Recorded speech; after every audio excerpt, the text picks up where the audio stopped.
My daughter grew up to be S-rank daughter. Volume 3. The Idle Girl. Chapter 28. Someone is sprinting through the forest at great speeds, leaping expertly and with feet barely touching the ground. It's a woman, or to be more specific, it's a young woman. Her smooth silky silver hair is tied in a messy bun. She has a sword strapped to her waist, covered by her fluttering coat. Her most distinctive features are undoubtedly her pointy ears. The surrounding forest is full of blackened dead vegetation. None of the trees have the usual foliage. The thorns and shrubs are dry and seem to be alive with unusual erratic movements. Dark clouds loom overhead, the grey desolate panorama encases the sky with a depressive glow. Chasing the young woman are a bunch of magical beasts. Child-sized lizards are hot on her heels, sprinting after her on their hind legs. Their lidless eyes are entirely focused on the woman, their blue scales ooze a strange liquid. "You lot," the young woman growls upon seeing the lizards still chasing her, "are really getting on my nerves." Her hand falls to her sword's handle. Leaping to the side, she spins in a deadly arc, and in a blink of an eye her blade buries itself in one of the lizards. Taking advantage of the momentum, she continues to spin, her blade lobbing off the next beast's head. The young woman elegantly dances from foe to foe, her movements a graceful blur of death. The enemies stood no chance against her obvious extraordinary skill, as each beast was slain without breaking a single drop of sweat. "I warned you." With rows of corpses remaining, the woman simply wipes the blood off her blade. "I've traveled so far just to find one worthy beast to slay," the woman thinks, sheathing her sword. What a disappointment this has been. Could it be that they're all really weak? The young woman shakes her head and begins to run into the distance. She can still feel the presence of magical beasts chasing her, but she cannot be bothered to waste her strength of small fry. Although her body looks delicate, she shows no sign of being tired. The young woman continues to run. For hours upon hours, jumping over dead trees and dodging dry thorny bushes, the woman continues to run. Until eventually, she sees a cloud of miasma floating adrift. The strange magical occurrence sends a cold chill down her spine. The young woman skids to a halt, a gleeful look in her eye. Finally, she says with a menacing smile. The young woman draws her sword again, and begins to march towards the source of magic. And there she sees a dark crouching creature. The child-sized shadowy creature dissipates and bubbles, it forms undefined and changing constantly. Its limbs are, in a nutshell, very peculiar. A normal-looking human arm on one side, and a wing on the other. Multiple heads turn from one side to the other, scanning its surroundings for a threat, or worse, prey. The creature made of shadows murmurs something in a low voice as it changes shape. It's like the creature is begging, or maybe regretting something. Go, I go back, master." "Sorry, sweetheart, but you won't be going back anywhere," the woman manically smiles, readying her blade. In a single step, she closed the distance and brought her thin blade down on the shadowy creature. Umlaut. Little by little, the signs of summer begin to appear. The grass and trees of vibrant spring gradually darkened to a solemn green. The forest near the village of Tornella thrived with a solid lively glow. The plains outside the village are covered with rows upon rows of carpet-like grass. The livestock enjoys the warm sunny days. The most laborious tasks during the early summer are harvesting wheat and shearing the well-fed sheep. The nights in Tornello are relatively cool even during the summer, but the daylight is dazzling and relentless. So, after losing the excess wool, the sheep return to the pastures, lighter and refreshed. On the day the villagers are shearing the sheep, Belgriff sits in the garden of Kerry's house, watching over the children. The old adventurer holds a baby in his arms, while 5 other children draw pictures on the ground or watch the sheep being sheared on the other side of the garden. Many homes in Tornella have sheep, but Kerry's house easily held the most. It is for this reason that Kerry hires several villagers to help him with this process, to the point where it is basically a small festival within Tornella. However, their work does not end there. Once everyone has finished with the sheep, they begin the spinning and weaving of wool. A person with experience shearing sheep will take maybe 40 to 50 minutes with the appropriate scissors. A beginner, on the other hand, may take up to twice or thrice as long. The more experienced people show the craft to the younger ones. However, there are many occasions when the sheep feel uncomfortable and try to escape. At other times the young shearers end up damaging the wool, or even hurting the sheep.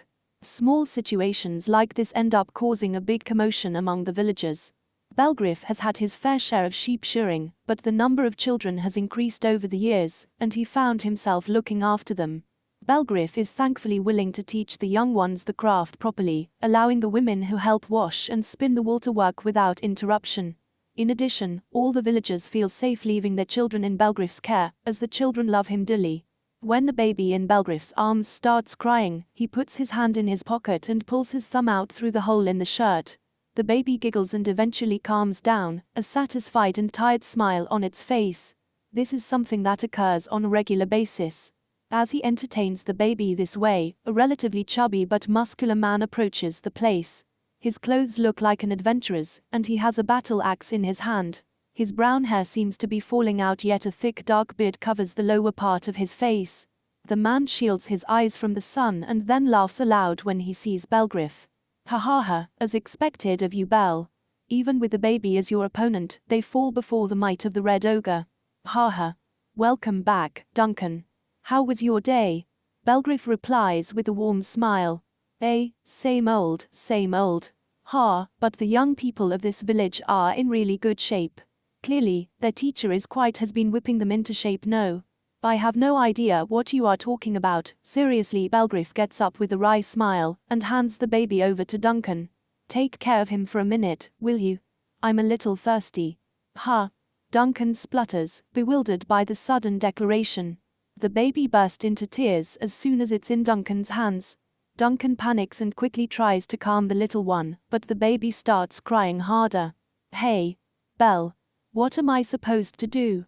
Just hold him for a minute. Belgriff quickly enters the kitchen where some women are busy preparing food. From a ladle, he takes a large mouthful of water. After that, he returns to the garden. Apparently, Duncan's chubby body is easy to climb, as all the village children have surrounded the man. Smiles of glee fill their faces as some of them on his shoulders, while others are climbing on his back. Haha, I didn't know you were so popular. Duncan pales. I'm not used to these things. Belgriff laughs heartily. He approaches and gently takes the baby out of Duncan's arms, who continues to battle with the children who are pulling on his beard. It's been almost 2 months since Belgriff returned from Bordeaux territory. While he was in Bordeaux, the snow in Tournella melted completely. Ever since his return, the wheat shoots have become large and golden, so harvest time has come. Surprisingly, Duncan was the first to welcome Belgriff back. Duncan is an adventurer who once traveled the entire continent in search of a strong opponent. On one occasion, he heard the rumor of the Red Ogre who lived in Tournella, and made the long journey to that village. However, Duncan had already met Belgriff in Redina village, but as he did not know the face of the Red Ogre, he simply continued his journey. Upon arriving at Tournella, Duncan learned that Belgriff had gone on a quest. With nothing else to do, Duncan stayed in Tournella until his return. It was fortunate that Duncan had a friendly personality. With no time at all, he followed Belgriff's shoes and began to help the villagers train the youth. Belgriff apologized for deceiving him in Redina, but Duncan didn't seem to mind all that much. What's more, Duncan thanked the man. If he had discovered the truth in Redina, he would never have made it to Tournella. Apparently, Duncan had grown very fond of the small rural village. Also, Duncan's presence in Tournella while Belgriff was away was a godsend. Of course, the villagers were disappointed because the development of the road was postponed, but another problem had arisen. Low-ranking magic beasts, from B to D rank, began to appear quite frequently. Although they are low-ranking magic beasts and aren't a problem for most adventurers, against normal villagers, they were a serious threat. The young people of the village can handle swords and, of course, have enough strength to fight, but they have little to no experience in real battles. All the villagers feared that without Belgriff, deaths were going to be inevitable. Duncan just so happened to have been visiting the village at the time. As a wandering adventurer, he played an important role. Not only did he help exterminate the magic beasts, but he also assisted Belgriff in training the village youth. While Belgriff taught them the skills, knowledge, and precautions that came with adventuring, Duncan taught them what a real fight against the magic beasts was like. The young people who already knew how to use the sword thanks to Belgriff, quickly learned how to deal with the magic beasts, and now have formed a group focused especially on that, almost like a small adventurers' guild. So far, there have been no serious injuries, and fortunately, no one has died. Everything was perfectly in order. I guess it wouldn't make much difference if I left the village now, says Belgriff as he thinks to himself. A peaceful smile graces the old adventurer's lips. Huh? What are you on about? There ain't many things I can do for the village. Unlike somebody who grew up here, says Duncan, plopping down next to Belgriff. I appreciate you saying that, Belgriff warmly smiles. Why don't you settle down here and look for a wife, Duncan? Duncan is taken aback for a second before he bursts into a loud hearty fit of laughter. Ha ha ha. Now that doesn't sound half bad. Suddenly, they hear a scream of surprise on the other side of the garden. Apparently, one of the young men who is shearing the sheep angered one of them. With a headbutt, the sheep managed to knock the man down and escape. The laughter of the old man who was teaching the boy and the people around him echoed throughout the garden. Belgriff looks at that scene with a warm smile, and then turns to see Duncan. So, what happened? Were you able to find the cause? Duncan sighs and crosses his arms with a complicated expression. I tried to find the source of the magic. Got nothing. Exploration ain't my cup of tea, Belle. It's usually just me and my axe taking down magical beasts. Thinks Belgriff, rubbing his chin. Maybe I should go investigate too. The quests that adventurers are well known for can usually be divided into three broad categories: subjugation quests, gathering quests, and scouting quests. As the name implies, subjugation quests involve the elimination of magical beasts. It's dangerous for the average person, and usually, the beast threatens someone, so combat skills are a necessity. Some knowledge of the magic beasts is also required, but as the scouts have already collected enough information, it's often not necessary to do much research during this phase. In gathering quests, materials are collected. In the event that furs, fangs, claws, or shells of magic beasts are acquired, these missions often overlap with subjugation missions. However, most of them only consist of gathering medicinal herbs and ores. Depending on the location of the resources, these missions regularly require no combat skills. It's common for novice adventurers to take on these types of quests, and they are quests that all adventurers complete at least once in their careers. The scouting quests are mainly oriented to dungeons, deep forests, and other unexplored areas of interest. The objective of these quests may vary greatly, from gathering information about a high-ranking magic beast lurking in a dungeon, to identifying the priceless materials of some creature. These quests can become something of a wild card, as they can include unexpected combat and long hours of observation. That's why adventurers who accept these quests require at least certain combat and observation skills. On several occasions, these quests are somewhat more challenging than the subjugation and gathering quests. Just as there are several types of quests, there are also several types of adventurers, and Duncan seems to be an adventurer specializing in subjugation quests. That's why he may not be the best person to carry out a scouting quest, where subtlety and patience are required. Although Duncan is a gifted AA rank adventurer, he is battle-hungry to the point where he is useless in other forms of adventuring. He did after all come to Tornella in his lifelong search to find strong opponents. On the other hand, when Belgriff was an adventurer, he accepted all kinds of quests. He subjugated magic beasts, collected materials, and researched dungeons. He worked that way for 2 years, and he doesn't remember taking a day off all that time. He accepted one quest after another, and thanks to this, he acquired the experience and courage necessary to do his job properly. Anyway, the number of magic beasts has most definitely increased. A reservoir of magical energy may have appeared near the Tornella Mountains, Belgriff thinks, massaging his temple. Which means the possibility of the high-ranking beasts appearing. In places with a lot of magical power, magic beasts are likely to gather unless barriers are created. In addition, it is also common for weaker magic beasts to gather around stronger ones. If the magical energy continues to accumulate like this, a dungeon will undoubtedly appear in that place. If they do not discover the cause soon, the problem with the magic beasts will only get worse. For now, only low-level magic beasts have appeared. How long do they have left before it gets out of hand is the question in Belgriff's mind. Sooner or later, when Belgriff is gone, someone else will have to take care of the village's defenses. So the training of young people is a must. Even so, it is worrying not to know the cause of the increasing population of magic beasts. Whether they destroy the cause or leave it alone, they have to uncover the truth. For some time now, a fly has been flying in front of Belgriff's face, really bugging the old adventurer. He frowns and swats at it. At that moment, another sheep runs away and the laughter of the villagers is heard again. Umlaut. I miss my daddy. In the lower part of the coastal town of Elbrun, at a table under the eaves of a yatai, Angeline sits idly. She has her chin on the table and her body is languid. You saw him recently, Anessa says with a wry smile as she wipes the sweat from her forehead. It wasn't recently, it's been 2 months. Angeline pouts and tilts her head to one side, flattening her cheeks on the table. Miriam's gaze is blank and distracted. Apparently, the soft hair on her ears is very helpful in cold weather, not so much in warm weather.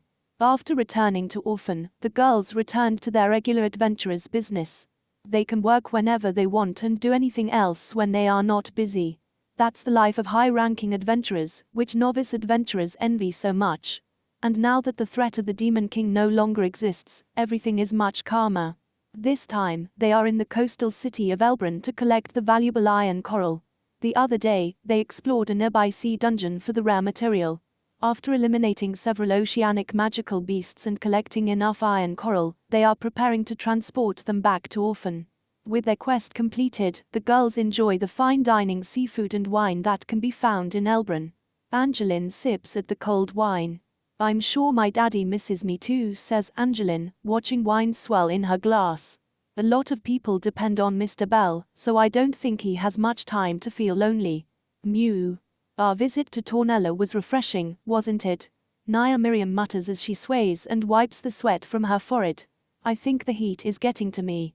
Here Miriam, drink up, Anessa says as she gives her friend a glass of cold water. I did say we should eat indoors. I didn't think the wind would stop blowing. Miriam consumes the glass of cold water and sighs. For some time now the eaves with which the girls cover themselves from the sun have not moved with the wind. Elbrun is a town southwest of Orphan. It is a city that has flourished thanks to maritime transportation and fishing. Although it isn't as big as Orphan, Elbrun is a relatively large and crowded city. Since the city is not so far south, its climate should not be very different from the climate of Orphan. It is, however, a coastal city and thus is at low altitude. Therefore, when there is no wind, Elbrun is far hotter than Orphan. And with summer rolling in, the 3 girls could feel the difference. Why don't you get yourself a boyfriend? Says Miriam, leaving the glass of water on the table. What for? That way you won't feel so lonely anymore. I don't know. The love you get from a boyfriend is different from the love you get from a father, Angeline states, shrugging. Besides, there are no good men in Orphan. What about you, Miri? I prefer older guys. Boys our age are unreliable. Also, I wouldn't want them to know that I'm a beast woman. Besides, it's like you said, we don't know any cool guys. They're all too weak for my tastes. Don't you think your standards are a bit low? Anessa asks. Seeing Anessa's astonished expression, Miriam and Angeline bring their faces closer and smile mischievously. Trying to look good, huh? No person is good enough for Ain. Her standards are ridiculous. Shut up. I'm fine. It's not like I want something like that. Well, I figured it would be that way. What's that supposed to mean? It's not like that. I meant that right now I enjoy being an adventurer. Hey, listen to me. Angeline and Miriam drink wine quietly, ignoring all the excuses Anessa tries to make. At the moment, all 3 of them only have alcohol in their empty stomachs. Angeline looks away. A storm cloud moves over the blue sky. I'm hungry. When's the food coming? It should be here any minute now. Do you think Mr. Bell intends to get a girlfriend? What are you saying all of a sudden? Angeline stares at her friend. If he gets a girlfriend, he won't feel so lonely anymore, even if he stays in Tornella. Although Mr. Bell didn't seem very interested when Ms. Helvetica kissed him. Miriam says as she rests her chin on her staff. I think he was a little embarrassed, Anessa says. I don't think that little girl is good enough for my daddy. That little girl is a countess, you know. What do you think, Angie? What kind of person would be a good mother? After listening to Miriam's question, Angeline began to think carefully. What does it take to be a mother, I wonder? To be a mother? Perhaps a voluptuous body. No, that would mean Miri has everything to be a good mother. That said, Angeline and Anessa turned to look at Miriam. Nope. Agreed. What do you mean? Miriam asks while pouting. Anessa drinks more wine with a wry smile. Anyway, many people consider Mr. Belgriff to be a good father, so his partner must also be equally skilled as a parent. True. In addition, there are also many kinds of love. For example, I love my daddy, but it is not the same as a woman loving a man. Maybe it's like the love the beasts feel for each other. Yes, maybe like beasts. No, my daddy is a gentleman, so calling him a beast is incorrect. I really don't know what you are talking about. I've never had a father before, so I'm not sure. But I think if I had one, I'd like him as much as I like Mr. Bell. But it's also a different feeling than being in love with someone. Right. I like Mr. Bell too, and it is fun to be with him. But it's something completely different from loving a partner. Yes, I like Mr. Belgriff, but I wouldn't marry him. First of all, I would have to allow it. And I don't think any of us have enough skills to be a good mother, says Angeline. And I wouldn't like to have a daughter like you, Angie, Miriam says, sticking her tongue out at Angeline. Haha. I think you'd love me. Do you really believe that? While Angeline's and Miriam's argument goes back and forth, Anessa sighs heavily. What the hell are you two on about now? She mutters to herself. Angeline finishes her glass of wine and slams her fist on the table. All right, it's decided then. I have no choice but to find my daddy a girlfriend. Yay. That'll be fun. Since it's about candidates to be my mother, I have to choose carefully. No, no, no. Mr. Belgriff is the one who should decide that, isn't he? If we leave him in his hands, he'll never find anyone. He's kind of a late bloomer. No, but it's possible he knows someone in Tornella.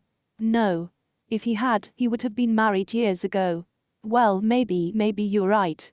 Of course, in the end, my daddy will be the one to make the decision.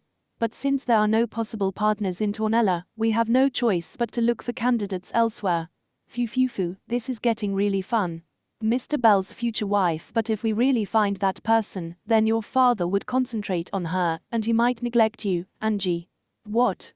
Although Miriam said those words in a joking tone, they are at a loss of words when Angeline slumps and collapses onto the table. Ah, what should I do? What should I do? What should I do? What should I do? You really didn't think of that? Anessa deadpans. Maybe it's not the best time to look for a new wife, Miriam states. The wind again begins to blow gently. A waiter comes up to the girls and places the food on the table. The Elbrand-style paella with fried oysters and hake gives off a delicious aroma and lots of steam. Angeline doesn't notice. Chapter 29. Mornings in Tornella are cool during the summer. Cold fog would hover just above the grass. The belly-risen sun over the horizon lights up the field with a slight glow. When the sun finally begins to rise, the temperature will rise considerably. By then, it is no longer convenient to continue training.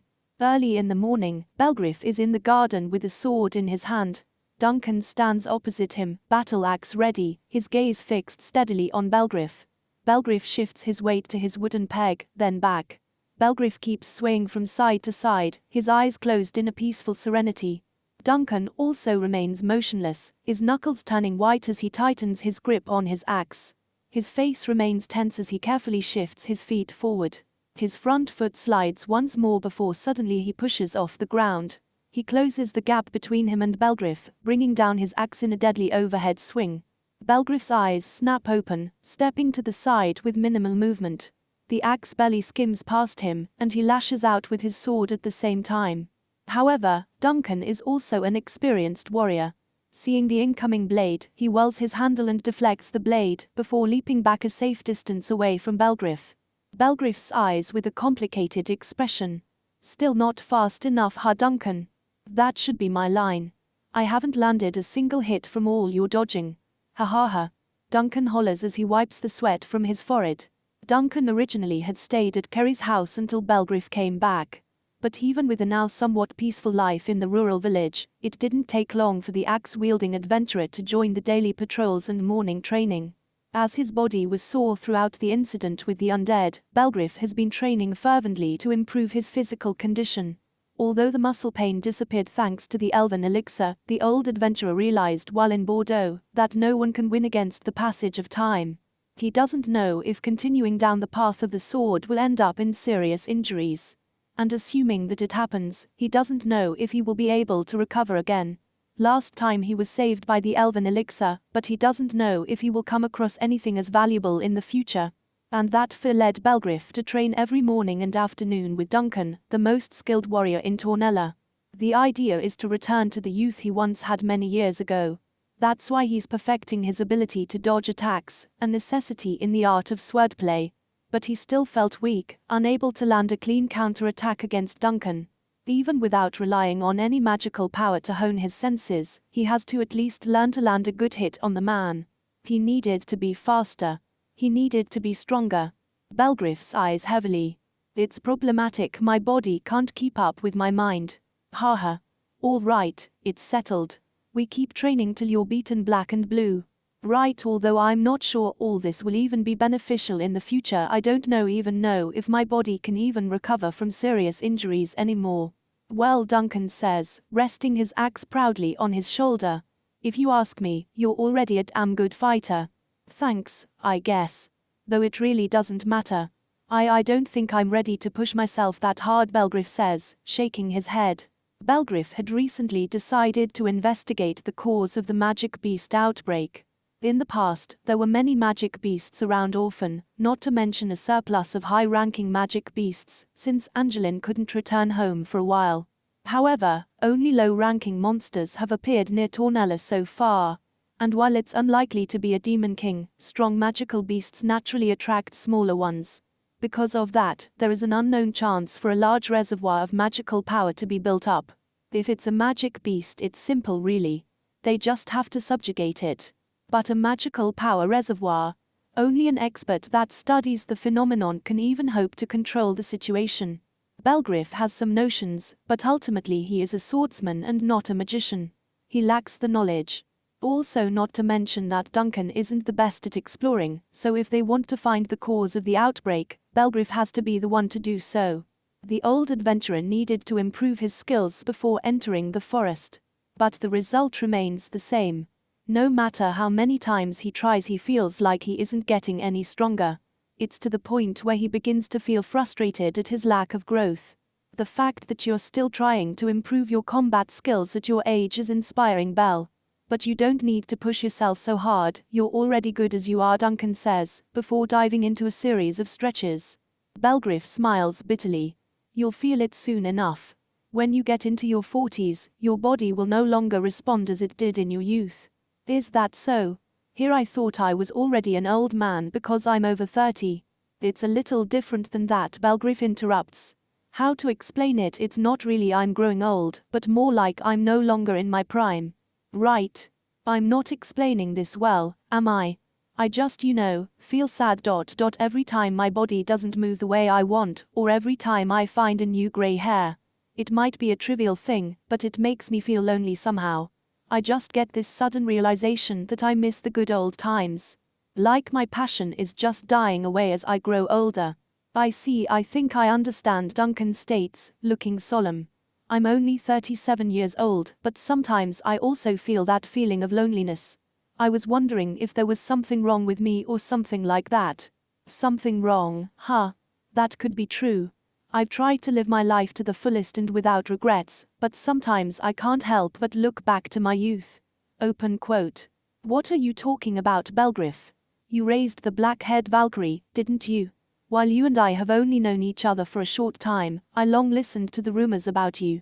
Yeah, well, I guess you're right. Finding my daughter was the best thing that ever happened in my life, Belgriff says with a big smile. He thinks back to the times of joy he had raising Angeline. He blushes a bit in embarrassment, scratching his cheek. Well, I think we've talked enough. Let's have breakfast. I'm starving. Ha ha ha. Hey now, no need to be embarrassed. It's in my code of honor to never laugh at a parent who is proud of their child.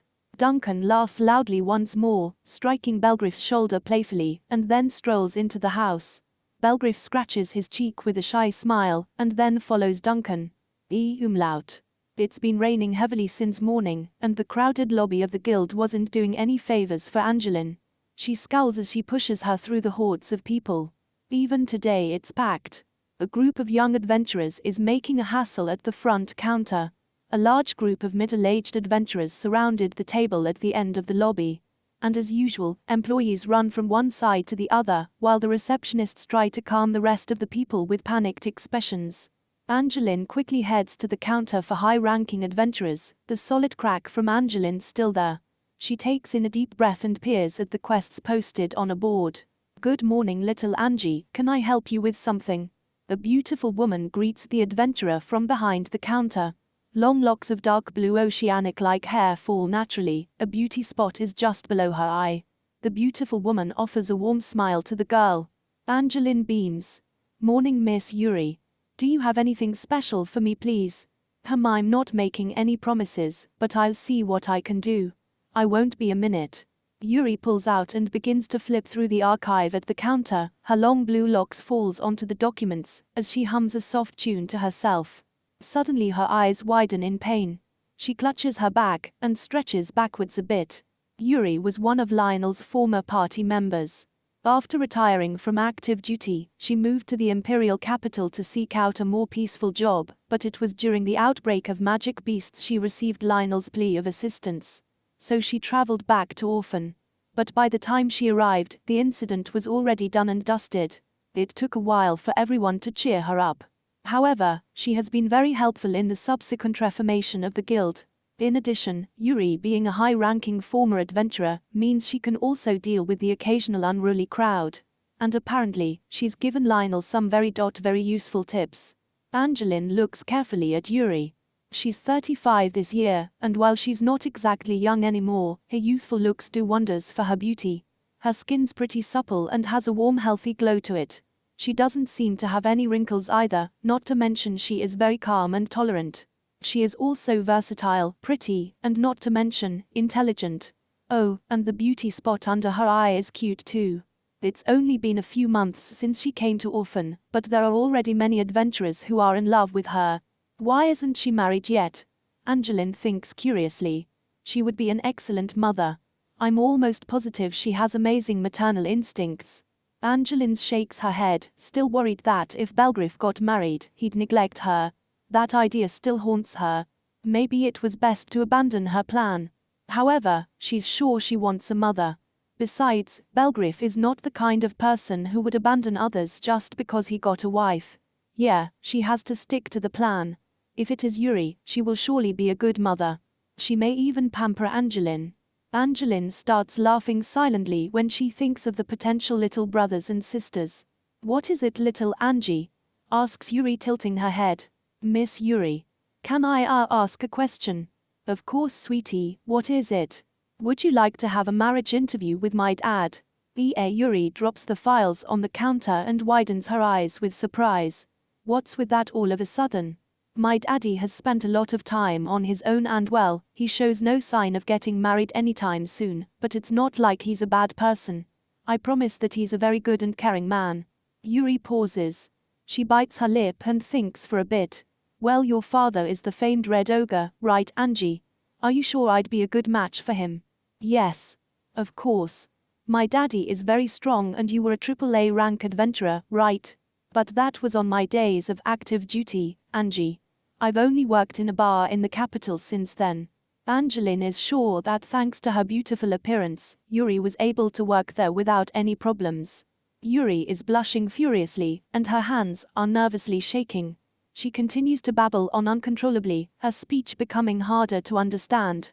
Apparently, she is used to dealing with all kinds of men, but when a girl like Angeline talks to her about marriage interviews with her father, she doesn't know how to respond. "Anyway, just think about it," Angeline deadpans. "I think you're a beautiful woman, Miss Yuri." "What?" "Little Angie, it's very flattering, but you're putting me in a difficult situation, and I really don't know what to say."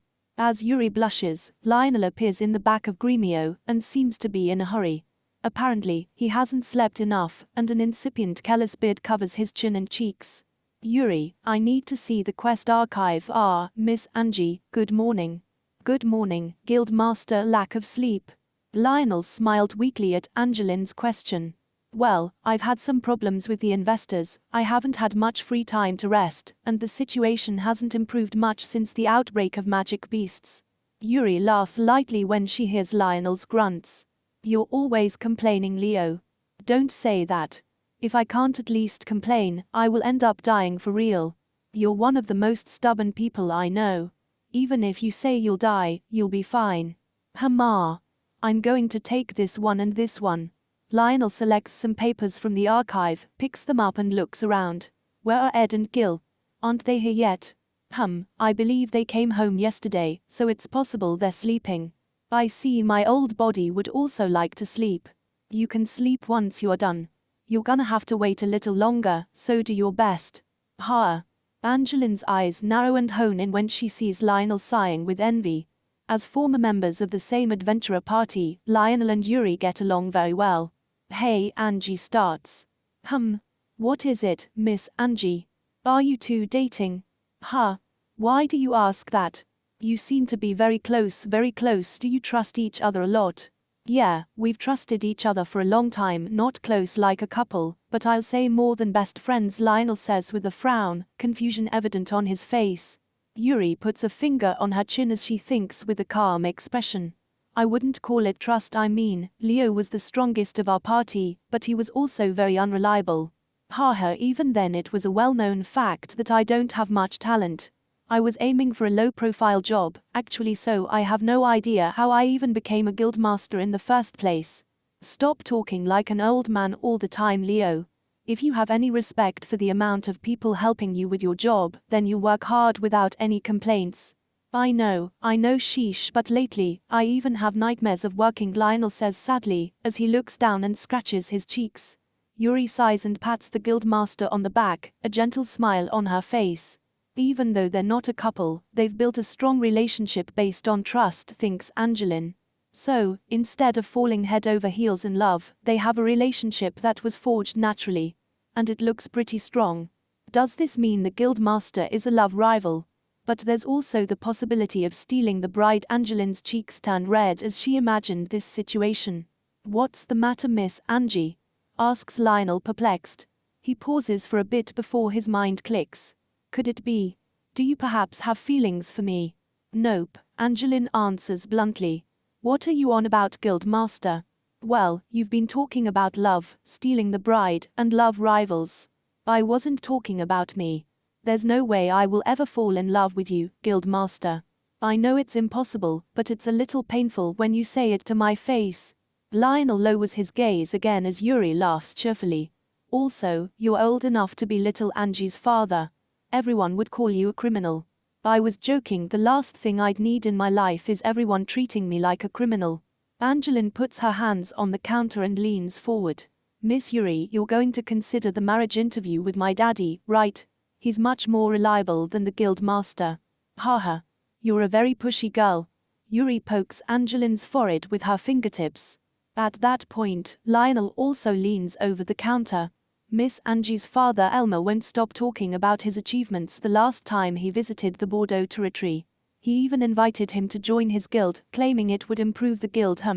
Smiling, Lionel's mind clicks. That's right. If Yuri marries Angie's father, he'll have to come to orphan. Isn't that a great idea? Leo, you idiot. Do you think love works like that? Yuri yells, burying her fist into Lionel's head. She begins to lay him out repeatedly, much to the amusement of Angeline. At that moment, Dortos appears with an angry expression from the door behind the counter. Lionel, what's taking you so long to get the documents?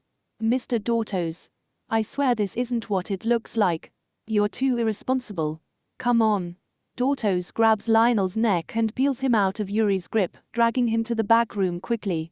Yuri sighs, feeling more refreshed after burning some steam. She smiles at Angeline and goes back to sifting through the documents from the archive, like nothing weird had just happened. I found a mission for you, little Angie. All right. Chapter 30. A tall figure dressed in a black gabardine is traveling down the mountain slope. Strapped to his back is a sword almost as tall as he is. His silvery silky-like hair naturally falls out from within his large hood, covering his face protectively. His hands are calloused from years of using the blade. The figure descends the mountain at a steady pace, casually observing his surroundings.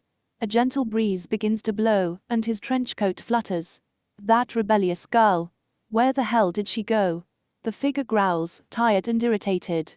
As he gets closer to the foot of the mountain, the forest clearing begins to concave around him. Surrounding the figure is a field of warm grass dancing to the gentle breeze. His gaze is unobstructed as his eyes hone in on the visible small village nearby. He can see flocks of sheep being herded, with the occasional dogs barking. The figure thinks carefully for a moment, and once he finally comes to a conclusion, begins to walk towards the village. Umlaut. The greyhound-like magic beast roars and leaps at the nearest man, only for a swinging blade to meet it halfway. The young man stumbles from the weight of his swing and falls back on his rear. Another magic beast leaps from behind the greyhound, only for a spear to suddenly appear and embed itself into the beast's side. Don't get too far apart. Belgriff shouts from afar. Focus on taking down one beast at a time. Belgriff instructs the village youngsters from a close distance, hand on his blade and ready to intervene if need be. They are at the foot of a hillside near the forest, fighting a pack of greyhounds that suddenly appeared in the vicinity. There are only 10 abled men in the whole village. The tactic was simple but extremely effective. A row of front lines with shields to hold back any attacks, while those in the rear attack with spears from a safe distance. Belgriff and Duncan watch everything unfold from nearby, ready to react if anything goes wrong. After an hour of combat, the men finally emerged victorious. A couple of them suffered from minor injuries, but none were seriously injured. Overall, a very good result. Well done. All of you, Belgriff says as walks towards the group. Now go get something to drink, you all deserved it. Do you think I could be a future S-rank adventurer in the making, Mr. Bell? Anything is possible if you put your heart into it. But if you leave the village, won't Angers be sad? Yeah, but... And the reality is much harsher than this. Right now, Duncan and I are here in case something goes wrong. But out there, that's where the real danger resides, and you're going to have to put your lives on the line every day. And even if you don't lose your life, you could lose one of your legs, just like me. Belgriff kicks the floor with his artificial leg, and the young man looks down at the ground, unable to meet his eyes. Yes, I understand. Belgriff offers a sad smile, before placing his hand gently on the teenager's shoulder. But I think you all did a very good job today. After that, Belgriff tells the youth that it's time to go back to the village. Fighting the magic beasts is a good experience for the young men of the village, but it is also a big change for them, since until now they were only used to a quiet and carefree life. No matter how beautiful and peaceful Tornella was, there wasn't much to actually do in this village. At first, most of the young men had a desire to learn to fight and become adventurers, and by fighting real magic beasts, they were finally able to experience a little of reality. In some families, not only does the third or second child want to become an adventurer, but also the first child. This situation has caused some displeasure among the adults in the village. Belgriff had his reservations, too. He became an adventurer, and for this reason, he does not want to dismiss the dreams of the young, but he also understands the displeasure of the parents. In addition, the village would face problems if all the firstborn and heirs of the families left in search of adventure. That's why Belgriff is somewhat reluctant to show the life of an adventurer to the young people of the village, despite the plight they have in their hands, with the outbreak of magical beasts. Things can't remain unchanged forever, though. What should I do when things start to change? I've been alive for over 40 years, and there are still so many things I don't understand. The more I learn, the more I realize I am so small in this very large world. Belgriff shakes his head. There was a time for thought, and it wasn't now. A few days ago, a caravan arrived in Tornella. The village radiates with festive energy, the air filled with non-stop gypsy music. Rows of exotic objects are displayed in a line across the several tents in the center of the village plaza. Belgriff smiles wryly and asks the young men to clean and store their weapons properly, before dispersing the group to do their own thing. As the young men leave, Belgriff thinks of the training they had today. Both he and Duncan plan to leave these young men in charge of defending the village from the magical beasts, as they head into the forest to investigate. But even though the youngsters are getting used to fighting, Belgriff can't help feeling anxious about the situation. They are not adventurers. They are the children of the village, whom he had seen grow up since they first opened their eyes. If they got hurt or worse. Duncan slaps Belgriff's back, before giving a massive grin and heaving his axe onto his shoulder. The boys in this village have very good instincts. If we train them well, they will become good adventurers.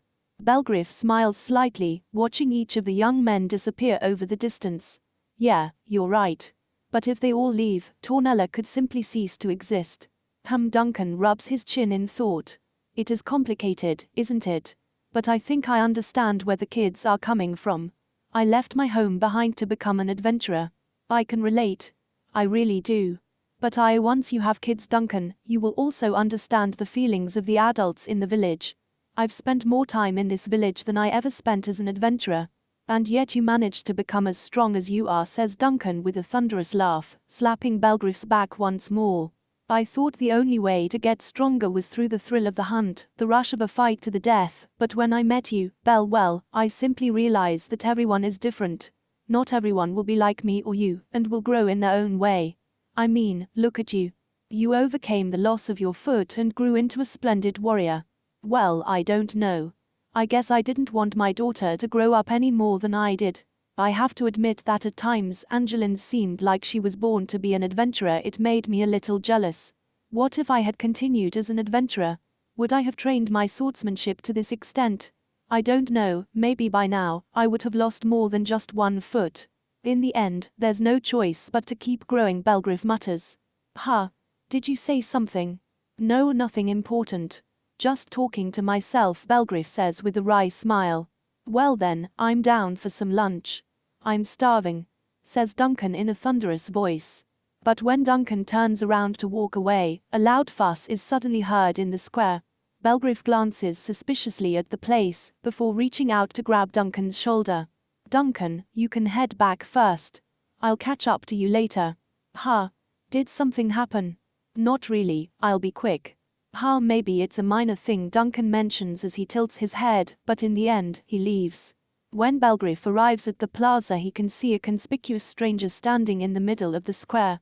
The stranger does not seem to belong to the caravan, and he immediately attracted the gaze and murmurs of the villagers. The man wears a grey trench coat covering his figure well. His silver hair is long like fine silk, his facial features are refined and overly beautiful. Strapped to his back is a massive sword almost as tall as he is. But what stands out are his pointy ears. Oh, is he an elf? His hair is silver, and his ears are pointed, there is no doubt. But what's an elf doing in a place like this? I'm sorry, I didn't mean to scare you, says the elf as he looks around with a sheepish expression. His voice is deep, but behind it is a tone of soothing elegance. The villagers look at each other, not sure what to do now. They all seem nervous about approaching the elf and start muttering amongst themselves. Tornella is in the northernmost part of the duchy. On the other side of the mountain range, even further north than Tornella, lies the territory of the elves. Humans rarely visit elven territory, not only because of its difficult location, but also because it is much colder than Tornella, and is surrounded by thick forests. In addition, elves do not frequently visit the duchy, so there isn't much interaction between the two territories. Occasionally, a merchant would visit the elven territory to sell or exchange goods, but there is not much more interaction than that. Elves are much more akin to the arcane compared to humans, able to remain youthful and live far longer. Maria, the former S-rank adventurer known as the Dragon Slayer, has also stopped aging thanks to her magical prowess, but even she is not at the same level as the elves. All elves are extremely beautiful. They are accustomed to a quiet life, focused more on spirituality than wealth or material objects.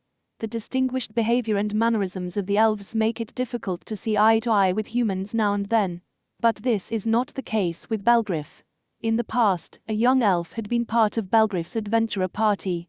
For this reason, the old adventurer feels a little nostalgic to see that elf. Welcome to Tornella, Sir Elf. My name is Belgriff. If you don't mind me asking, what brings you here? The elf smiles when he sees Belgriff. The elf's face has some deep wrinkles, and the passage of time is reflected in his features, even though his magical power is supposed to help him preserve eternal youth. A pleasure to meet you, Belgriff. I am merely a traveler, but I do apologize about the commotion I seem to have caused.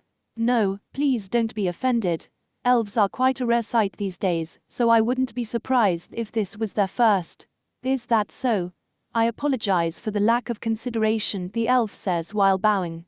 Feeling the gazes of the townsfolk on him, Belgriff sheepishly invites the elf to his house to keep him away from prying eyes. Duncan was quite surprised with the elf's arrival, but he didn't complain about the sudden visit. Ha ha ha. You always manage to surprise me, Belle. I'm sorry for making you wait. Duncan, sorry about the mess, Sir Elf, but please come in and make yourself comfortable. Thank you. The elf brings a chair to one of the walls and sits on it. Belgriff prepares some tea and offers the elf a cup. The tea might not be to your standards, but I hope you like it. Thank you very much. The old elf quietly sips at the hot tea. Seeing the elf drink the tea, Belgriff lets out a sigh and slumps onto a chair.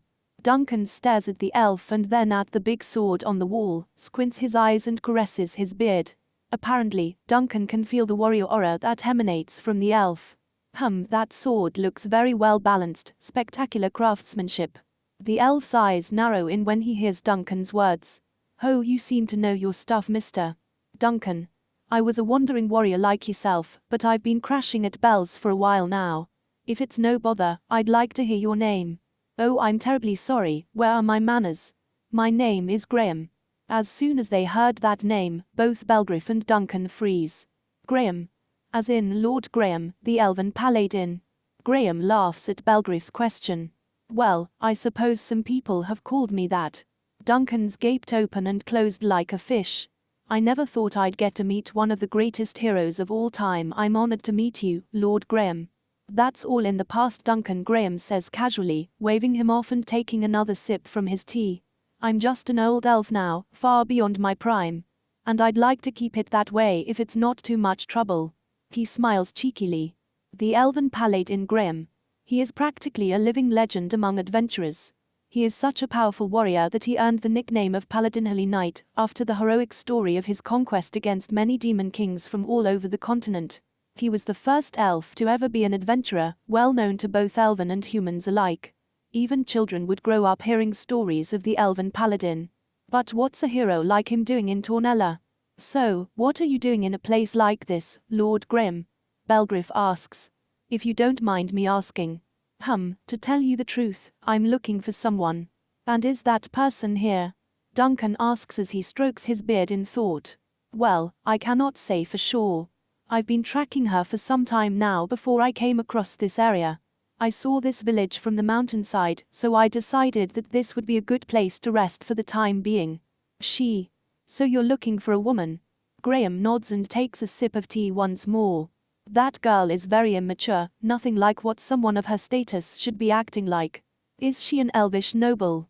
Well, I dare say she's more important than that, says Graham with a sigh. She is the only daughter of Oberon, the elven king of the Western Forest. Angeline places her chin on the table and observes the drops of water that form outside the glass. The drops start small, but become large each time they absorb the condensed liquid around them, until they finally slide down the glass. The cheerful voices of children playing are heard in the garden. A cool breeze blows through the open window and shakes the faded curtains. Outside the summer sun shines intensely, the room remaining dim and hidden from its painful heat. She is in the orphanage, adjacent to the church located in the center of Orphan. The orphanage is a 2-story building made of wood and stone. Thanks to the vegetables that Anessa brings with her on each occasion, the sisters have managed to create a small vegetable garden in the yard. Anessa and Miriam always try to bring Angeline when they visit the orphanage to see how everything is doing. From the beginning, the children and sisters gave Angeline a warm welcome, and she gratefully brought them sweets and souvenirs. This morning, the 3 girls also visited the orphanage and helped clean the rooms and take care of the garden. However, despite Angeline's insistence, she is always treated like a special guest. Seeing her friends interact so intimately with the sisters, Angeline can't help but feel alienated, even though she knows they don't do it on purpose. While it's not an unpleasant feeling, she would be lying if she said it doesn't affect her a little. Even now, she is resting in the kitchen doing nothing as her help wasn't needed. It's as if Angeline came to play or rest instead of helping the orphanage, but as she always brings souvenirs, no one reproaches her. This makes her feel a little uncomfortable. At that moment Anessa opens the door and enters the kitchen. She brings a basket of vegetables with her. All the vegetables look freshly harvested, and a bright array of green shines healthily. Anessa places the basket on the table and looks at Angeline, concern written all over her face. What are you doing? I'm wasting my time, slowly wasting away into the inevitable doom that is boredom. You. Harvesting vegetables. You know, I know you're feeling down and everything, but Mr. Bell would be disappointed if he saw you shriveling now. He wouldn't be disappointed. My daddy is very kind, Angeline says while pouting. Geez, Anessa sighs and facepalms. She takes the vegetables out of the basket. Come on then, help me make lunch. Thank the gods, I thought you'll never ask, Angeline says, leaping to her feet. Suddenly, several children walk through the door screaming and running. These children learn to do everything in the orphanage, from reading and writing to housework. And one of these tasks is cooking. Everybody, wash your hands first. A young sister appears behind the children and begins to give instructions to the children who try to take the pots and cookware. The sisters of the church always do their best to educate the children who come to their doors. The director of the orphanage, who raised Anessa and Miriam, is an older woman, but the sister in charge of the kitchen is still young. Her name is Rosetta. She is cheerful and kind. The children adore her and she gets along very well with Angeline. What are we going to prepare today, Miss Rosetta? We have lots of vegetables, and Angie brought us some dough. Why don't we boil the vegetables and make some pasta? Ain, could you get a pot full of water? Sister Rosetta wears an apron, an ultramarine blue habit. Her beautiful, shiny brown hair is hidden under the habit. She rolls up her sleeves and starts cutting the vegetables with incredible skill, and lights the fire in the oven as she instructs the children. Angeline starts kneading the dough for the pasta as she watches Rosetta from behind. Even underneath the habit, one can see that Rosetta's figure is delicate but firm. She has a beautiful hugless figure. A mother doesn't necessarily need to have a voluptuous body, but she does need some finesse, Angeline thinks to herself. Anessa also has a delicate and firm figure, but she's not ready to be a mother yet. In those respects, Rosetta seems more than ready. She is only 29 years old, but she is always active and happy when she has to take care of the children.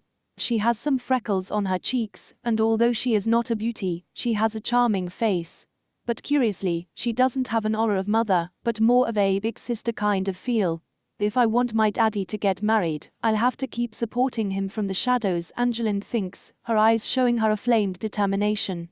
Angeline kneads the dough, lost in thought about Rosetta's qualities as a mother. Miss Angeline, don't you think that's enough? Asks Rosetta with a smile. The dough should be ready by now, maybe it ad overly done. Call me Angie. I beg your pardon. You can call me Angie. Okay.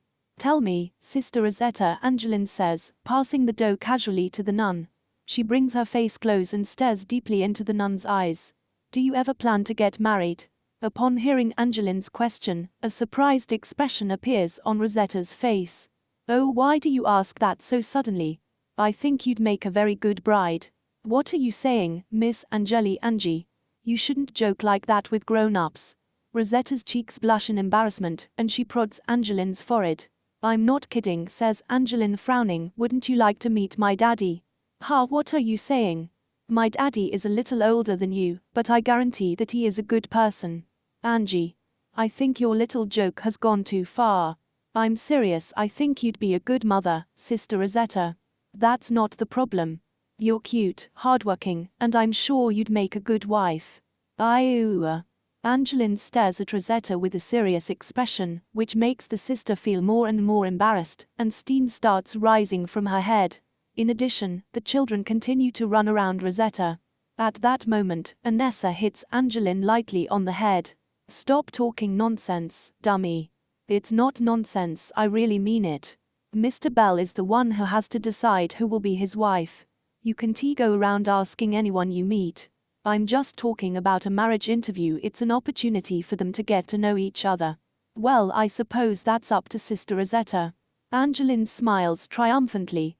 Just think about it, Sister Rosetta, my daddy really is a good man. Come along now, we have to prepare the food. There's still a lot of things to do. Rosetta says without giving an exact answer to Angeline's request, and then she rushes to the sink. At that moment, Miriam enters the kitchen with a bag full of groceries. I'm back with the groceries. Let's do this thing, Miss Rosetta. Why's your face red? It's nothing. Rosetta screams. Chapter 31. The labyrinth-like forest twists and intertwines in an unnatural way. The warm winds are humid and very unpleasant to the skin. Burrowed deep into the congested forest, there is a squared clearing. The branches of the surrounding trees rise above the square, creating a dome-like cover. The foliage hides the blue sky. Moreover, the clearing looks as if the sunlight hasn't touched the ground in centuries. A small child sits in the sloped center of the clearing. No more than 10 years old, the child hugs its knees to its chest protectively. His long black hair extends over his shoulders up to the ground, to the point where it is difficult to tell if it is a boy or a girl. The little one is constantly swaying from side to side, and his eyes are a hazy opaque as if it were lost in thought. The boy tries to say something, but the only thing that comes out of his mouth is a kind of unnatural groan. It's like he's forgotten how to talk. After a few more failed attempts, the child eventually stands up cautiously and begins to walk with dubious steps through the clearing. At that moment, the wind shakes the branches of the trees and scatters the leaves. Some of them fall on the child's shoulders, and others become entangled in the child's hair. Without thinking twice, the child takes the leaves and shoves them into his mouth. Then, the child picks up some nuts that are nearby and starts nibbling at them as well. After finishing the nuts, the child takes a lock of his own hair and starts nibbling at it. However, apparently the hair is not to his liking, and the kid ends up spitting it out. The child then proceeds to stroll through the clearing before finally returning to the center again. Instead of sitting down though, the child ends up flopping onto the floor lazily. The child puts his thumb in his mouth and shuts his eyes. The only sounds he hears are that of the wind blowing and the gentle shakes of the branches and leaves. So let me get this straight. She fights demon kings alone? Belgriff asks almost disbelievingly. One demon king is already impressive, but multiple. Yes, Graham nods before taking a sip at his tea. But I'm concerned that she will not be able to do so in the future. The demon kings are far more powerful than mere magical beasts, and there is only so much one person can accomplish. According to Graham, the daughter of the Elven King of the Western Forest has been on a journey, recklessly seeking out combat. He had already confirmed multiple demon kings that have been slain. And if that story was true, not only was the idea of multiple occurrences of demon kings worrying, but the notion that an elf princess would be able to eliminate them on her own was even more unbelievable. Wait, you're telling me that this elf princess is this insanely strong? It took a bunch of S-rank adventurers and other high-ranking adventurers to eliminate one demon king lurking near Orphan. Duncan exclaims with a surprised expression. The magical power of elves are different from us, Duncan, Belgriff explains, crossing his arms. He lets out a small sigh. They are capable of accomplishing these feats because they know how to manipulate their magical power perfectly. So in other words, elves are darn good magicians. That is not entirely correct, Graham intervenes. If you were to summarize magic to its bare basics, it's simply just the directionality of power within oneself. My ancestors called it Kai. Surely you have met others who weren't magicians that can cast magic on their weapons. Two pairs of eyes widen at the realization. Even Belgriff is aware of the flow of magic that runs through his body, and he is also able to transfer that power directly to his sword. However, the power that both Belgriff and Duncan can manifest is completely different from the type of magic that a magician can use.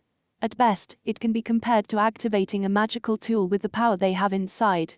Contrary to popular belief, the quality of a swordsman's technique is not determined solely by physical strength. A true master swordsman, as your kind would put it, is being able to demonstrate his skill and power with the sword using only a little of his magical power. We elves are able to manage the flow of our magical power more efficiently. The king's daughter was born with an innate talent for that, and actively seeks out strong opponents. I see, so it's possible to defeat a demon king if one is able to properly manage his magical power. It also depends on other factors. The strengths and weaknesses of each demon king are also very influential. If it comes to be a particularly powerful demon king, it will be impossible to defeat him in a one-on-one confrontation. Furthermore, the demon kings are practically immortal. They can lose much of their power, but from what we know so far, they can't be killed indefinitely. Duncan's pales.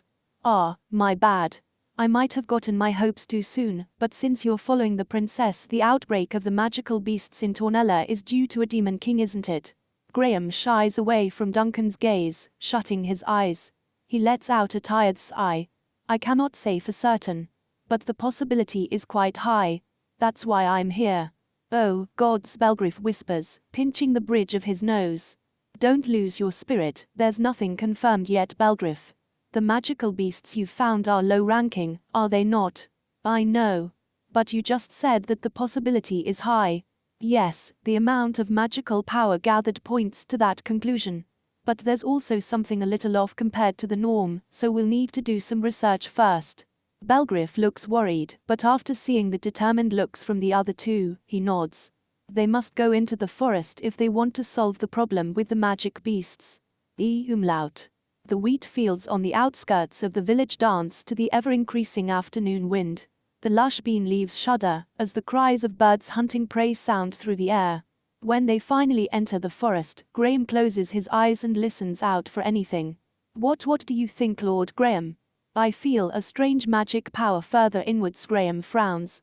"I must say it's quite odd, however. If the magical power were affecting the surroundings, it should have already transformed the landscape of the forest by now." As far as Belgriff and the rest of the people who have entered the forest are concerned, the landscape has not changed dramatically.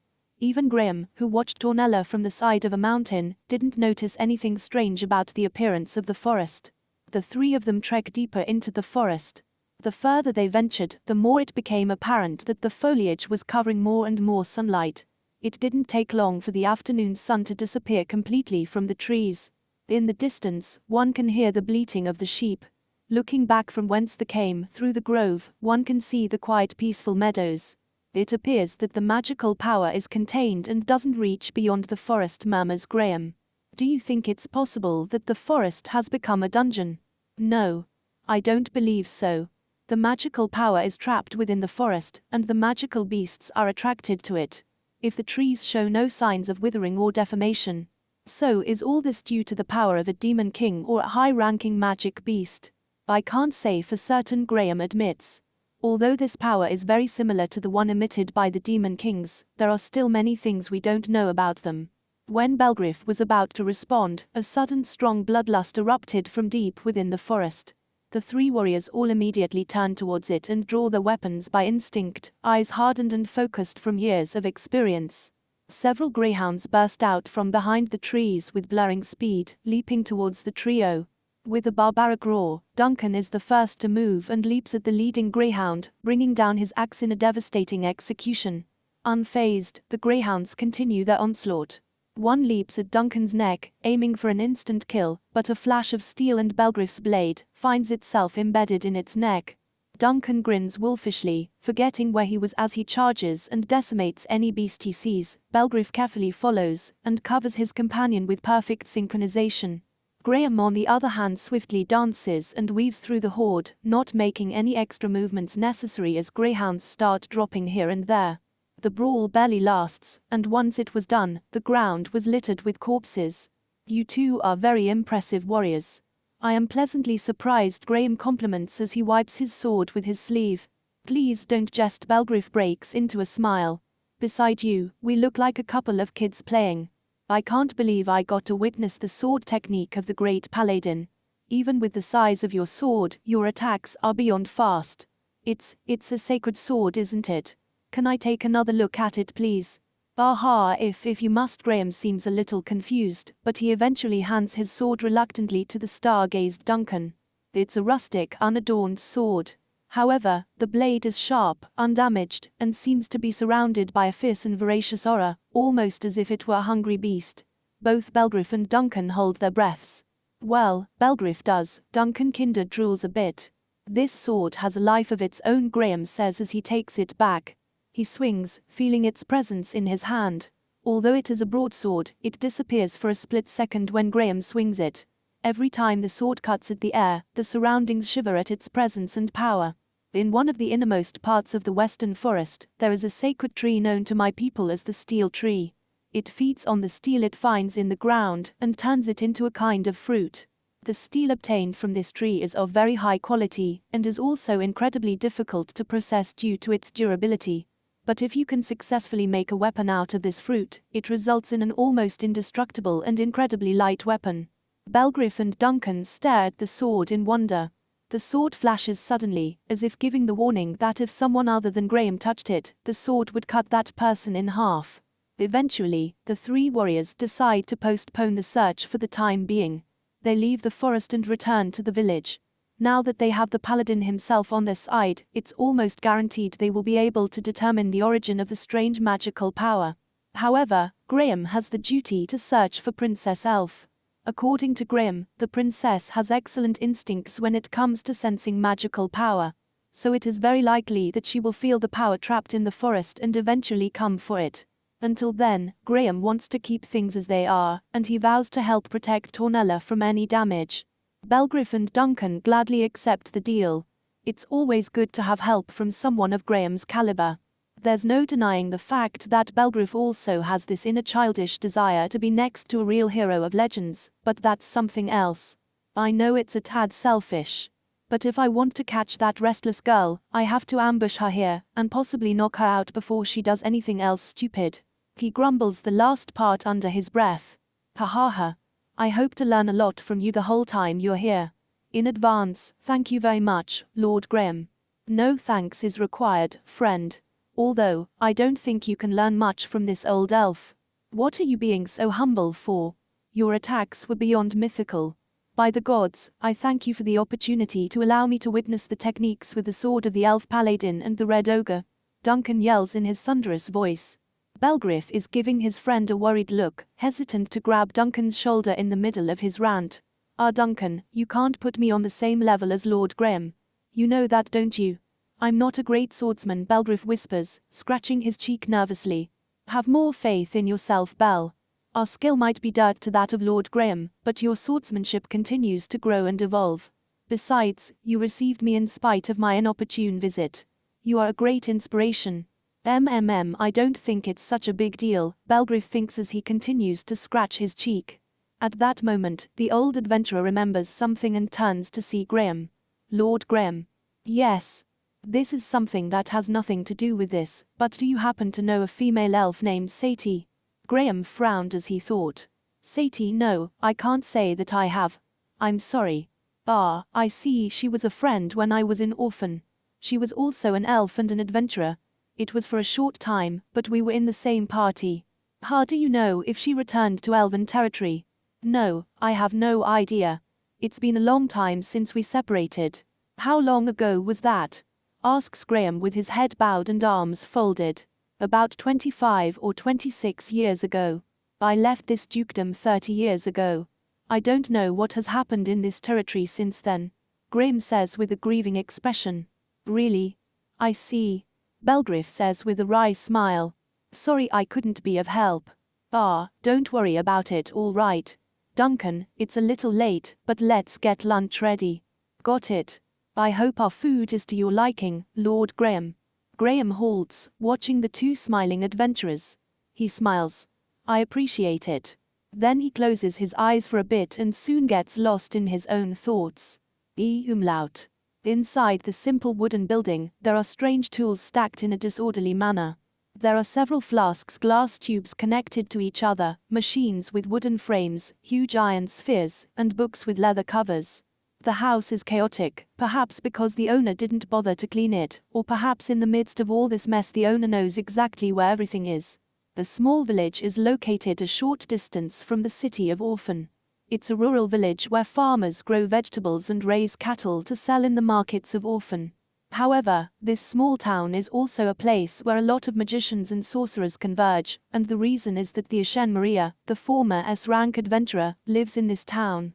After acquiring an incurable disease due to the blood of a dragon, Maria decided to stay away from the crowds and hustle and bustle of the major cities.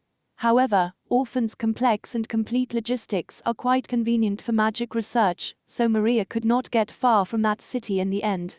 That's why she got a house in this small town, and now devotes herself to study and research day and night. Magicians everywhere heard about this and soon began arriving in town with magical books and magical tools in hand. Soon, right next to Maria's home, a huge academy was built. When Angeline and the girls visit Maria, she is sitting in a lonely wooden chair with a lost look. The curious smell of medicinal herbs and balsams fills the room. Granny Maria. Hearing Angeline's voice, Maria frowned and turned to look at her. Oh, Angie. What's the matter? Are you feeling sick? My condition is still as bad as ever, Maria sighs. All of a sudden she starts coughing loudly, before comically falling limp on her chair. Miriam scowls. She begins to scurry around and open all the windows, letting in the gentle gusts of wind.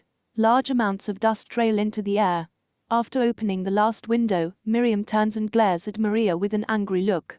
Your condition is as bad as ever because you stay cooped up in this dirty house, you foolish old hag. Regaining her vitality, Maria sits up. Shut your mouth, you ungrateful disciple. Will you disrespect me every time you visit me? If you keep acting like a fool, I'll keep calling you a fool. If you don't get out of this house and get some sun, you'll start to grow mold on your body. Miriam yells, before grabbing a broom and proceeding to clean the room quickly. No. Stop. Maria coughs, a spurt of blood slips out comically. If you start moving my things, I won't know where they are anymore. Maria panics and scrambles to her feet to stop her disciple. Shut up. I literally cleaned this place 3 days ago, and it's already this dirty. The books should be on the bookshelves. The empty containers go on the shelves if you aren't using them. Your ability to create this mess is something beyond the capabilities of magic. No. Don't touch that, you imbecile. Maria weeps. I was going to read that book later. And I was thinking of using that container. I won't be able to remember where you keep my things. Stop! Open quote. Maria starts coughing uncontrollably and keels over. Seeing her disciple clean up her place is causing her soul to leave her body. She can already see the light at the end of the tunnel. Ha! Stop complaining, you old hag. If something is full of dust, you can't use it properly. Anne, take this old hag out while I finish cleaning. Angeline and Anessa slowly drag Maria out of the room with a wry smile. Maria starts screaming again, but Miriam ignores her completely and continues to clean. It's good weather outside. The fresh lawn scent floats in the gentle breeze. Even if occasionally strange medicinal smells are perceived, it is as if in the adjacent building they were carrying out some kind of experiments. Maria is forced to squint when she sees the sunlight and begins to murmur. That damned beast girl, she is a nuisance. She always shares herself in a strange way when she is with me. Quote. You know, Miriam hardly ever helps clean our house, says Anessa with a smile. In fact, she usually just leaves her clothes lying about all the time. Angeline nods, a faint smile graces her lips. It's because Miriam really loves you, Granny Maria. Probably more than you love her. Maria doesn't say anything for a bit, letting the gentle breeze soak into her skin. She takes in a deep breath, enjoying the relaxing atmosphere. She's a nuisance, that one, she finally says, a warm smirk greeting the sun. Nothing more, nothing less. The trio sees the blue sky from the porch, enjoying the weather. Nothing was said as the ambient sound of birds chirping, leaves rustling, and the laughter of young children sound. Maria takes in another deep sigh. Why the sudden visit, girls? I don't think you're just here to clean up. No. We're here for this. Angeline gets something out of the bag. It's a translucent amber-colored mass that's as hard as stone. Maria takes it and looks at it carefully. I see. A job. Yes. The sap of the Oma tree. Miri examined it and said that its purity is high. Maria breaks into a fit of coughs. Clearing her throat, she gazes back into the house at her disciple. That's right. You did a good job. Maria sighs. Anessa shuffles behind her and starts to massage her shoulders. Angeline sits on the floor in front of Maria and stares at her. Even in the heat of summer, Maria is wearing several layers of warm clothing and even has a muffler around her neck. Her illness does not allow her body temperature to rise, and although Angeline and Anessa are sweating profusely, Maria never seems to be overwhelmed by the heat. Although Maria's face looks like that of a 20-year-old, she is an older woman, and is even more apparent with Anessa massaging her shoulders. True youth isn't just based on appearance, Angeline thinks. But even without the youthful appearance, I think Maria is a very attractive woman. Her mouth is a little vulgar, though. Why are you still single, Granny Maria? Angeline pipes up. Maria snaps out of her relaxed pose and falls into a fit of coughs. Worried, Anessa gently pounds on the older woman's back. Why on earth would you ask something like that? Well, Angeline continues, and Anessa flinches, knowing full well where this was going. You're a beautiful woman and you're not that old. Don't you have many suitors? Well, some men annoy me from time to time. But you never got married. Do you really think there's a man who could be a good match for me? Yes. My daddy is. Oh. Is that so? Angie, Anessa is suddenly speechless, growing paler by the second. Meanwhile, Maria frowns without knowing how to respond. It was at that moment when Miriam, who seems to have finished cleaning, comes out of the house. Angie, I don't think that's a good idea. Allowing Mr. Bell to marry this old wench. There's no point in your dad marrying such an old woman, Angie. It would be in bad taste. Phew. You have a dirty mouth, you stupid disciple. Besides, aren't you the one who keeps crying and begging me to look for a romantic adventure? Gah. Well, Maria looks at Miriam with a mocking victorious smile. Or maybe I should choose a man like those silly boys who are after your voluptuous figure. Before criticizing others, you should put your affairs in order first. It is not so easy to choose a companion, my foolish disciple. Shut up. Miriam's face becomes as red as a tomato, and Anessa cannot help but laugh. You can't beat the wisdom of the elders, Miri. Miriam groans. I will find an amazing partner when the time comes. Just wait and see, old hag. Do whatever you want. I don't need to be informed when it happens. Damn it! Miriam treads hard on the ground while Maria smiles mischievously. They get along very well. If Maria becomes my mother, Miriam will surely become my sister, Angeline thinks. However, Angeline can't help but feel a little strange when she thinks of Maria as her mother. It's probably because she's used to calling her Granny Maria. Besides, Angeline is not sure which type of woman Belgrave prefers. Younger or older. Active type or quiet type. And now that she thinks about it, they've never talked about it before. But it's also true that these kinds of conversations aren't so common between parents and their children. What kind of woman does Daddy prefer? Mutters Angeline. Maria's eyes narrow. What were you saying a moment ago? Are you looking for a girlfriend for your father? Yes, and you are one of the candidates, Granny Maria. An older wife than her husband is also marvelous. Maria once more breaks down into a coughing fit from surprise. Anessa quickly starts rubbing her back more furiously. You can't say that. This old bat needs special care and attention. Miriam exclaims before pouting. But Miri. Even you said Tornella's heir would be good for Granny Maria. Wah. Miriam waves her arms vigorously and interrupts Angeline's words. Maria, who seems to have calmed down a bit, lifts her face and stares at Angeline.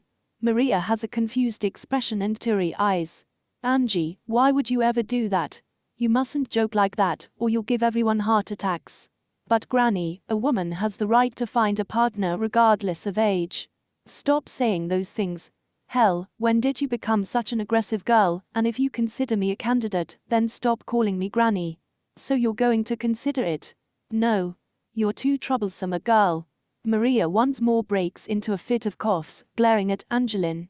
Maria, you mustn't get so upset.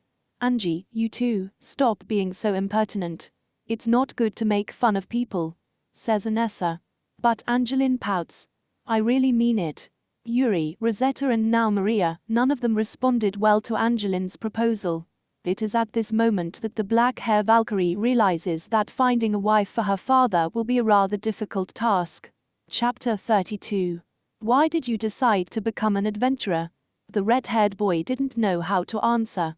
He didn't want fame or fortune, nor did he strive to be like the high-rank adventurers. It was just the simple fact that his parents had died, leaving him alone in the world. A young boy, left to fend for himself. It's the only thing I can do, the boy finally said. He offers a soft smile to the elven girl beside him, nervously scratching his cheek. The elven girl can only stare at him from across the table, her emerald eyes held a glint of understanding. Her gaze softens. Is that so? Yeah, it's the same for me. Adventuring is the only thing I know how to do as well, the girl replied, returning the smile back to the boy. The boy frowns. But isn't it unusual well, you're an elf. I thought elves hated adventurers. The girl stares at the boy for a second, before bursting into a fit of giggles at his confusion. Not everyone has to be the same as everyone else. You've heard of the elven paladin, haven't you? Are you saying he's unusual too? The boy squirmed. Well no, of course not, but you're the only elf I know and… You're saying I'm strange? No. The boy exclaims.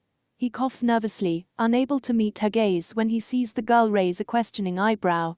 The girl just shakes her head, looking down at her wine. If it really bothers you that much, well, I just wanted to see the outside world. The boy looks at her but doesn't attempt to interrupt. I didn't want to spend my whole life cooped at home, not when I knew nothing of the outside world. Just think of all the sights that the world has to offer, the countless people I can meet. I want nothing more than to see it for myself.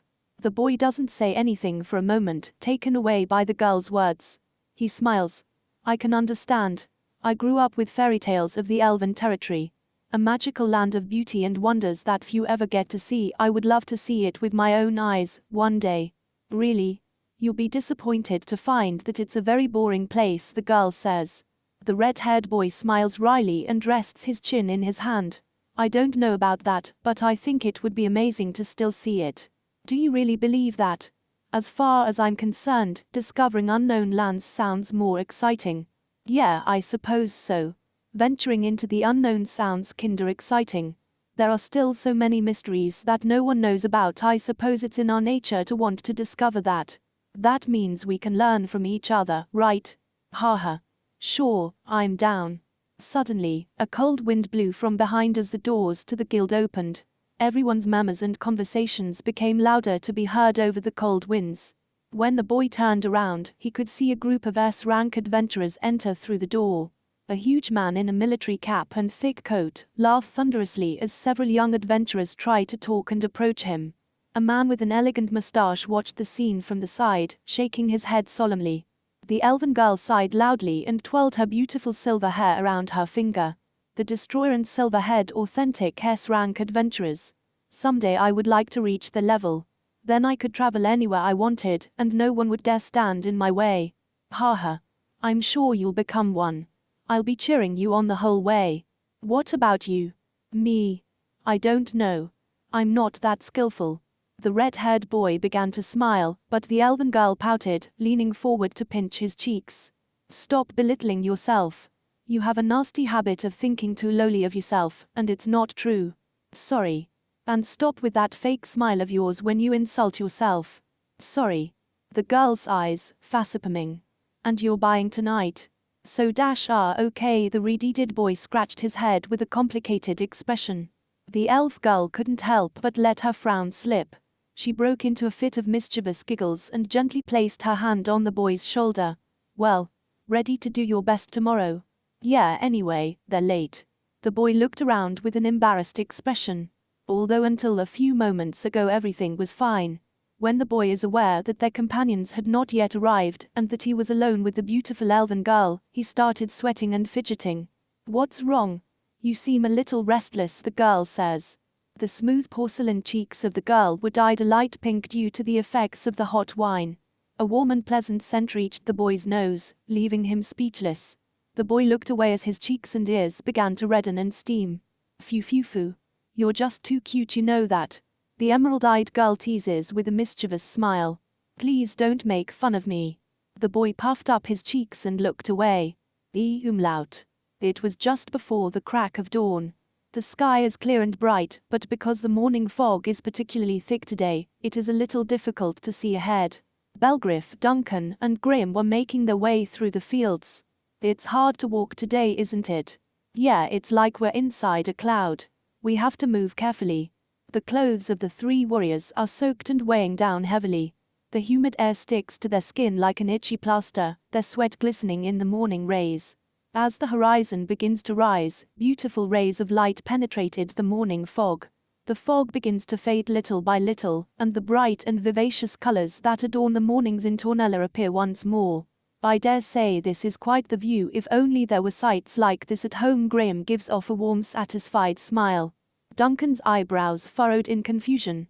The elven territory isn't surrounded by natural paradises. Graham is taken back for a second before a humoring grin adorns his face. Oh dear me, perhaps I worded that wrong. Duncan, my home is surrounded by forests. It's impossible to watch the horizon behind a dew-covered plain such as this. Oh. Don't get me wrong though.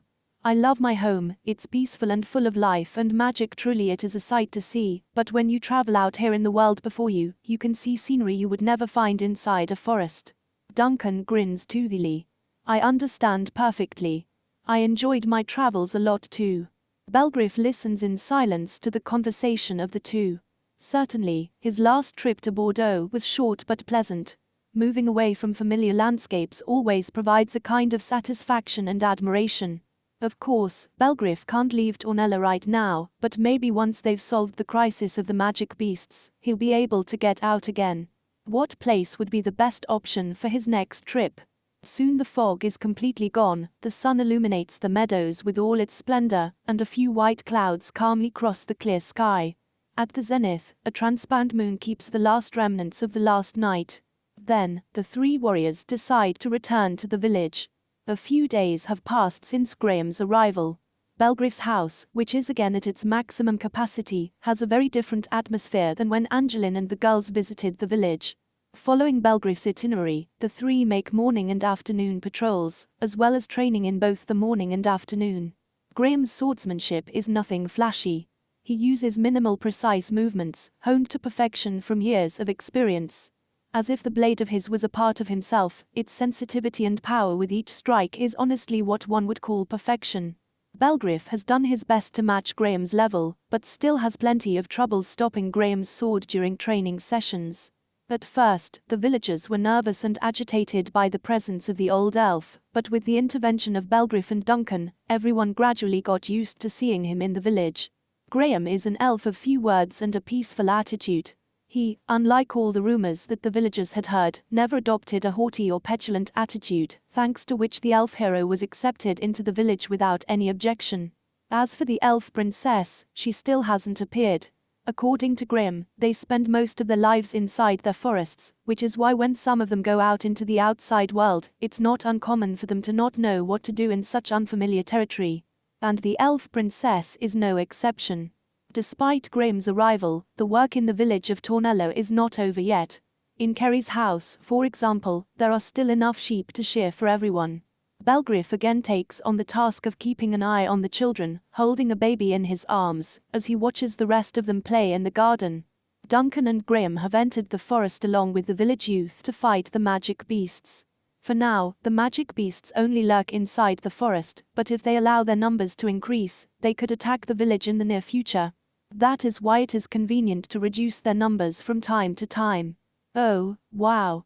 We've had a lot of work this year, Kerry says, wiping the sweat from his forehead and sitting next to Belgriff. It's true. But the younger ones are getting the hang of shearing. Haha, I don't see any improvement though. Anyway, what about Lord Graham? Do you think he likes this place?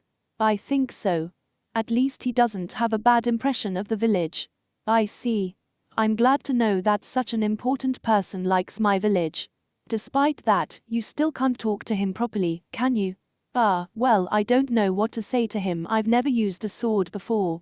You can talk to him about anything. Just because he's an elf doesn't mean he does things that are so different from what we do. Elves also like to eat delicious food and sleep peacefully at night. Well, I'll invite him to drink with me next time. Duncan and you as well. Haha, that sounds good. I'm sure that will make him happy. Tornella is at the northern end of the duchy. And even further north, passing the mountain range, is the elves' territory. Very few humans dare to cross the mountains because of the low temperatures and the dangerous roads there. Business with the territory of the elves is conducted exclusively using the Eastern Highway. Thus, Tornella can be considered both the nearest and furthest place from the elven territory. The children of the village grow up listening to stories about the lives and deeds of the elves who live on the other side of the mountain range. Some of these stories have become fairy tales that children listen to before going to bed. This has contributed greatly to the villagers' reluctance to talk normally with Graham. For many of them, he is a being they have only heard about in legends and stories. The sun rises high and lunchtime approaches. Duncan and the others are supposed to return soon from their incursion into the forest, but there is still no sign of them. Belgriff is not worried because Graham is with them, but he does find it strange that it takes so long to return. Belgriff has already returned the baby to its mother, and is now helping prepare lunch, while continuing to watch the rest of the children. At that moment a young man comes running and panicking to the place. Mr. Bell. Mr. Bell. Belgriff frowned at the young man. What happened? Did magic beasts appear in the village? No, it's not that. But you must come now. There's an elf. An elf girl. Everyone present makes a fuss when they hear this, and Belgriff starts running after the young man, who leads him. There, right in the middle of the swaying golden wheat fields, is a young woman. She stands tall and proud, her ears distinct and easy to see past her silver hair. Most definitely an elf. Her glaring pale blue eyes shine confidently. Her smooth shiny silver hair is tied to the back of her head. She wears a shirt that exposes her stomach, a leather cardigan, shorts, and knee-length boots. It's quite a strange outfit for an elf, as they usually don't like clothes that leave too much skin exposed. If the crossed arms and impatient tapping of the woman was any indication, she seemed in a terrible mood. She looks at Belgriff as he approaches, snorts through her nose and stares at him with a sharp look. That boy saw my face and ran away screaming. You humans clearly know how to leave an impression, you know. Ignoring the sarcasm, Belgriff takes a deep breath and bow. I apologize for that. Not everyone is used to seeing elves in this place. Please don't take it to heart. Well, who are you then? Are you the boss of this place? My name is Belgriff. I'm just a farmer. Ha, the elf spits out. A farmer with a sword hanging by his side. Do you think me gullible? Belgriff smiles wryly and places a hand on the hilt of his sword. Not at all. But when we have to defend the village, we learn to exchange the plow for a sword. Interesting, the elf girl's eyes sparkle fiercely. Defend the village indeed. Tell me, do you intend to defend your village from me? I prefer not to. Belgriff hastily drops his sword on the ground to indicate that he has no hostile intent. The elf, who had already placed her hand on the hilt of her thin sword, seems to lose interest in Belgriff when she hears his answer. TSK. Talk about being a bore. Are you by chance the daughter of Oberon, the elf king of the Western Forest? Asks Belgriff with a wry smile to the belligerent elf. The elf suddenly approaches Belgriff and grabs his shirt tightly. Her eyes reflect the anger she feels at that moment. The aura around her is incredibly intimidating. As expected, Belgriff is taken by surprise and holds his breath. However, the old adventurer manages to see the desperate look in her eyes. I'm right, aren't I? You bastard. Where did you hear that? She growls, and when she is about to say something else, a loud thundering grumble fills the air. The girl's eyes widen in surprise as she brings her hands to her stomach. Belgriff deadpans and takes a wary step back. The girl's face turns red from the interruption Belgriff assumes, then a pale white, as it sinks in why her stomach grumbled. Then she turns red once more, realizing that Belgriff was present for the whole thing. Out of all the times, the girl mumbles angrily. Are you hungry? Belgriff asks cautiously. No. The girl barks. Although I've lost all my lember's bread and haven't eaten anything since yesterday, I am fine. I don't need your pity. The girl's face turned red like a tomato as her stomach growls once more. So it's nearly time for lunch. If it's all right with you, you can come with me and grab a bite as well, Belgriff says with a smile. Gah. All right. Since you insist and I have no reason to refuse. The elf princess seems reluctant to accept the proposal, but there is no way she can ignore her stomach. So Belgriff awkwardly brings her into the village. Umlaut. Under the circumstances, Belgriff has no choice but to bring the elf princess to his home. If he were to take her to Kerry's house, all the villagers there would surely make a fuss. The princess is already in a bad mood if she felt everyone's attention on her. Who knows what she would do? As the interior of the house is a mess, Belgriff decides to put out a table to eat in the garden. Belgriff rushes to Kerry's house and returns with some steaming plates of food. It's a thin bread baked with butter, and stewed meat and vegetables cooked over low heat. The girl seems to be on guard at first and eats slowly, observing her surroundings with curiosity in her eye. But when the delicious food enters her mouth, she relaxes and begins to wolf down on the food. The two ate without saying a word, but after lunch, the elf princess's expression has softened quite a bit. Belgriff looks carefully at the elf princess in front of him. According to Grimm, she devotes herself to confronting demon kings in different places. And, with the sense of intimidation the old adventurer felt the first time he saw her, he has no difficulty believing this claim. But now that the girl has eaten and rested from her long and arduous journey, she is no different than any young girl who can be found in Tornella. And there is no doubt that her reckless and daredevil attitude is not something that reflects her position as an elf princess. Was the food to your liking? The elf princess, who seemed about to doze off in her seat, stifles and quickly opens her eyes when she hears Belgriff's question. Well, I suppose. That's good. HMPH. Belgriff smiles cheerfully at the sight of the princess's reddened cheeks. If it's not an indiscretion, may I ask your name? Before that, what do you know about me, old man? Only what I have heard from Lord Grimm. He's in this village too. The girl leaps from her seat with a surprised expression. Honorable granduncle. The elf princess pales, her eyes scanning around her at rapid speeds. She quickly turns around and grabs her blade. She was about to bolt out of that place, but at that moment a voice calls out nearby. Marguerite. Ugh. The elf princess is paralyzed in her place. The girl slowly turns around meekly. Graham doesn't look pleased. Duncan is behind him with an expression of confusion. Without saying anything, Graham beckons the princess for her to approach. The elven princess slowly approaches Graham as her body trembles visibly, as if the courage and impetus she had shown until recently were lie. She's even unable to look directly into Graham's harsh eyes. Honorable granduncle, it's very good to see you. I know you're following the sources of magical power. Graham sighs, crossing his arms. Although I assume this is also partially my fault, what do you hope to achieve by being selfish? Your father is extremely worried. Marguerite lifts her face and despite having tears in her eyes, she stares at Graham with disbelief in her eyes. That's impossible. Father has never shown an interest in me. Come on, don't say that. There's no way a parent wouldn't worry about their missing child. Father has never cared about me. The only thing he cares about is the welfare of the Western clan. A king must always put his people before himself. But Oberon has always cared for you. What about my feelings? Should I remain locked up in a forest for the rest of my life? Shouts Marguerite with an expression of anguish. I am no longer playing around, honorable granduncle. I don't need to be coddled. In fact, I have already defeated 3 demon kings. I defeated the one who was withering the southern forest, and also the one who was lurking in the abandoned mines, and no matter how many you defeat, Marguerite, this way your reputation will be based only on rumors. That fame is too superficial. I don't care. I also want to create my own reputation, like you, honorable granduncle. I don't want to spend the rest of my life in a small forest. I want to see everything this world has to offer. That said, Marguerite turns around. If I can defeat this new enemy, even you will have to recognize my abilities, honorable granduncle.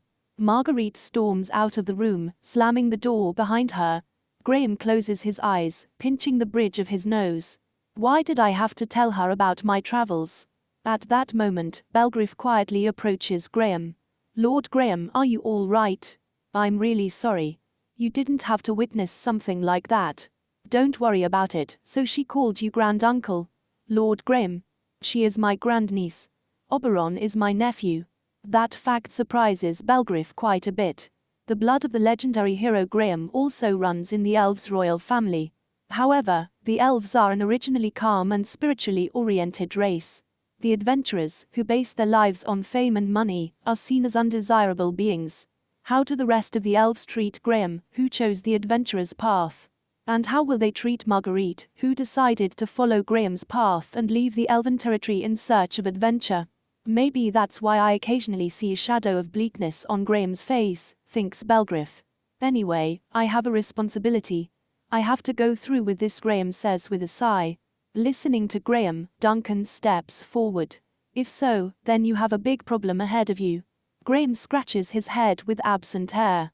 It's my job after all. And there's nothing wrong with helping my family. After saying this, Graham walks away.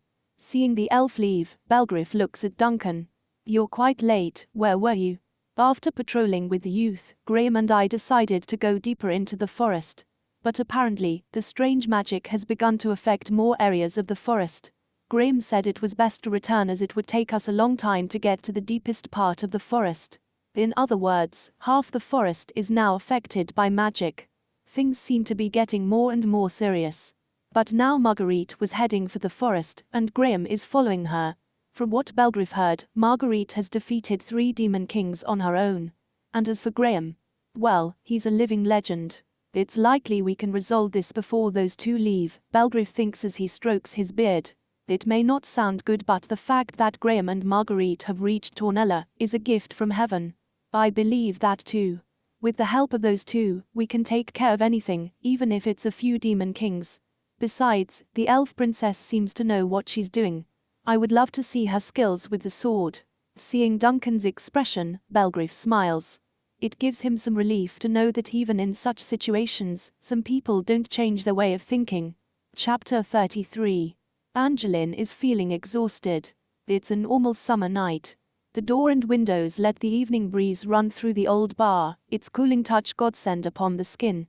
There is a creaking lamp hanging from the eaves of the front door, casting a warm amber glow. Angelina sifts her way through the establishment's customers, the dancing shadows fly across her face as she takes a free seat at the bar. Miriam and Anessa are not with her today, making the conversations around her seem far louder than they actually were. On the other side of the counter, the bartender quietly tends to his customers, pouring wine into an empty glass.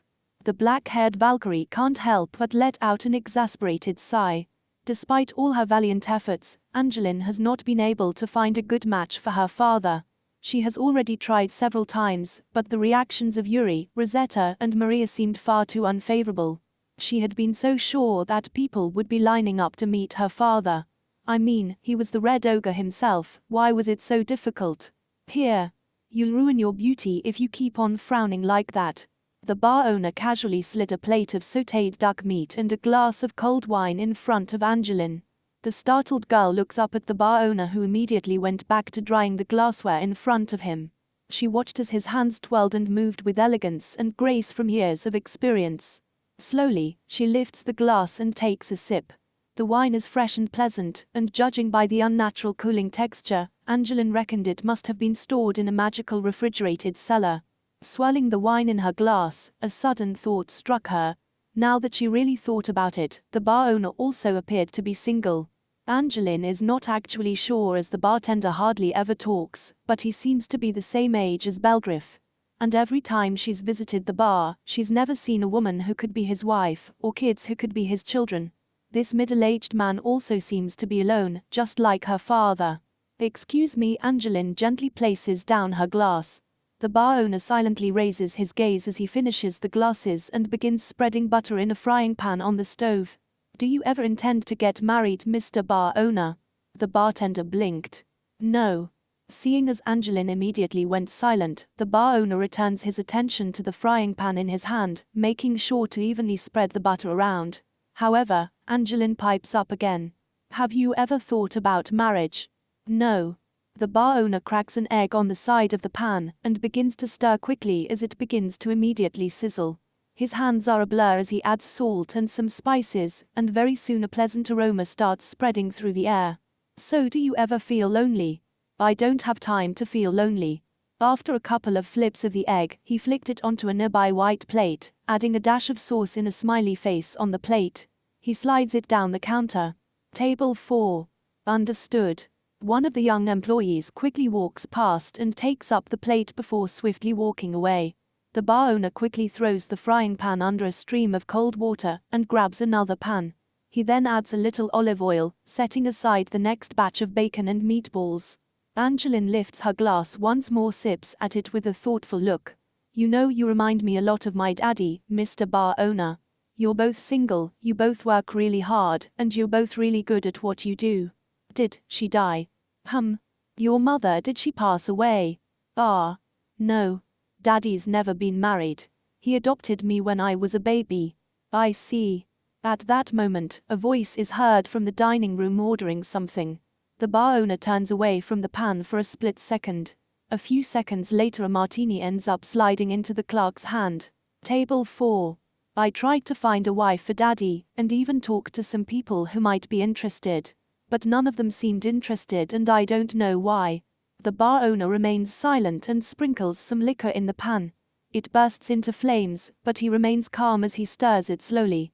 He adds a little tomato puree before turning the stove to a lower heat. I'm going to be honest with you here. I know nothing about your father nor the people you talk to, so I can't accurately say why things aren't working out for you. But think of it this way. It's hard to express a sincere opinion if you don't know the other person's face. So I should give them a portrait of Daddy. That's your call. The meat that was left to simmer soon found itself on a plate. Freshly baked bread was thrown on the side, and soon it was being carried away by one of the employees. Table 3. Yes. Meanwhile, Angeline was talking to herself. A portrait, yes, that might work. Hey Mr. Bar owner. Do you know anyone who can draw portraits? Nope. But you have a lot of contacts, don't you? I suppose there are some options. The bar owner moves a bit away from Angeline, takes some cheese and salami from the shelf, and slices them. Then he puts them on a plate and sprinkles them with a few drops of olive oil, and finally puts it next to Angeline. But if I were you, I wouldn't do that. What?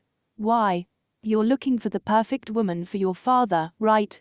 What if you found her and then your father ends up rejecting her? The woman could be left with a shattered heart. Angeline frowned.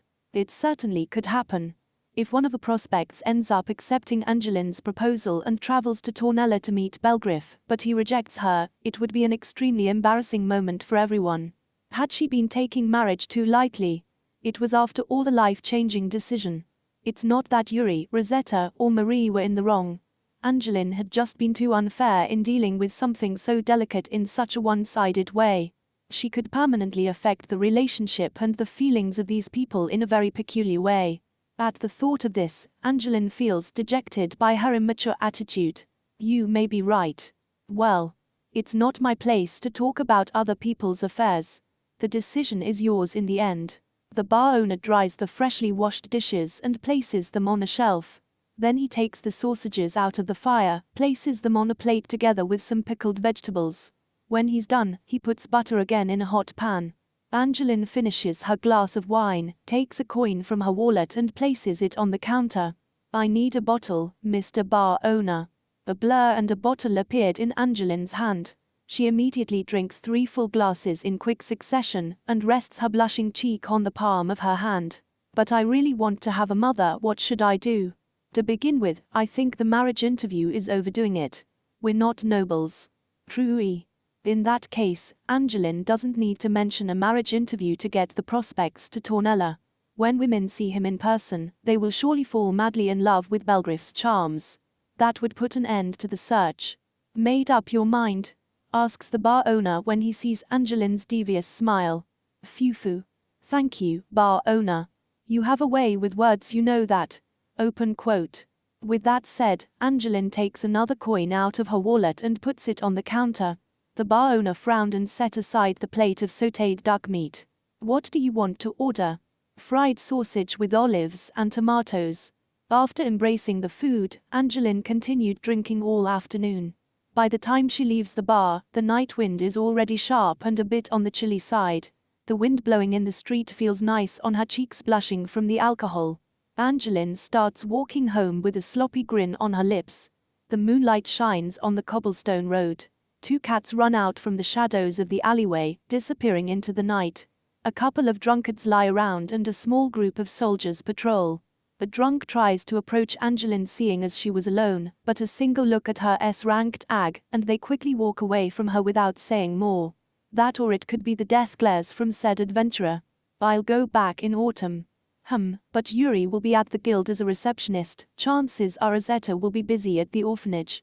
I wonder if Granny Mary could join me. Angeline already wants to eat fresh berries and see her father again.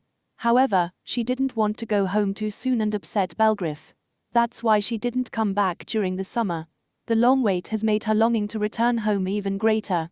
At first, Angeline was planning to go straight to her house, but since the moon is looking beautiful in all its glory, the night breeze being pleasant to the skin, she decides to take a nice stroll instead. Although life in Orphan is much noisier and more dynamic than in Tornella, it also has these moments of tranquility that Angeline enjoys so much. It's a very pleasant feeling, especially after a good drink. The lampposts line up on the road in perfect symmetry. The amber lights warmly illuminate the ground in a holy glow. While Angeline is strolling through the night, she distinguishes shadows moving through an alley behind her. Her ears pick up the slightest trail of light footsteps, her eyes hone in on the outline of shadows that move in the darkness. When she gets to the alley, Angeline notices a boy and a girl. Both have completely white hair. A heartbeat, then a glare. Her hand fell towards her sword as she silently approached. Her other hand slips around Byaku's neck as he turns around to see who it was. He is instead greeted with a wall pushed up into his face. Try to move and I will kill you. Raise your voice, and I will also kill you. Take your pick. Charlotte, who was about to scream, quickly stifles her mouth. So tell me, what are you guys doing here? Angeline hissed as she glared at the both of them. Nothing. Angeline's knee buries itself into Byaku's stomach. I will never forgive you for what you did in Bordeaux. So I ask again, what are you doing here? Byaku let out a stifled chuckle as he tried to catch his breath. And what are you going to do? Kill us? Give me a reason not to. Her icy glare bore down on the boy, her grip tightened around his neck, and Byaku started to choke. Slowly, she unsheathed her blade. However, something small and soft clings to her arm. As she looks down, Angeline realizes it's Charlotte's hand, clutching at her with all her might. No. I beg of you, please. Don't kill us. I will not forgive you just because you're children. Please. I apologize. We'll do whatever you tell us to do. Please forgive us. How many people asked the same thing of you before you killed them? Charlotte is crying and begging, but Angeline shakes her arm off with ease, and the girl falls to the ground. A small bag comes off the girl's waist, and several coins are scattered on the floor. Where did you get that money, huh? Did you kill the owners as well? Angeline asked with disdain. We thought we'd give it back, Byaku manages to say with difficulty, trying to grasp for air. What? Asks Angeline, watching as the boy's face slowly turns blue. We made a lot of money cheating people. But after you stopped us in Bordeaux, we put that life aside. We plan to return the money to as many families as we can. Do you really think I'm going to believe that? It doesn't matter. We're really going to do it. Angeline sees Charlotte stand up. Watching her more closely, she realizes that the girl's dress is dirty and ragged. In fact, they are both in deplorable condition. Angeline's eyes move back and forth between the two. She bites her lip, shutting her eyes so she can't see the two, as if telling herself to not care about their situation. She yells and plunges her sword into the ground, releasing Byaku from her hold. Charlotte looks up in amazement, expecting to have already died. I won't forgive you, Angeline forces out, her hands balled into a tight fist, her entire body shaking uncontrollably. I will never forgive you, but I won't dirty my blade with someone that won't even defend themselves. Charlotte's eyes start to water before she breaks out into mushy sobs. Thank you so much. Ooh. Seeing her like this, Byaku looks at Angeline with a hateful look in his eyes. He looks her up and down. You are way too strong despite being a twig. Shut up. Angeline pulls Charlotte up and shoves a tissue into her hand. How much longer do you plan to keep crying? You're making me look like the villain here. I'm sorry. Charlotte buries her face within the tissue. When Angeline sees the younger girl slowly relax, she sighs and turns her head towards Byaku. There are a lot of things I want to ask you. I'm sure you know a lot of things. We can't answer anything. Byaku answers, looking away from Angeline. Angeline's eyes narrow dangerously. What do you mean? Suddenly, Angeline feels a strong bloodlust behind her and immediately pulls out her sword from the ground. Without warning, a knife flies out of the dark alley. Angeline pulls Charlotte towards her and deflects the knife with her sword. The knife scatters harmlessly onto the ground, a trickle of something familiar irritates Angeline's nose. Poison, how cowardly. The knife, however, hadn't been aimed at her, that much was easy to tell. The trajectory was terrible if she was the target, so that left only one option. How many people want to kill you? Shut up and mind your own business, Byaku says as he raises his hands. Suddenly, an explosion is heard along with the sound of rocks and boxes being destroyed. Several people rushed out of their hiding places. They all wear the same tunics and masks. Charlotte trembles upon seeing them, her face is filled with terror. Inquisitors. Who? Angeline asks, turning to face the new arrivals. By now they were all armed with swords. The assailants are incredibly agile and with quick movements, climbed up the walls of the buildings in the alley and surround Angeline. Who are these guys? Do you know them? Why are they attacking you? They're from Lucretia. As for who they are, they're basically agents of the church. They hunt down those that have sinned. As if on cue, the first assailant blurs forward. Angeline watches his movements, clearly and precisely aimed for Charlotte, as if Angeline wasn't in his sight at all. Angeline felt like she was being looked down upon. She pushes back Charlotte gently towards Byaku, the sword barely missing her neck, before sending back the assailant skidding across the ground with a powerful kick. His mask flies away, scattering on the ground. He looks back towards Angeline, his blank eyes bore into hers in an empty manner. He looks like a puppet. Are they all like that? Behind Angeline, an explosion is heard and an assailant is knocked out of the air. Byaku sends her a condescending look. Don't let your guard down, Twig. Angeline growls back at him. I never lower my guard. HMPH. All the assailants charge forward. Byaku pushes Charlotte behind him before raising both his hands. A golden defensive runic pattern erupts, catching all the blades in its glow. Angeline's blade flies out, catching multiple swords in a block, her hand and a leg holding back the arms of the assailants on her side. For a split second, no one moves. The golden magical shield expands before exploding, sending the attackers flying. At the same time, Angeline sweeps her blade in an arc, sending her attacks skidding back across the ground. Charlotte looks on in both fear and awe at the two backs protecting her. Byaku peers back at Angeline. Their minds have been lost to drugs and magic. They will never stop trying to kill their target. How cruel. Is there a way to cure them? No. Suddenly, a pale golden light begins to illuminate the area. Byaku's magical pattern bursts into life. At the same time, a loud unpleasant noise is heard. As she turns, Angeline sees an assailant being crushed into the ground, killing them like an insect. That's inhuman, Angeline stammers. Welcome to reality, Twig. The assailants rush forward once more at the same time, and all hell breaks loose. Byaku blocks the first strike with another golden shield, before sending the attacker flying into his friend. Angeline parries the next strike, uppercutting him with her palm before sending her attacker rolling backward. Behind her, she heard Byaku's magic crush more of his assailants' bones into the ground.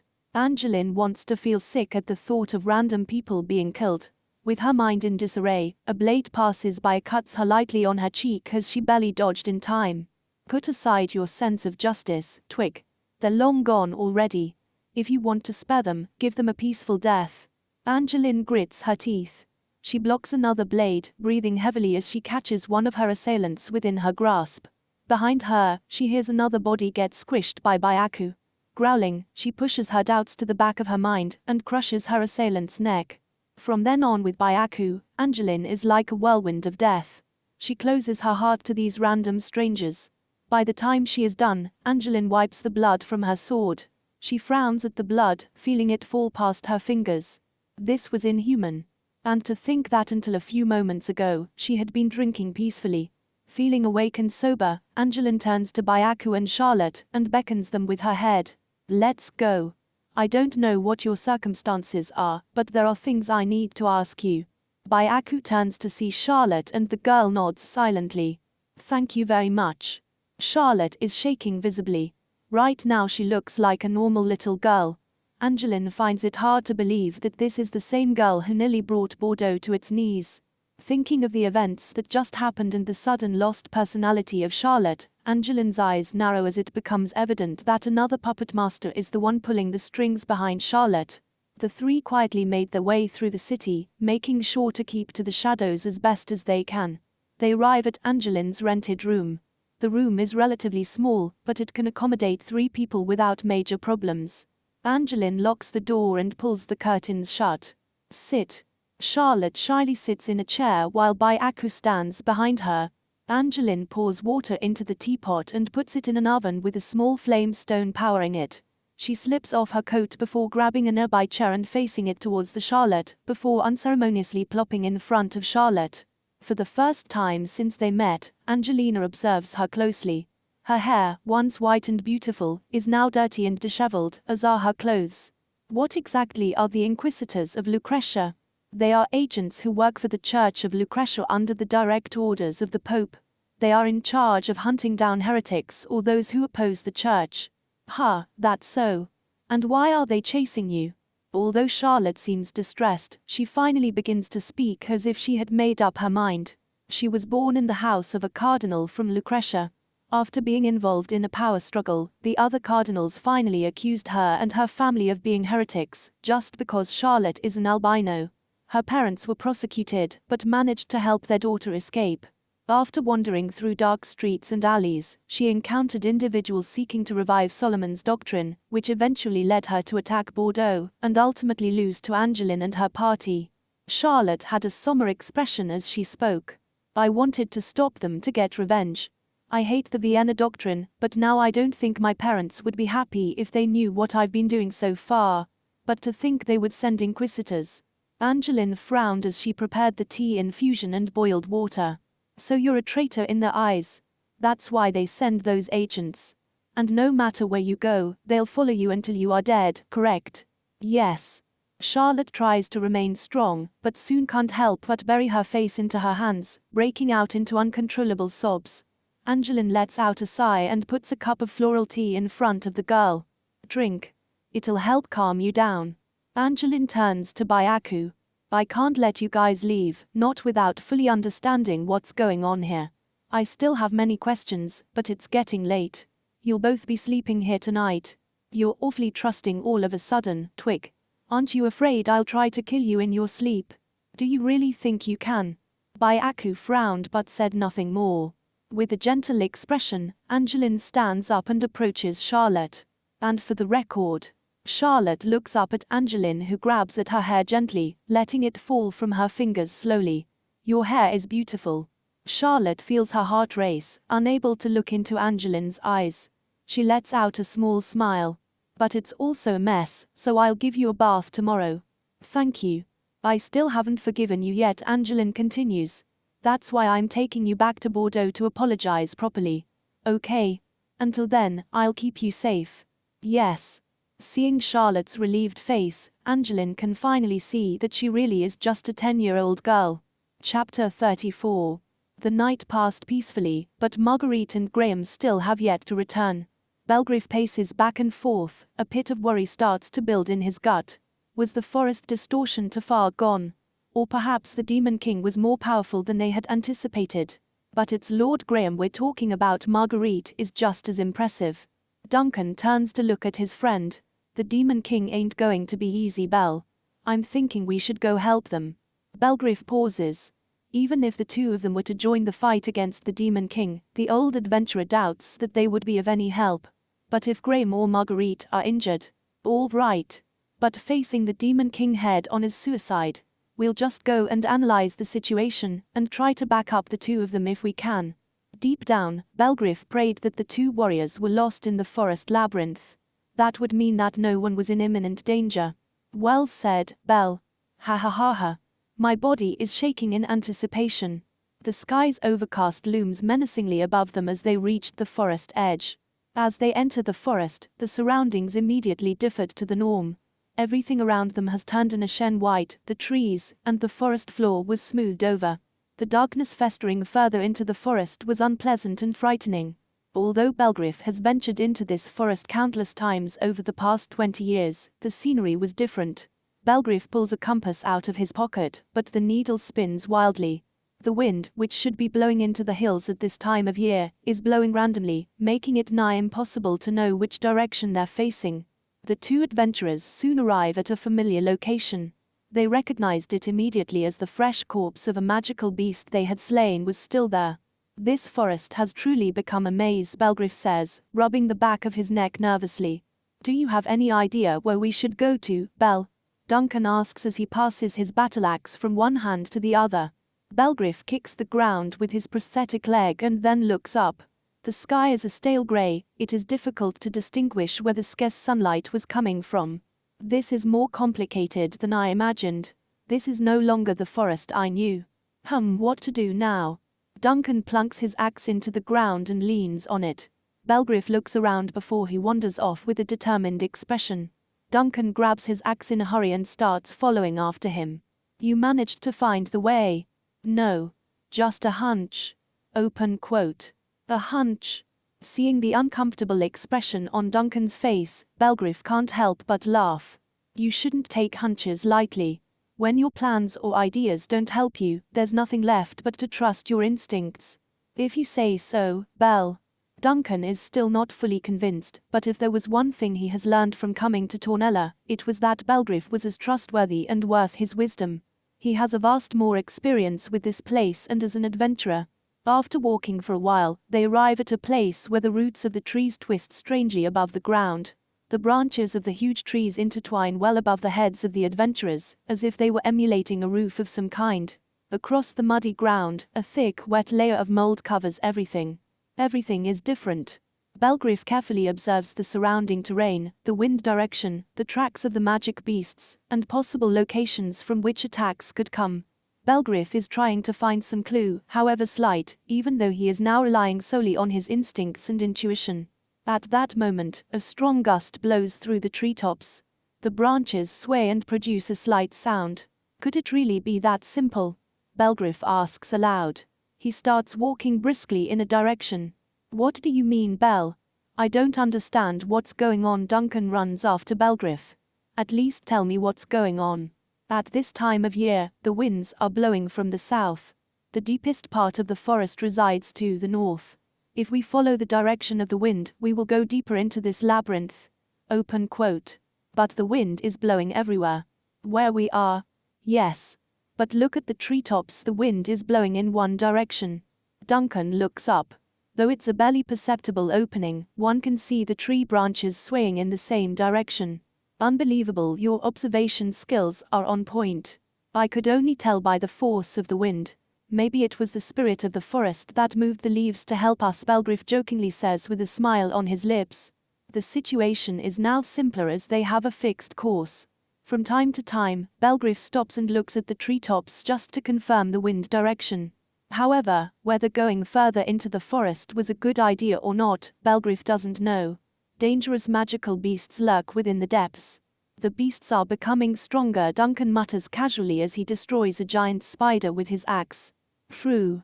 But these magic beasts are at most B rank. I don't think those two would have a problem with enemies like these. Belgriff squints and looks around him. The forest was getting noticeably denser, and now even the branches of the bushes intertwine with those of the trees, forming something very similar to a maze wall. This area was starting to look more and more like a dungeon. Belgriff looks up again to catch their bearing. But now the branches are so tangled and so close together that it is simply impossible to see the sky. Well, I think we should be ready for the worst from now on, Duncan. Ha ha ha. I've been ready since the beginning. Let's do this. Belgriff smiles and then looks back the way they came. All along the way, Belgriff has marked some trees so that he can retrace his steps, although he is not sure if this will be of much help to them. However, it's far too late to start doubting now. Belgriff takes a deep breath and looks ahead. Yeah. Let's go. Umlaut. The trees rustle, swaying like they had a life of their own. The branches intertwine and merge, forming a dome ceiling above the forest clearing. This has to be a joke, open quote. Marguerite grinds her teeth. Several magical beasts were lying dead around her feet. Their brethren growled from the opposite side of the clearing, their hungry eyes honed on Marguerite. But there's also a child there. A child that is sitting casually on one of the branches, swinging his legs back and forth without a care in the world. Their long hair sways to the breeze, exquisite black eyes stare sadly at Marguerite. I can't underestimate you, can I? The elf mutters. Marguerite raises her thin sword, her grip tightening around its handle. The moment she moves, the magic beasts pounce on her. Marguerite scowls and attacks the magic beasts, blurring from her spot. Like a deadly dance, she swiftly weaves in and out of range of the beasts' attacks. Her attacks are gentle but extremely precise and deadly. The magical beasts, while not highly threatening, have a major numbers advantage over the elf. The girl is talented, boasting power and speed unrivaled by her peers. But she is only a swordsman. Duels are her forte, between one powerful enemy and herself.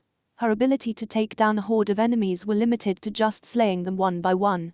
Limited by her own stamina. Marguerite soldiers on, like a whirlwind, constantly becoming faster and faster and never losing momentum. The blood splatters onto her sword and clothes.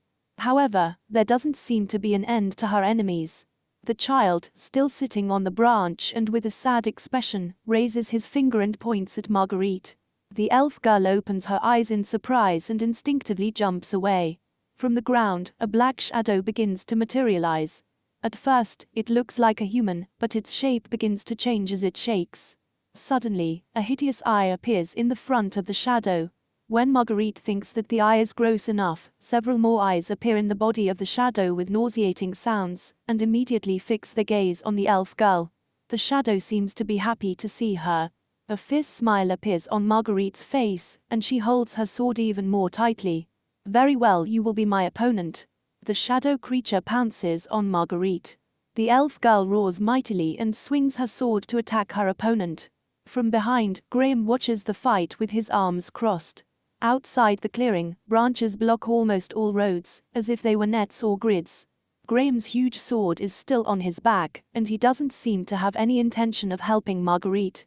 The old hero looks at Marguerite with a look that expresses resignation and a certain disappointment, and then he lets out a sigh. I don't know anymore. Graham managed to catch up with Marguerite shortly after she entered the woods. Marguerite can normally move quite easily through any forest, but thanks to the strange energy and the changes of the place, Graham was able to catch up with the elf girl. Along the way, Graham tried to persuade her to return home, but when he saw that the princess was not paying the slightest attention to him, he gave up. The old hero thinks it's best to let her do what she wants for now. Allow her to experience things on her own, and perhaps Marguerite will learn something useful from this battle. But so far, everything's the same. Marguerite still swings her sword recklessly. She's certainly strong, but I don't think it's enough. Graham looks at the boy sitting on the branch. The boy's look seems nostalgic, sad even. There's something quite strange about all this. The magic power that comes from the child is almost identical to that of a demon king. But it also seems that its magical power has not yet matured. Despite that, the trees surrounding the clearing and forming the dome are full of magic. All the magical beasts found there have been attracted by this great concentration of magical power. Graham keeps his eyes on that scene. Graham imagined at first that child is the origin of that strange magical power. However, the magic power seems to come from the strange clearing. As far as the old hero can understand, the magic power is under the control of that child, but the magic power will not go away, even if they exterminate the child. Moreover, if the child dies, the magic power may run amok. But even Graham, a legendary hero, isn't completely sure about this. The child can control magical power similar to that of a demon king, and change his surroundings without being corrupted by it. It's like the child is building a home. Graham mumbles. It seems Marguerite doesn't realize that yet. She still thinks that the child is a demon king, and that everything will be solved if she subjugates him. But even Graham was pretty reckless when he was younger. At that time, he thought that all the obstacles he faced could be solved if he removed them with his sword. The advice and words of the old and experienced adventurers were no more than useless naggings for young Graham. When he remembers that, Graham feels a little embarrassed. It is almost impossible to stop the advancement of reckless young people. At that moment, Graham feels a presence behind him and immediately turns around. How? Graham asks incredulously. Belgriff and Duncan are standing there. They look at Graham and the clearing behind him with a surprised expression. What are you two doing here? You didn't come back after dark. And we were a little worried. Graham squints at Duncan's words. I see. So it's been that long. Didn't you guys notice? It should be easy to notice, you know, with the sunset and the sunrise and that. Time seems to pass differently in this place. It's still dark. Open quote. Duncan opens his eyes with surprise at Graham's explanation, but Belgriff, who seems to have noticed it before, nods solemnly. But, Lord Graham, what is this place? Open quote. It's the center of the forest maze. It's small, but the vortex of magic power is there. Marguerite, shouts Duncan at the sight of the elf girl inside the clearing, and then he turns to see Graham. We gotta help her. But Graham shakes his head silently. This is a good time for her to learn. If she doesn't want to understand with words, she'll have to do it through experience. But her opponent is a demon king, right? If anything should happen to her. Don't worry, Duncan. As far as I can see, that being does not have the power to kill Marguerite. Okay. Duncan grips the branches in front of him tightly and watches the battle carefully. Belgriff also watches the fight with a complicated expression. Is that child a demon king? I don't know. But its magic power is very similar. Belgriff is confused, as his intuition tells him that this child is not evil. Unlike the magic beasts around, the child does not exude any bloodlust or hostility. The old adventurer feels that, if he had to fight that child, he would not be able to hurt him. However, Marguerite seems to be unaware of this. In spite of everything, Marguerite continues to fight as if that child were an enemy that she must destroy at all costs. Graham seems a little disappointed by that, but he doesn't want to interfere either. Belgriff understands Graham's feelings perfectly, as he too has raised a girl who will declare war on any magic beast she encounters. The old adventurer also understands that sometimes experience is needed to promote growth. However, there is also something puzzling about that fight, which makes Belgriff a little uneasy. While the three of them watch from a distance, Marguerite finishes off the shadow creature and pounces on the child. The child gently shakes his finger, and a new shadow begins to form quickly. Then, the new creature stands in front of Marguerite. You're on the way. Marguerite swings her sword sharply, the shadow is cut in half and disappears into the ground. Marguerite jumps again and addresses the child. Go to hell. Marguerite twists her body a little and brings her sword closer to her, then the elf girl pushes her sword forward, taking advantage of the momentum. The boy watches Marguerite without moving from his place and murmurs, "Lone lie."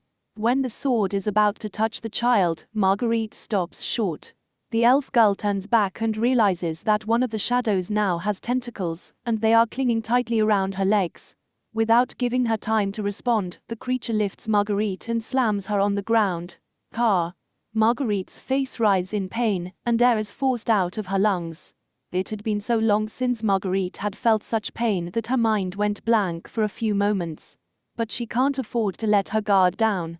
If she loses here, that means her uncle was right. And that just can't happen. Phew, don't mess with me. Marguerite opens her eyes suddenly and kills the approaching shadow creature. She shakes the tentacle grip and nimbly manages to jump back up. Seeing what Marguerite does, the child's gaze becomes even sadder. Scary. The child shakes his finger again and, from behind him, the shadows suddenly stretch out and shoot straight into Marguerite's stomach. Marguerite, whose reaction is delayed by the pain she feels and the sudden rush of blood to her head, is hit directly and thrown back. The elf girl stands wobbly and assumes a defensive position. Little by little the taste of blood takes hold of her mouth. The magic beasts that lurk nearby do not waste this opportunity and pounced on her. Marguerite tries to fight, but her body doesn't move as it should. Goo damn. Marguerite raises her sword shakily, and at that moment, a hand gently grabs her shoulder. The elf girl is quite surprised and quickly looks up.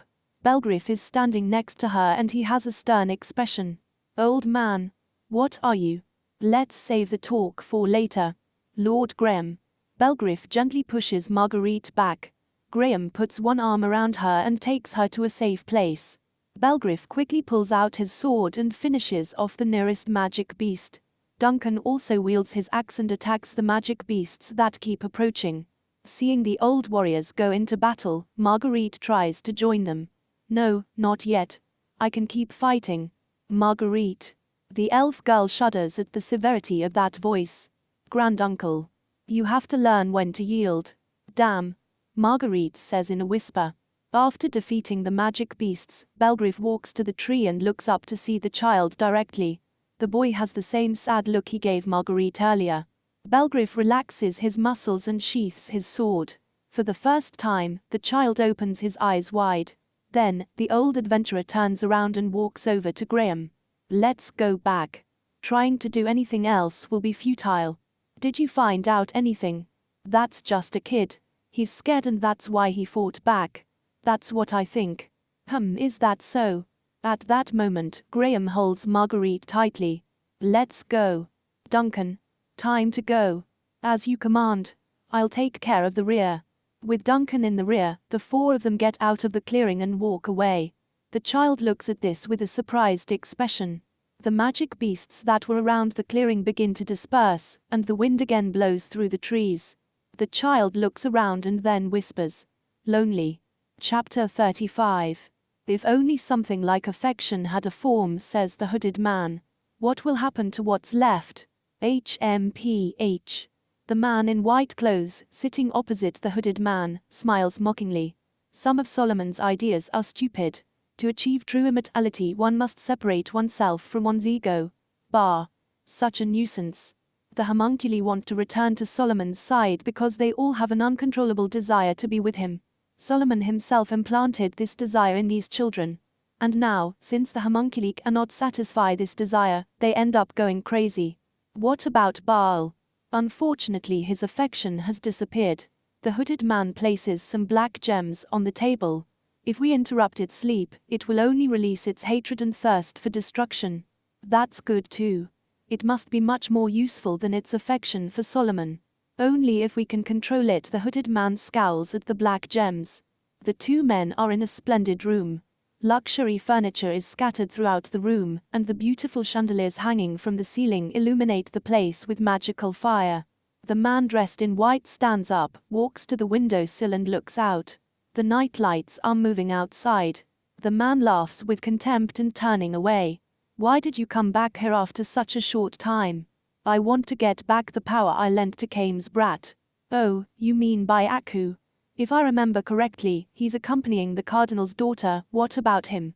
Is everything all right with the rebellion in Bordeaux? We have been betrayed. What's more, the ring was destroyed. The resurrection of Samaginia will take longer now. The man dressed in white laughs loudly at the words of the hooded man. Ha ha ha.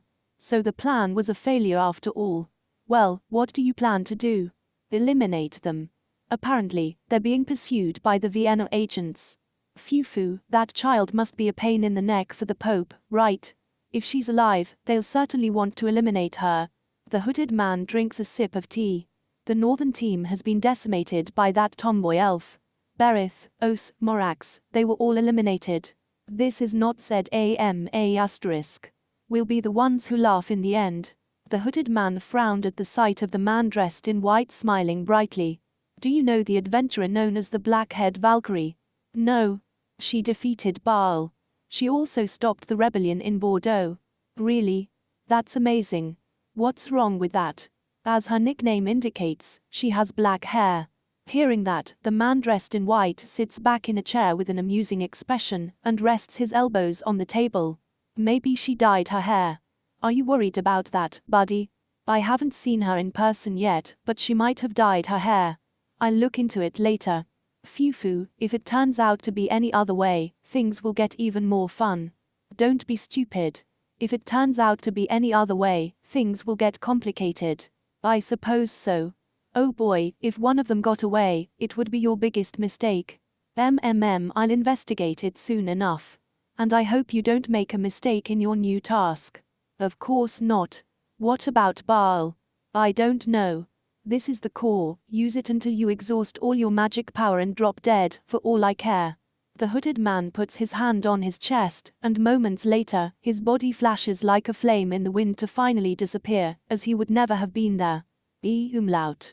By the time Belgriff and the others get back to the village, the sun has already set.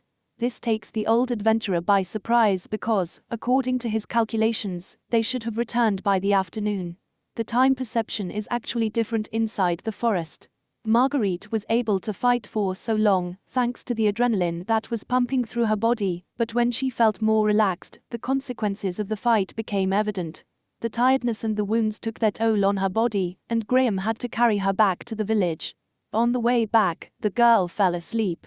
So when they arrive home, Graham immediately puts her in one of the beds. When Marguerite is asleep, she is nothing like the girl who shouts foul words and swings her sword indiscriminately. Graham watches the girl sleep for a few seconds, and then lets out a sigh. She's a troublemaker. I hope she's learned something from all this.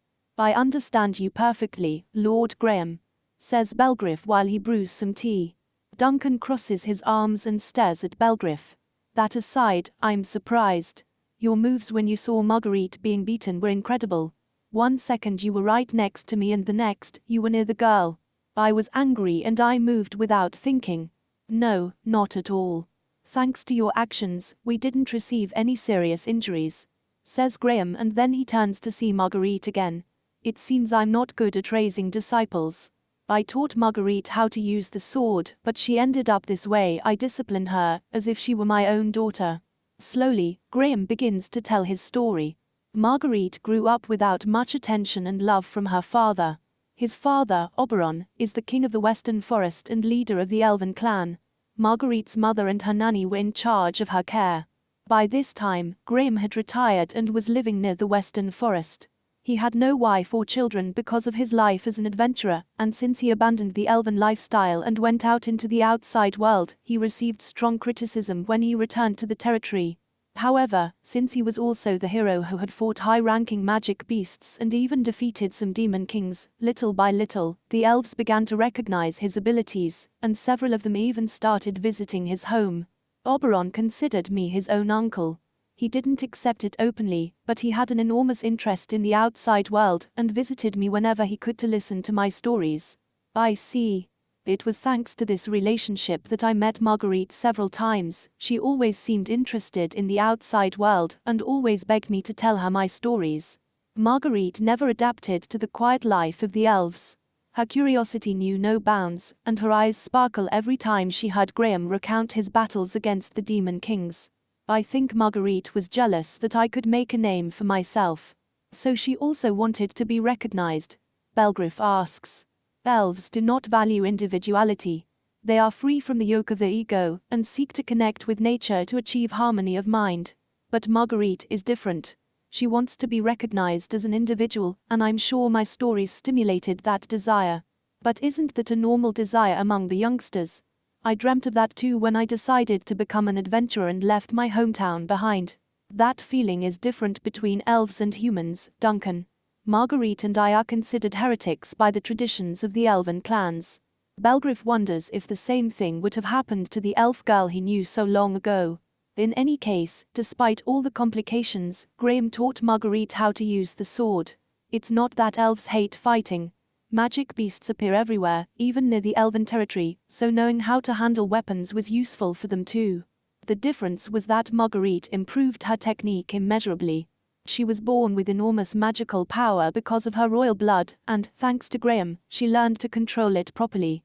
In a very short time, she managed to master several styles of sword fighting, to the extent that she was able to create and polish her own style.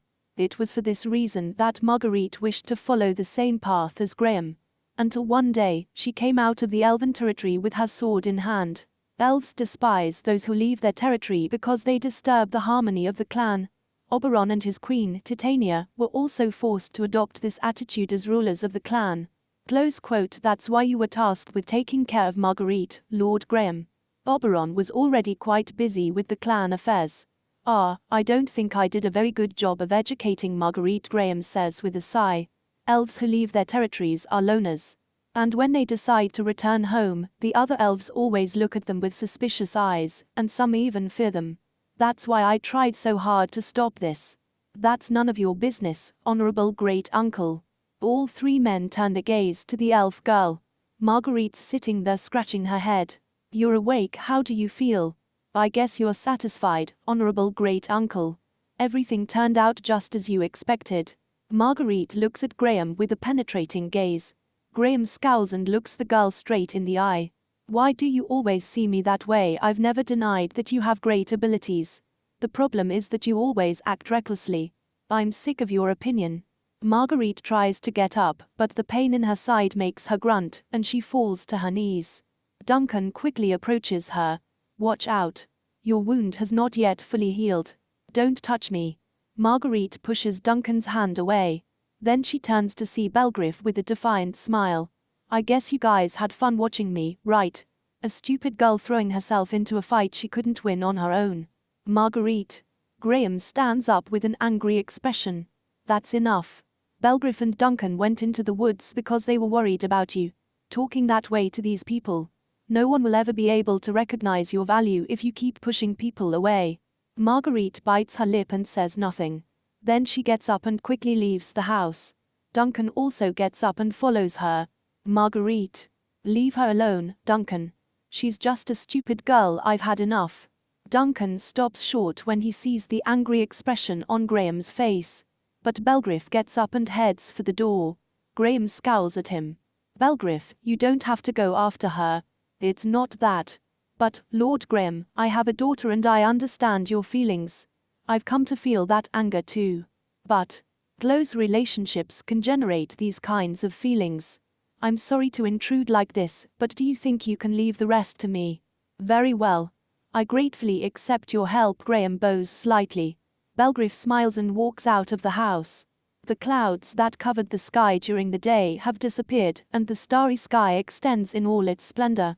It's a moonless night, but the starlight is enough to see everything clearly. Marguerite is not far from the house, probably because of the pain she still feels. She is leaning against the fence in the garden, breathing out soundly and looking at the ground.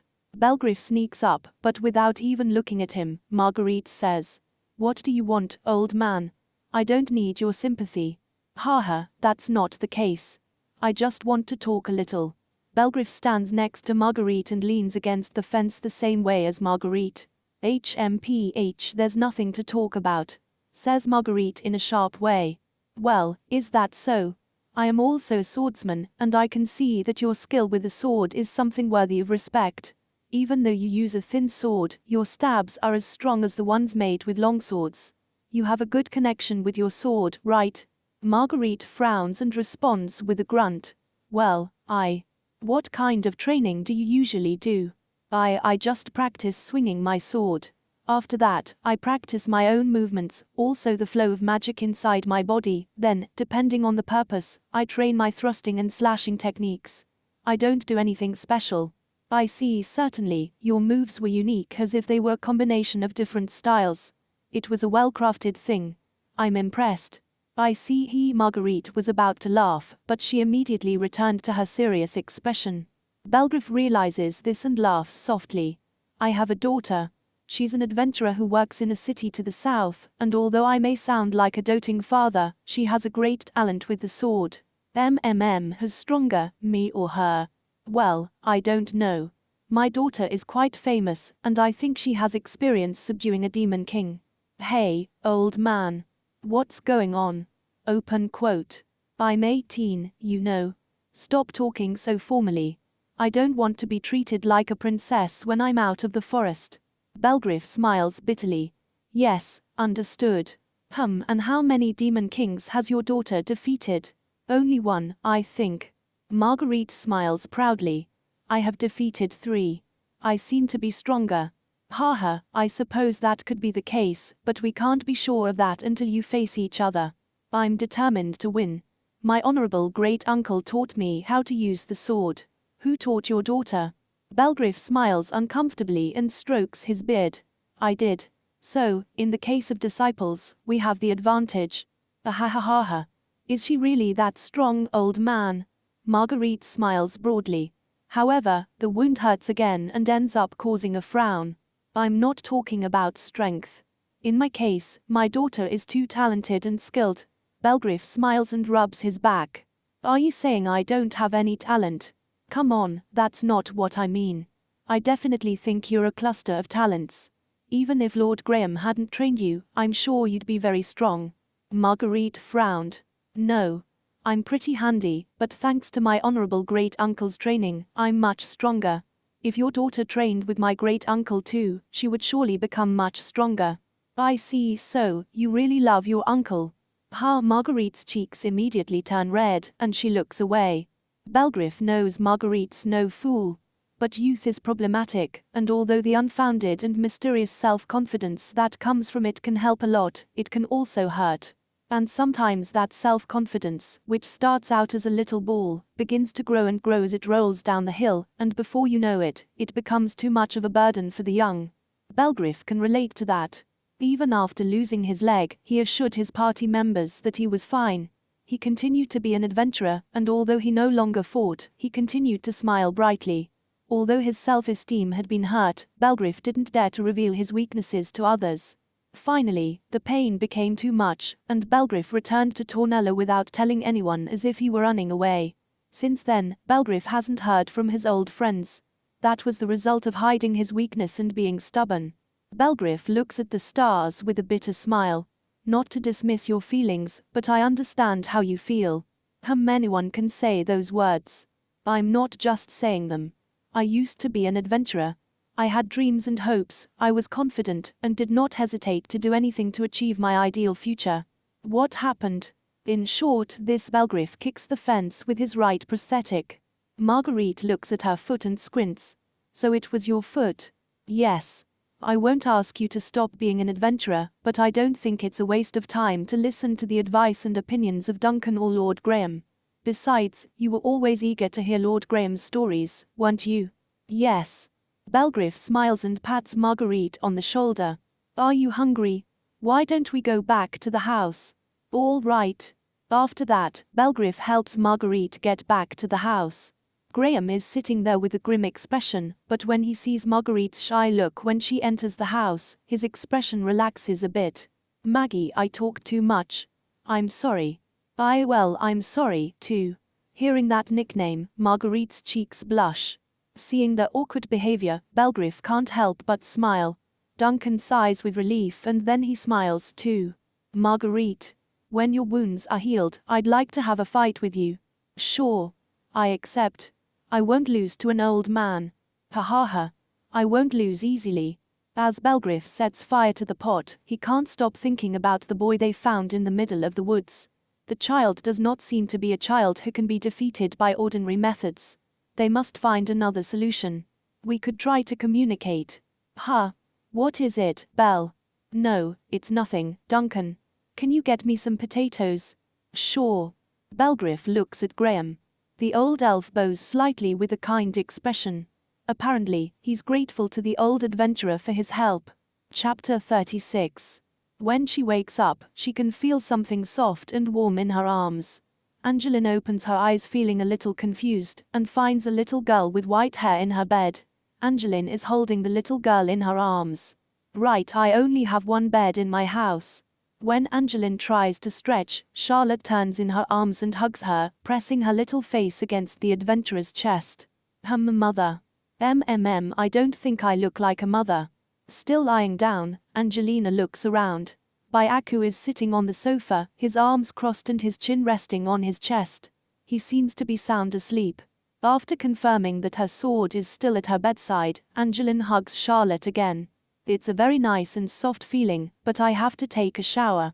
Angeline has been enjoying the feeling of holding Charlotte in her arms, but when she sees that the sunlight is already coming in through the window, she pokes the little girl's cheeks. Naya. Charlotte opens her eyes a little while she mumbles something. But as she focuses on Angeline, a flood of memories riddles her mind, and the little girl jumps out of bed. Good morning. I hadn't slept in a proper bed in a long time, and I think I overslept, and... Don't be so scared. It's not like I'm gonna eat you or anything. Yeah. Well, first things first, breakfast. Hey, you, get up. Angeline kicks Byaku's feet, and he raises his head a little. What's going on? Help us. Prepare the dishes. Byaku gets up slowly and takes some dishes off the shelf. Charlotte lifts her face and looks at Angeline. Angeline, what am I going to do? First I want you to wash your face. Then you can help us. Charlotte goes to the sink in a hurry and washes her face. Then she dries it quickly with a towel and returns to Angeline. All set. Very good. Now, come here. Angeline fixes Charlotte's hair in a ponytail and tells her to take the leaves off some vegetables. Meanwhile, Angeline places a pan on top of the flame rock and pours in some eggs and bacon to cook them. Almost immediately a delicious aroma begins to fill the room. Angeline also reheats some bread and broth, and they eat them along with the eggs, bacon, and salad. Byaku eats breakfast without changing her expression, but Charlotte's eyes become teary with the first bite. Angeline takes a sip of tea with a somewhat confused expression. Don't you think you're exaggerating? Is it really that tasty? Yes, because it's been a long time since I've had a hot meal. Angeline remembers the moment she came across them. Charlotte could easily have used the money they had with them to buy something to eat, but she didn't. That, at least, is a sign of true regret. Even so, their actions led to the death of several people. Angeline is not sure what they should do as penance for all that, but at least they should go back and apologize sincerely to the people in Bordeaux. Also, Angeline is not sure what the children are planning to do. Well, I haven't been back to Bordeaux yet. She needs to prepare for any eventuality. If something happens again, the people of Bordeaux may suffer the consequences again. And now that she thinks about it, Byaku can use teleportation magic that could be quite useful. Hey, you. What? You can use teleportation magic, right? How far can you go? Upon hearing the question, Byaku frowns. I could go anywhere I could remember clearly, but I can't do that anymore. They took it away from me. Did they take it away from you? That magic was something they lent me, and now that I don't work with them anymore, they took it away. Angeline immediately feels confused. She's never heard of magic that could be borrowed before. But it's not like Byaku is in a situation where he can lie. What about your three-dimensional magic circles? That was something I learnt on my own. The only thing I borrowed was the teleportation magic. To lend a magic power. That's something they can do. After saying that, Byaku drinks a sip of tea. Angeline gets discouraged listening to Byaku. It would have been easier to return to Tornella if Byaku could still use his magic. You're a useless boy. That was pretty rude, you twig. But despite everything, it wouldn't be a good time to go back to Bordeaux. Her father told her that she should always try to prepare herself for anything. Also, more people in Orphan can support Angeline if something should happen. And if Angeline can convince Yuri or Maria to accompany them as escorts by the end of autumn, the trip will be safer. And as an added bonus, one of them might fall in love with Belgriff and marry him. It would be two birds with one stone, says Angeline solemnly as she bites into a piece of bread. After breakfast, Angeline starts to think about what to do next. She usually visits the guild and meets with Anessa and Miriam to see if there are any quests available, and if there is nothing, they take a walk around the village and rest. It seems that the best option is to go to the guild. If Angeline explains the situation perfectly, they may agree to help protect Charlotte. The people trying to revive the demon kings and inquisitors of the Church of Vienna. If it were only one of them, Angeline might be able to handle things on her own, but since it is these two organizations, she needs the support of the guild. Everything will be easier if Anessa and Miriam help her. After cleaning the dishes, Angeline takes a shower, changes her clothes and puts the sword on her waist. What are we going to do? Asks Charlotte as she stares at Angeline. You guys are coming with me. We're going to the guild. Hearing that, Byaku frowns. I don't think it's a good idea. Why? We've already had a meeting with the guild master of this place. Angeline lets out a sigh. That will be a problem. Sorry, says Charlotte looking down. Angeline gives her a gentle pat on the head. Well, never mind. The guild of this city owes me a few favors. Who are you really? Angeline laughs at Byaku's question. I am an S-rank adventurer. My identity is not a secret, unlike you, but I will hear your story later. Angeline takes Charlotte's hand and leaves the room. Byaku follows shortly after. There is a grey cloud covering part of the sky, but other than that, the weather is quite pleasant. Still, Charlotte seems quite nervous even though she's walking next to Angeline. Apparently, she's still worried that they might be attacked at any moment. Angeline shakes her head and squeezes Charlotte's hand. When the girl looks up, the adventurer girl smiles confidently. It's all right. I'm here. Yes. Charlotte smiles happily as she squeezes Angeline's hand. This seems to please Angeline. It is almost like she has a younger sister. A younger sister. The sound of that makes Angeline quite happy. Unlike a mother, a younger sister is someone Angeline can pamper and, even more so, protect. Angeline turns to see Charlotte. Can I call you Lottie? Huh. Oh, right. You can call me Big Sister. Big Sister? Asks Charlotte with a confused look. Yes. Angeline keeps walking around with a happy smile on her face and a strange sense of satisfaction on her chest. Byaku follows them silently, but he scowls as if he does not understand what is happening. Hey, you. How old are you? Angeline asks unexpectedly. What? How old are you? 15, I think. Why do you ask? You can call me Big Sister too, says Angeline with a smile. Byaku's expression immediately becomes tense. You must be joking. Phew, so you're shy, right? Who are you calling shy? Shouts Byaku somewhat angrily. Angeline runs away with a big smile on her face. Charlotte also smiles and runs after Angeline. Byaku looks at them with an annoyed expression, but he still runs after the girls. As usual, the guild is overcrowded. Trade has increased now that autumn is approaching, and there are several quests for escorts. For this reason, several wandering adventurers have come from other cities. Anessa and Miriam had already arrived at the guild and are now at the reception talking to Yuri. When Angeline calls them, they immediately turn around. Good morning, Angie. The scouting quests look good today. Anessa stops talking and squints. Who is that child? My little sister. Ha. It's a joke. Really? Miriam starts laughing as Anessa opens and closes her mouth like a fish out of water. But then, Anessa looks closely at Charlotte. I think I've seen her somewhere, but I don't remember exactly where. Oh. It was in Bordeaux. When Anessa finally remembers what happened back then, she stares at Charlotte, and the girl cannot help but tremble. Don't scare her, Angeline intervenes.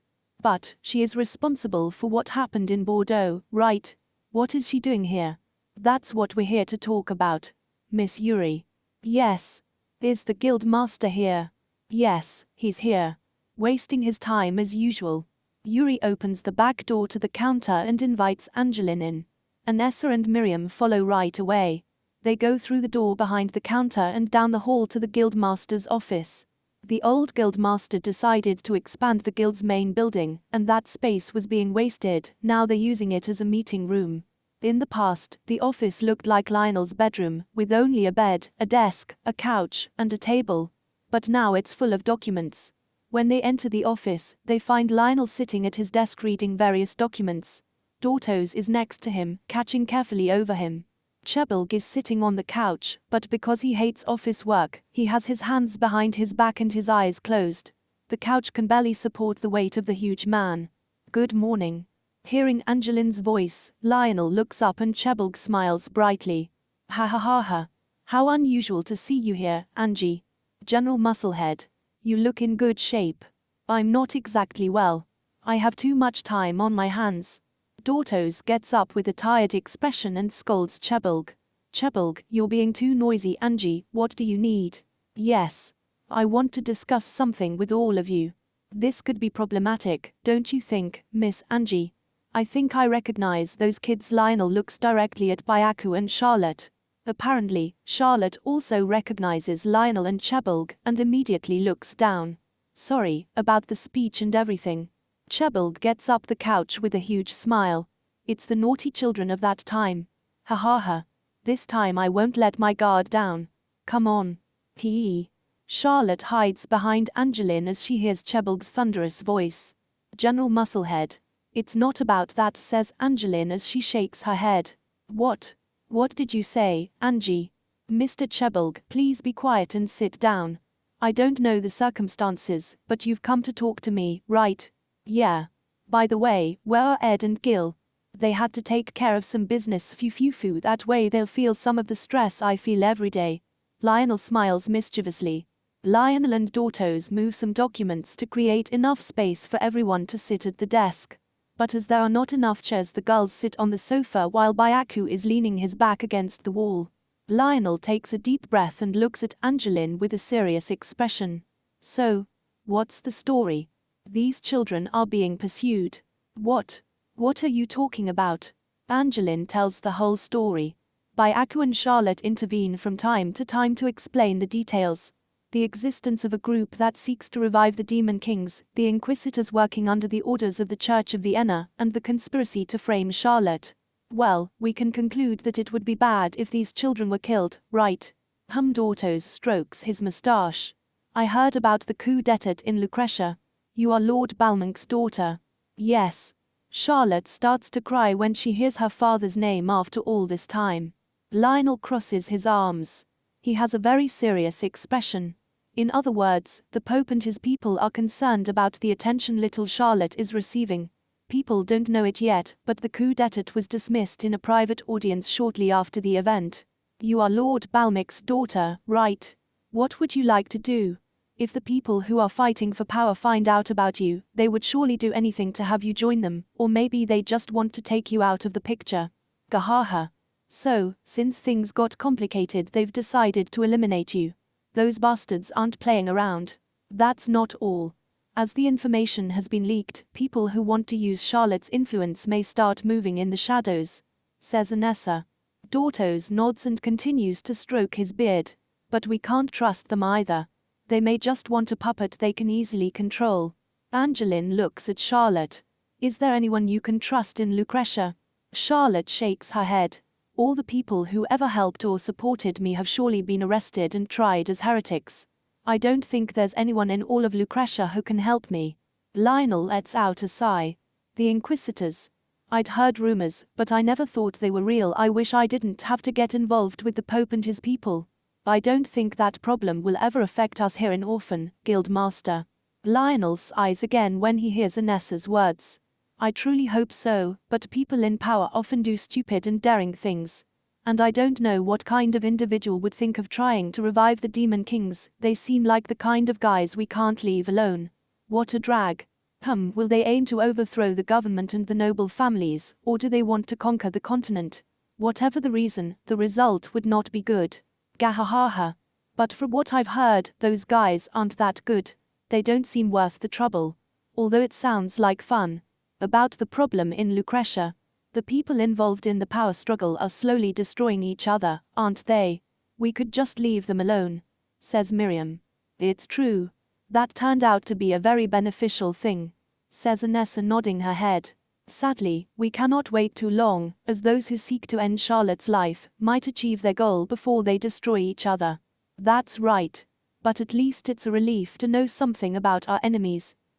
This will be as complicated as the problem with the Demon King. I don't know if my old body can handle it.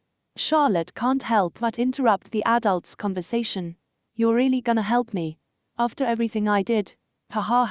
Children shouldn't worry about things like this. If you behave yourself and stay calm, everything will be fine, says Chebble, laughing out loud. But people died. I'm afraid they'll decide to execute me for my crimes. I don't think there's any way I'll be forgiven. Angeline scowls and holds Charlotte's face with her two hands. Do you have some kind of death wish?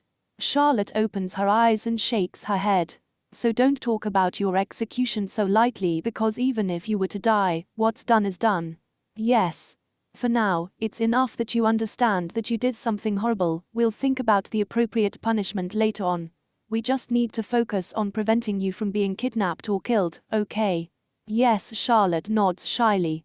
Seeing that the girl has finally accepted to be protected and that she is willing to atone for her wrongdoings, Angeline smiles happily. Well, don't worry too much, now you have an older sister who can protect you. Charlotte smiles shyly as she listens to Angeline's words. Angeline is relieved that the members of Orphans Guild have agreed to protect Charlotte. At first, they were somewhat dismayed and worried about having to oppose the Pope, but they are all good people, so in the end, they decided to take action. Orphans Guild is quite large, so not every adventurer will be able to help. However, Angeline is reassured to know that her best friends, the Guildmaster and a couple of former S-rank adventurers, are on her side.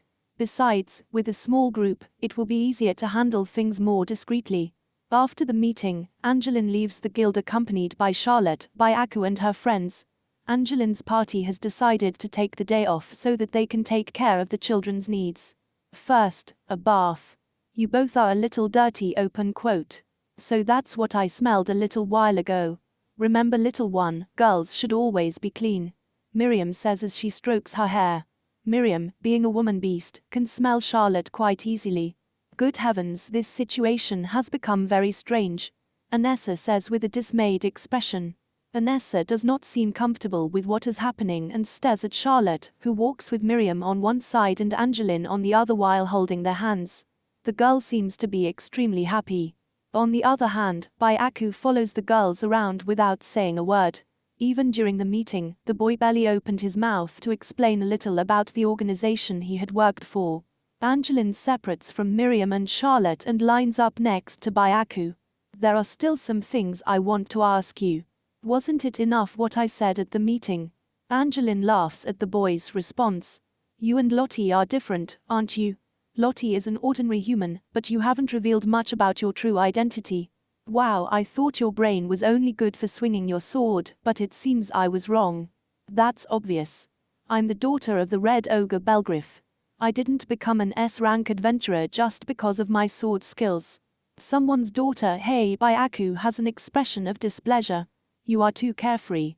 On the contrary, I think you're too serious. My daddy always says that if you don't broaden your horizons when you're young, the real world will end up kicking your butt when you're older. What kind of nonsense does your father say? Byaku sighs deeply and remains silent for a while, but finally, he begins to speak. A demon king is residing within me. The demon king came. Angeline noticed something strange during their fight in Bordeaux, but this confirmed it. But your presence is somewhat different from the one I felt when I fought the demon king in Orphan. Demon kings are homunculi originally created by Solomon. They are immortal, have enormous magical power and incredible fighting ability. But if they are unable to find their master, the homunculi simply fall into madness. That's the first time I've heard something like that. Why do you have that homunculus inside you? It was an experiment, to allow a homunculus to be born with the appearance of a human child. What do you mean? I don't know all the details, but the purpose was to get rid of the madness the homunculi felt, while maintaining the fighting skills and magic power. I was the result of one of those experiments. But I was considered a failure because some of the homunculus's madness still resides within my mind. That means you're weird. Shut up. Besides, I'm not the only one in this situation. Byaku looks directly at Angeline. You may be the product of one of those experiments, too. Angeline widens her eyes, but then she laughs. A demon king, me. Ha. Don't you think your strength is something out of the ordinary? Angeline blows and then hits her chest. It's because of my daddy. Think again, more carefully. Your strength and ability are due to the influence of a homunculus. Open quote. If that's true, then why did my daddy find me abandoned at Tornella? I don't know. In your story, you were in the Imperial City, right? Tornella is far from the Imperial City, and my daddy found me when I was still a baby. It doesn't make sense. Byaku sighs again as if he were giving up. You'll have to figure it out for yourself. I did not know about the homunculus inside me until I felt its madness invading my entire being. I can't tell you more about it. I see. Well, it's not like it's really going to affect me. TSK. Seeing Byaku's expression, Angeline laughs again and puts her hand on the boy's shoulder. You're alone too, aren't you? But you'll be fine now because you have a big sister to take care of you. What nonsense are you saying? Don't be shy. Ha. I'll take you to Tornella soon. You're a really cumbersome woman. Open quote. At that time, the rest of the group arrives at the bathhouse and urge Byaku and Angeline to hurry. Chapter 37. Nice. Fufu, it looks good. She's cute. She's already pretty, the clothes just enhance her beauty. All right, now try this one. Well. Charlotte moves nervously as Angeline and Miriam look for more clothes for her to wear. It's almost like they're dressing a doll in various outfits. Vanessa was standing behind her with an astonished expression, but she also had clothes that she thought would look good on the girl. After refreshing themselves at the bathhouse, the group decided to visit a clothing store. It is not a high-end store, but its products are made with good materials and are of good quality. Both Charlotte and Byaku wore dirty, frayed clothes, as if they had not changed clothes since the conflict in Bordeaux territory. So in their case, a simple bath will not be enough. Charlotte was nervous all the way, but Angeline took her by the hand and led her confidently to the clothing store, despite all the glances people were directing at the girl's worn and dirty clothes. Fortunately, the girl seems to be enjoying all of this, despite everything. All right, this is the next one. Wait a minute, the clothes I chose. Open quote. Oh my, at first you didn't seem interested, but now you want to include your outfits. You're so cunning, Ain.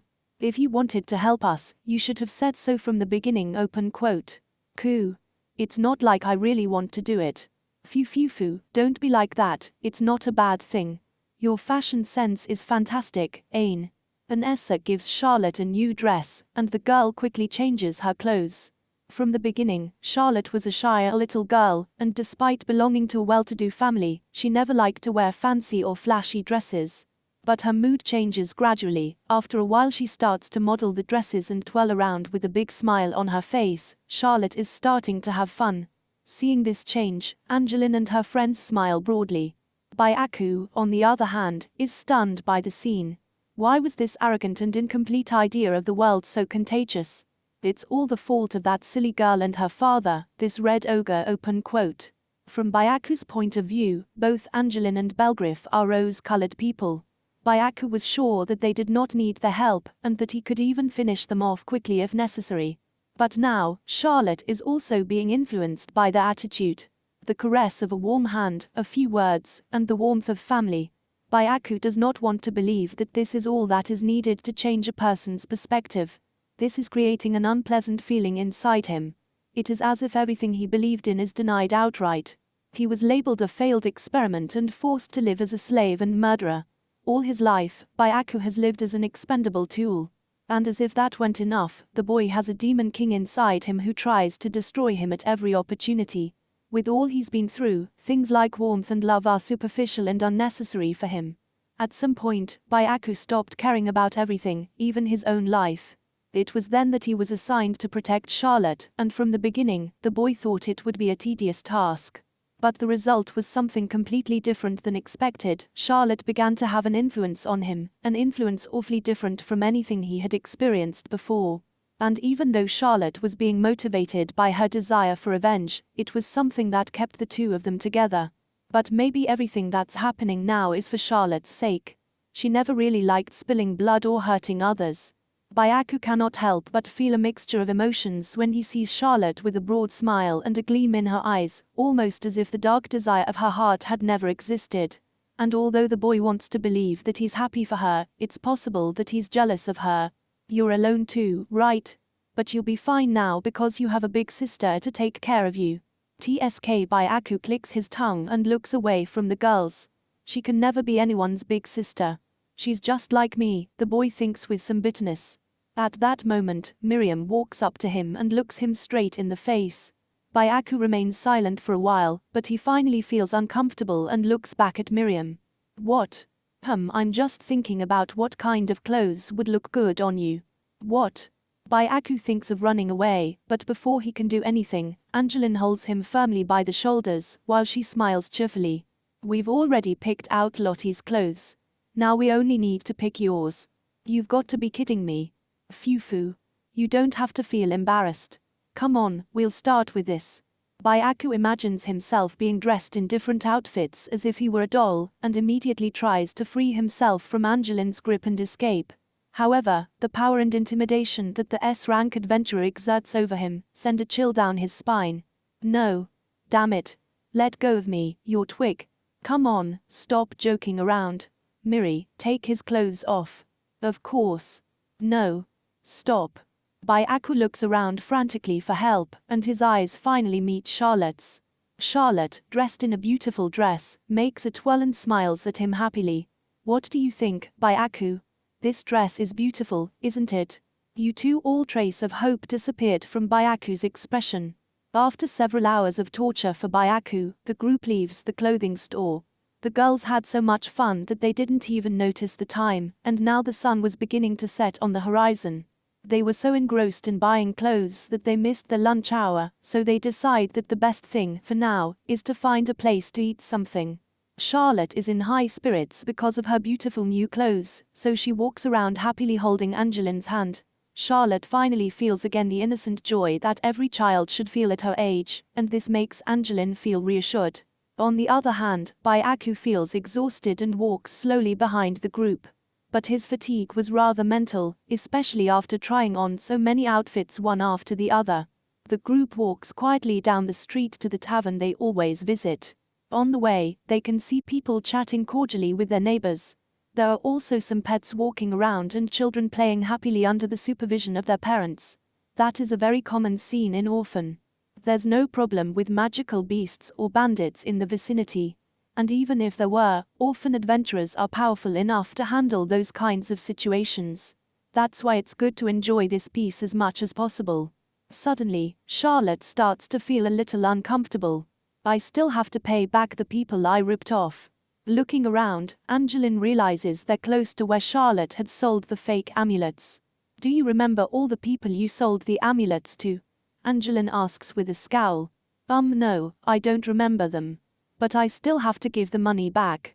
Vanessa smiles tenderly and strokes Charlotte's head. I don't think you have to worry too much. People really thought your amulets would work when they bought them. It doesn't matter if they're true or false in the end if people believe in them. I don't think it does much harm. Besides, people here forget things rather quickly, after a while they won't remember buying you those amulets. But open quote.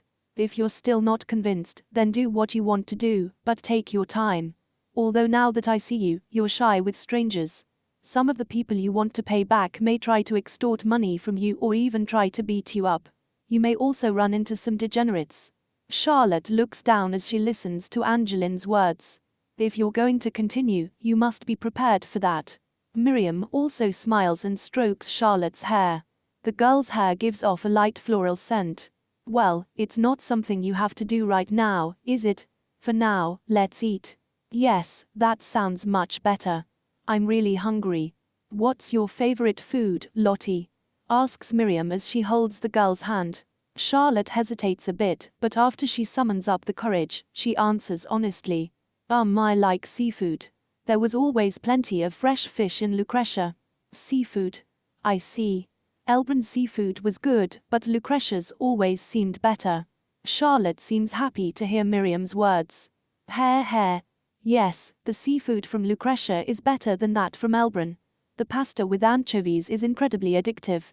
Anchovies, you say? Well, I've gotten used to the taste a little bit just recently. I still remember Mr. Bell's face when he first tried them, it was so much fun. Close quote, says Miriam with a big smile. Haha. Yeah, the taste took him by surprise. Phew. Who is Mr. Bell? Charlotte asks innocently. My dad. Your dad, big sis? Yes. His name is the Red Ogre Belgriff. He's got red hair, he is also tall, strong and friendly. Charlotte scowls as if she's thinking about something. He's got red hair. That's right. And even though he has a prosthetic leg, he's stronger than me. I'll introduce him to you soon enough. As she listens to this, Charlotte's eyes sparkle with excitement, and she embraces Angeline with a huge smile. What's wrong? Angeline asks as she strokes Charlotte's hair. I'm just really happy. Hey. Thank you, big sis. Charlotte laughs brightly and buries her face in Angeline's chest.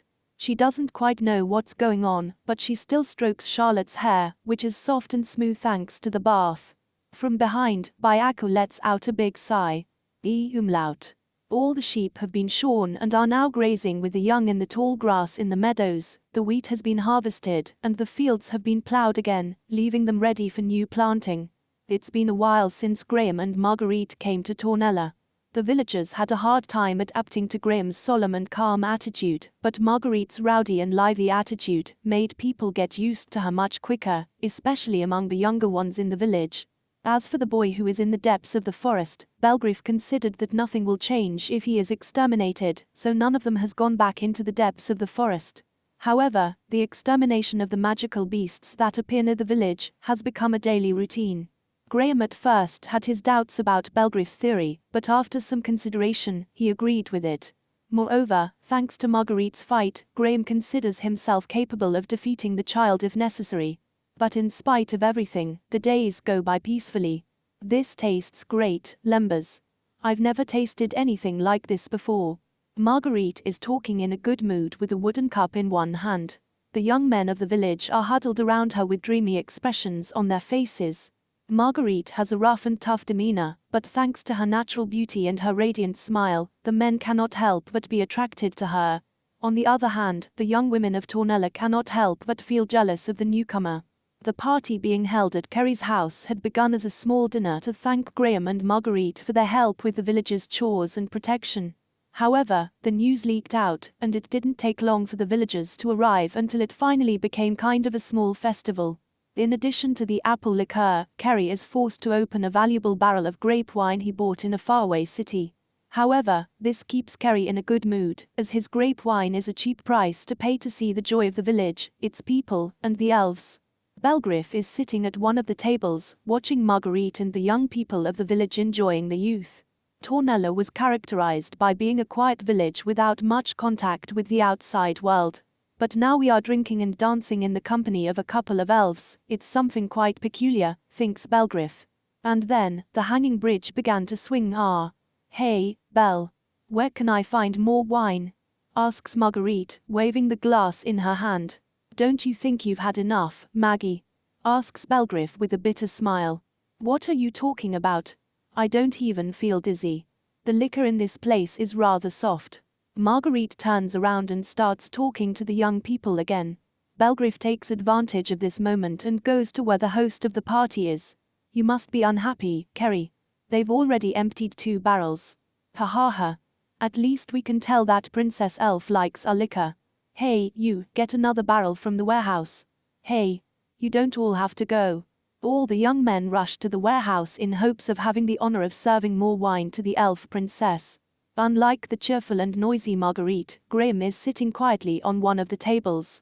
His arms are crossed and his eyes are closed. But upon closer inspection, Belgriff notices that Graham is swaying slightly from side to side and that the glass in front of him still has some wine in it.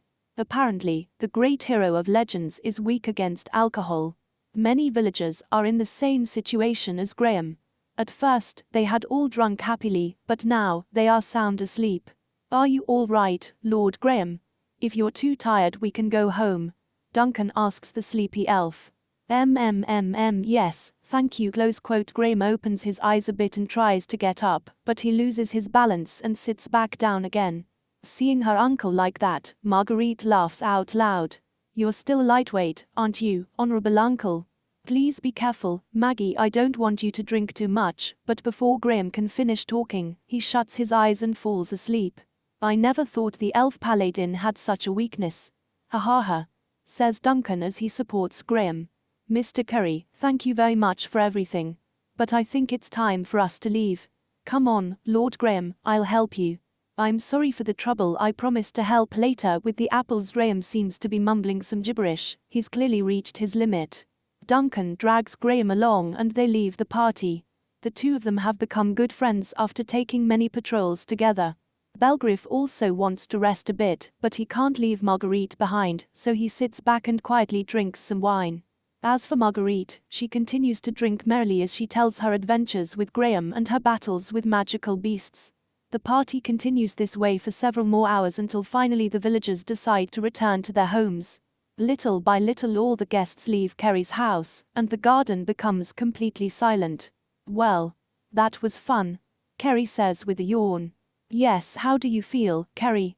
The young ones drank more alcohol than expected. It's okay. You don't have to worry, Belle. Thanks to this, the villagers have realized that elves can be very friendly. But next time, it's just us drinking, okay? Haha, of course. I think it's a good idea. It seems that we humans can get along with the elves who have left their territory. Although it might be impossible to get along with the elves who still live in the forest. Belgriff thinks, breathing a sigh of relief. At that moment, Marguerite approaches where Belgriff is. She drank a lot at the party, yet she doesn't seem to be drunk. Wow, everyone's gone home. We should go back too. We have to get up early tomorrow. Open quote. But I still haven't had enough to drink. Come on, Belle, drink some more with me. Duncan and my honorable uncle are gone, after all, says Marguerite with a big smile on her face. Belgriff strokes his beard with a complicated expression. However, Kerry laughs loudly and pats him on the back. Go ahead, you can have all the drinks you want. As for me, I'm going straight to bed. Take care. That's the spirit. Well said, Kerry. Marguerite laughs happily. Belgriff smiles bitterly. I don't think it's good to stay out in the open. What do you say we take a few bottles, and you continue to drink in the house, Maggie? Marguerite nods and, after taking 2 bottles of apple liqueur, they both say goodbye to Kerry and go home. The path is quiet and beautifully lit by moonlight. Marguerite skips happily along the road with a big smile on her face. Her silver hair looks even more beautiful, thanks to the reflection of the moonlight. You're in a good mood. Hehe. Marguerite laughs tenderly and stands next to Belgriff. I've always wanted to do something like this. Drink and laugh together and talk about anything. Don't elves do that? We do have banquets, but they're all elegant. You can't laugh or speak freely. The elders always end up talking about philosophy, traditions, and other complicated things. I guess they organize the banquets to deepen and share their knowledge or something like that. It's a little too rigid for me. That's why you decided to become an adventurer. Adventurers always have a very relaxed attitude, Belgriff thinks with a smile. Marguerite crosses her hands behind her head. Hey, we're going back to the woods, right? I'm sure that if you suggest it, my honorable uncle will listen to you, Belle. I promise I won't let my guard down next time. Yes. I'm a little intrigued. Besides, I'm worried about that kid. He's the source, right? If we defeat him, the problem will be over. I don't think it's that simple. According to Graham, the magic power has become so strong that it can stand on its own. Marguerite crosses her arms with a thoughtful expression. I thought that if we defeated the source of evil, everything would be fine. I never liked the attitude of the old elves of analyzing all the problems. I just wanted to finish with the source to solve everything, but I think the world doesn't work exactly that way. Open quote. Suddenly, the old adventurer feels a fresh breeze and realizes that a light night dew is falling. If the real cause is destroyed, it will all end, but it is quite difficult to reach that point. It is easy to understand those who are obviously evil, however, most of the time, they are not the real source of the problem, says Belgriff looking up. I don't like that. I wish the world was a much simpler place. That the good guys were just good and the bad guys were just bad. Then you solve everything by defeating those magical beasts. Open quote. Yes, that would be good. But the reality is that even the ones who have to deal with the magical beasts can be both good and bad. I believe that if someone is able to destroy everything with one swing of their sword just to feel the thrill, it is because they have left out many important things. I think that within that emotion of excitement, there's a deep pain hidden. So, what do you think we should do, Belle? What would your ideal world be like? Belgriff smiles and scratches his cheek. The only place I know is Tornella, but I think it's important for people to think and do things carefully. If I could give a simple answer, that would be great. Everything would be faster, but Belgriff strokes his beard. I think there's a deep meaning in the desire to travel. To keep life from becoming too ordinary. Life is not just about a quiet journey. You have to see, know and experience new things. That's the real way to live. I'm sure that way there will be new discoveries and developments too. That's the lifestyle I'd love to have. I don't think I understand. I guess it's kind of an old idea, just like me. On the other hand, you're still young, Maggie. Open quote. Marguerite squeezes her lips and pricks Belgriff's arm. Don't treat me like a child. Don't you think it's a bad habit to get angry just because of that? I'm not angry. Dummy. Marguerite starts walking faster and opens the house door thunderously and then screams. Honorable uncle. Did you fall asleep? It's you, Maggie. Please don't shout so loud. Belgriff enters the house and watches as Duncan tries to get off the floor. Apparently he had fallen asleep in a chair, and Marguerite's scream caused him to fall. Belgriff heads for the fireplace with a smile. Whether we have to defeat the boy or not, Belgriff thinks calmly. We must return to that maze. We'll have to do it soon. What's Angeline doing now? Chapter 38. In the early morning after the party, strange dense clouds begin to gather in the sky, covering it completely. Thanks to this, it was difficult to notice when the sun finally started to rise in the morning, and before anyone could notice, the whole area was covered by a grey shadow. There's a strange atmosphere around the village, and the animals are restless. When the sheep and goats come out to graze, their behavior turns odd almost immediately, and even the sheepdogs, which are trained to work under any circumstances, behave anxiously. As he helps to gather the sheep, Belgriff begins to notice a strange sensation in his body. His heart is beating fast even if he is completely immobile, and he cannot maintain concentration every time he starts to move. It's a pretty weird day, close quote, says Belgriff looking out over the woods. He already has an idea about the origin of the problem. The trees that sway in the wind seem to be the same as always, but he can feel a bizarre sensation every time he looks at them. The old adventurer fears that the influence of that child has finally reached the outskirts of the forest. The gathering of the sheep extends until almost noon, and it is until then when Belgriff can return home. Graham has a severe hangover after drinking so much at the party, and now he's lying in bed. How are you, Lord Graham? I have a headache. This never happened to me when I was younger. Open quote. That's a little disappointing, honorable uncle. Graham smiles bitterly at Marguerite's words. She is smiling and active, even after drinking so much at the party. I can't say anything to that. But to be in this state in a time like this, open quote. Do you know what's happening? Graham solemnly nods to Belgriff's words. The flow of magic power in the forest has changed. I tried to be optimistic, but the fluctuation has become worse. I can't help but think that something is happening. I see. Ha. You must rest, honorable uncle. I'll go and investigate, says Marguerite as she stands up and takes her sword. Belgriff also stands up and places his sword on his waist. I'll come too. I think it'll be okay if I go alone. I'll just go and see. I know you'll be fine on your own, but I can't help but have this bad feeling. Right then, Duncan, who has been helping to gather the sheep, enters the house. There's something wrong. I can feel it in my bones, Duncan says as he wipes the sweat from his brow. Duncan, I'm going to the woods with Maggie. What? Then I'll go too. No, I want you to take care of the village. The perception of time is different inside the forest. It would be bad if a magical beast came out of the forest and attacked the village while we are not here. Besides, Lord Graham doesn't feel so good. Belgriff thought of asking Duncan to accompany Marguerite. However, Duncan is not good at dungeon exploration. Also, although Marguerite has some experience in defeating demon kings, she is still a budding adventurer. This leaves Belgriff somewhat uneasy. It wouldn't represent a problem if Graham could go with them, but right now he's in no condition to leave, thinks Belgriff. Graham wakes up and looks up. Then he frowned because of his headache. I'm sorry for being a burden. Open quote. Duncan laughs out loud.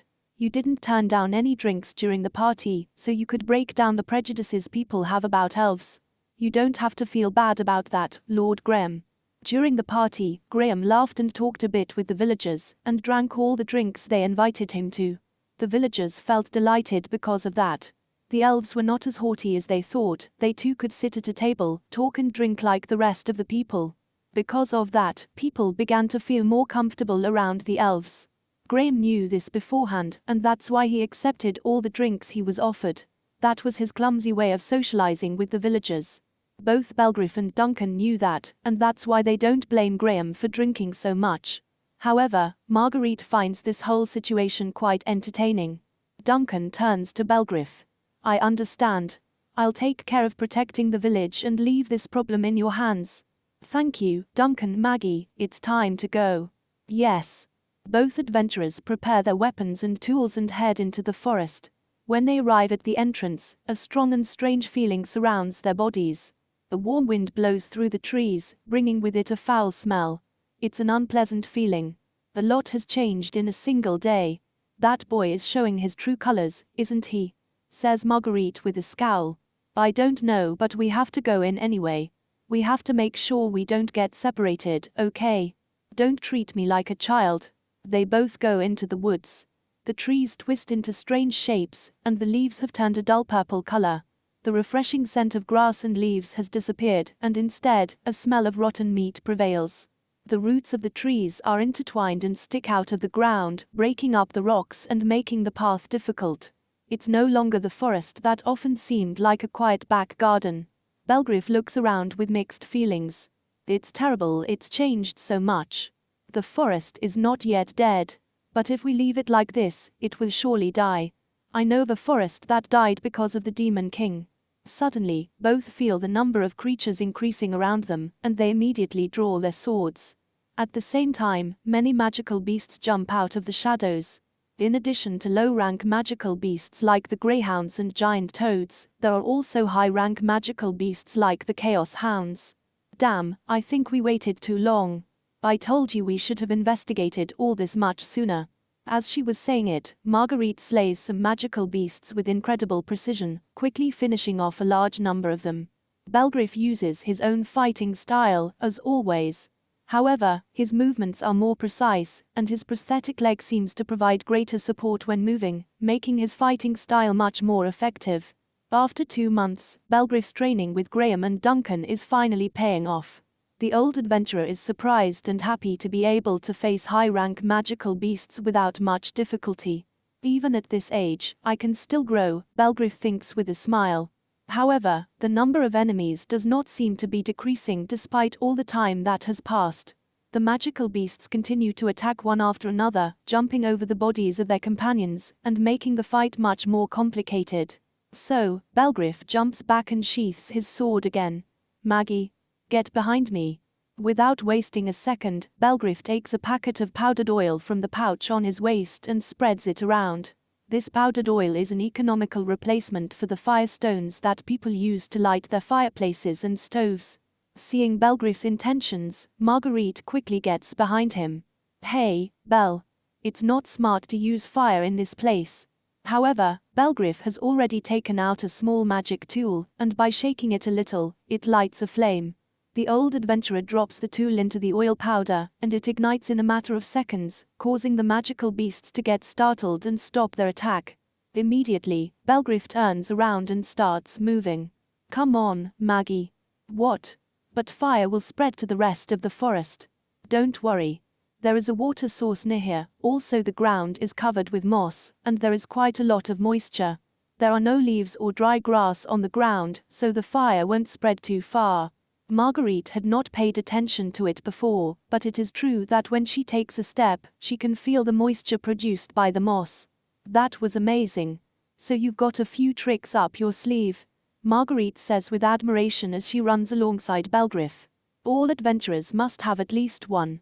Be sure to remember that, it's quite useful.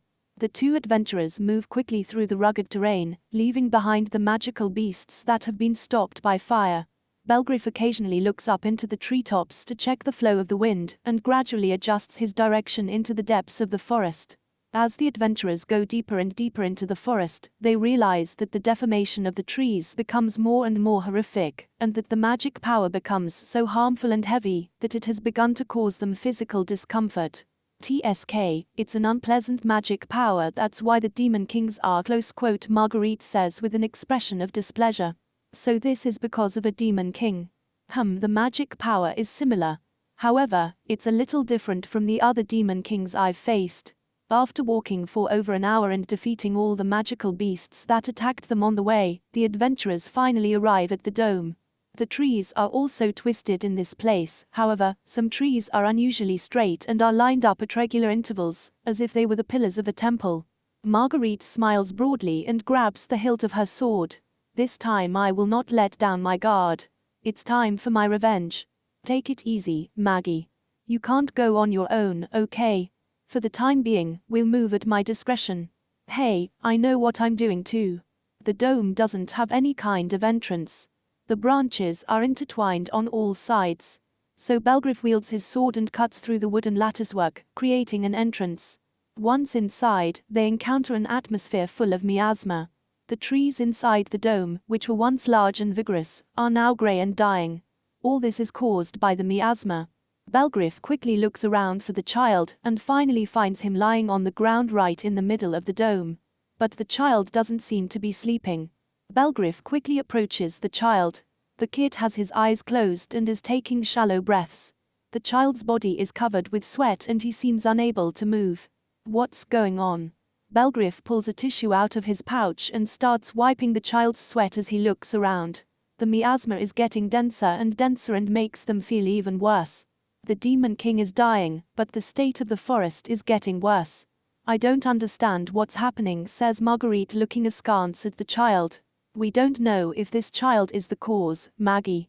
Does the magic power you feel still resemble that of a demon king? Marguerite frowned and squatted to get a closer look at the child's face. No, it's not. So, it doesn't resemble it. The magic power is identical to that of a demon king. Marguerite affirms as she draws her sword. I could only feel it clearly until I was close, but this brat is the cause of it all, Belle. Belgriff quickly grabs the hilt of Marguerite's sword. Wait, that means we have to be more careful. The forest is deteriorating because this child is dying, right? That means, if this child dies, things could get a lot worse. This is simply a weasel's last fart asterisk.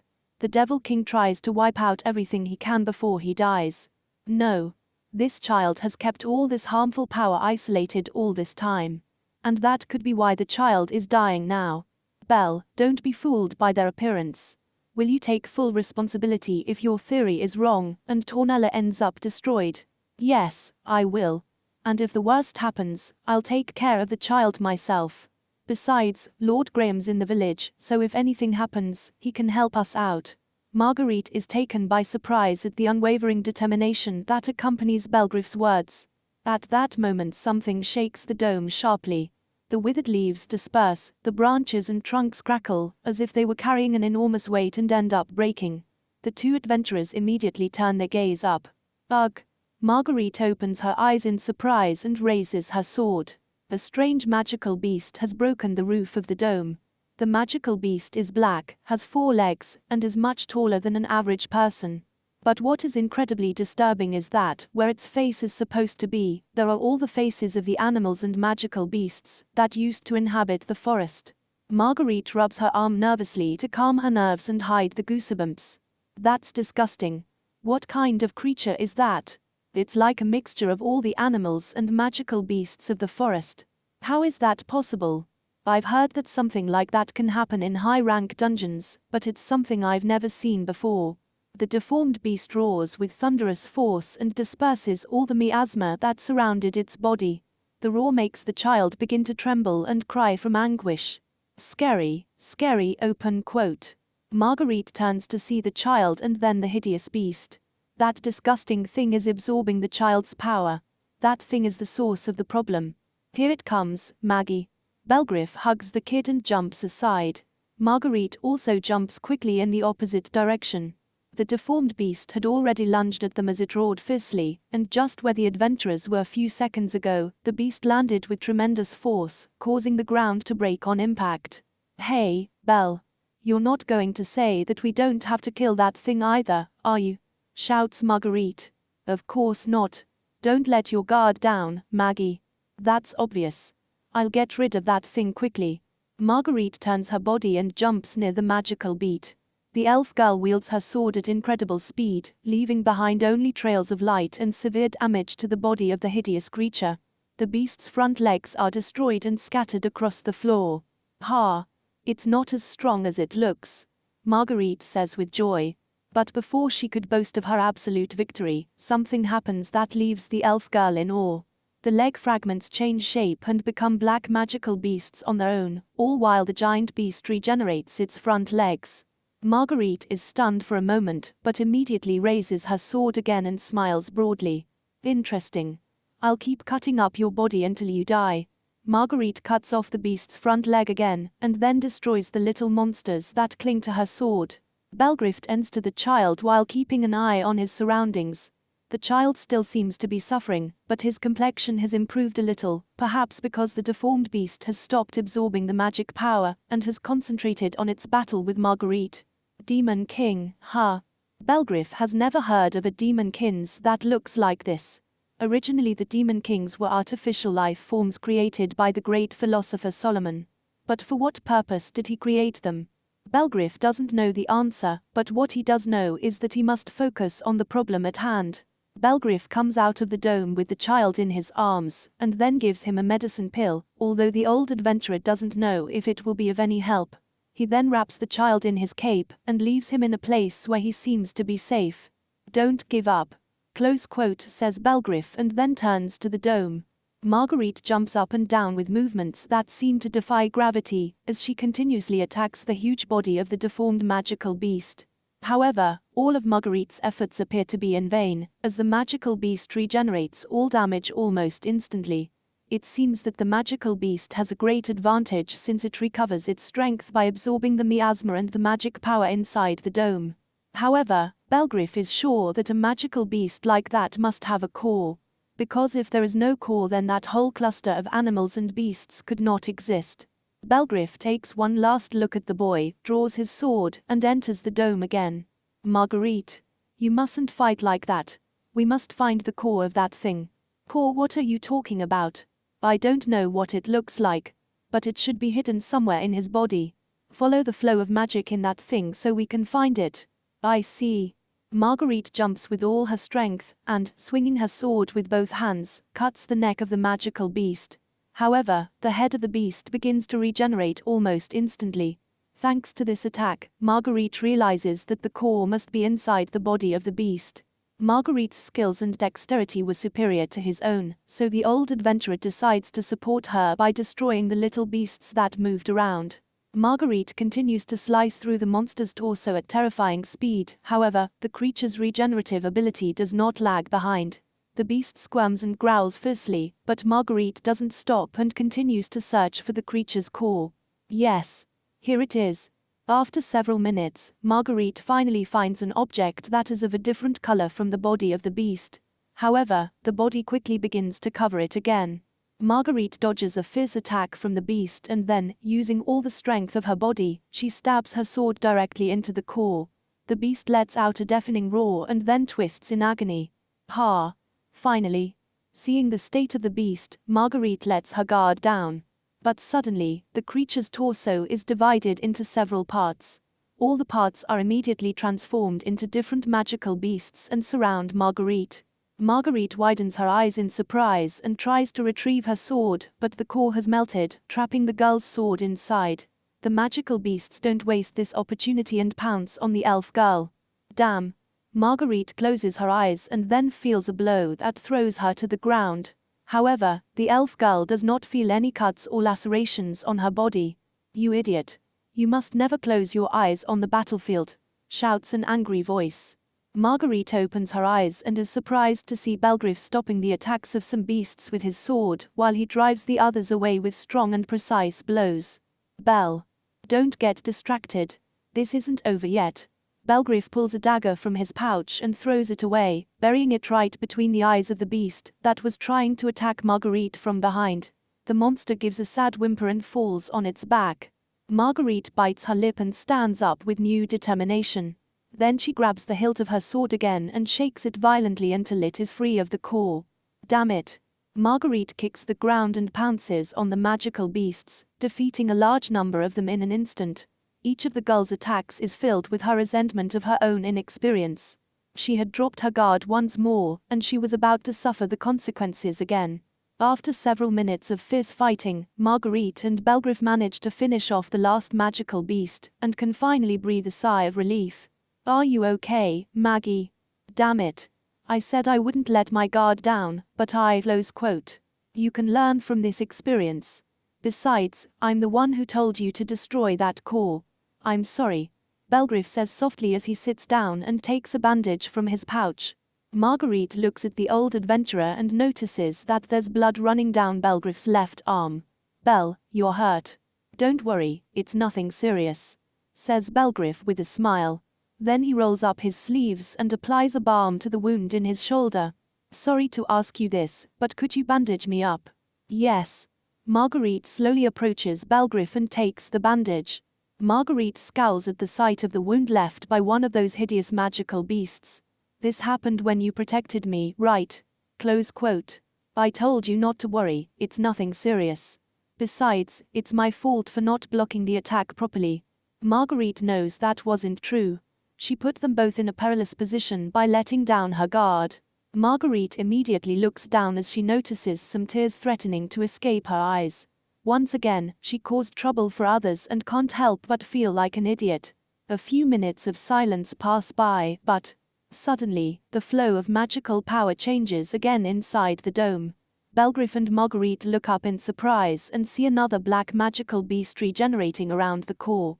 The slimy body twists and changes shape, constantly reflecting the faces of various magical beasts and animals. So you want to fight again? All right, this time. Belgrif rushes to stop Marguerite, who is already up and preparing her sword. There's no end to this, we have to get out of here. Besides, I'm worried about the child. But close quote. The magical beast begins to rebuild its body even faster. Belgrif isn't sure they can escape before the beast finishes recovering. Marguerite, on the other hand, grips the hilt of her sword tightly. If she had to fight, this time she would be sure to finish the job. However, at that moment, a grey cloak appears in the girl's field of vision. Honorable uncle, says Marguerite in surprise. You've done well, Maggie Graham replies with a smile. Then the old elf turns to Belgrif. I'm sorry, Belle. I've made things difficult. How long have we been here? Asks Belgrif with a smile. It's about to get dark.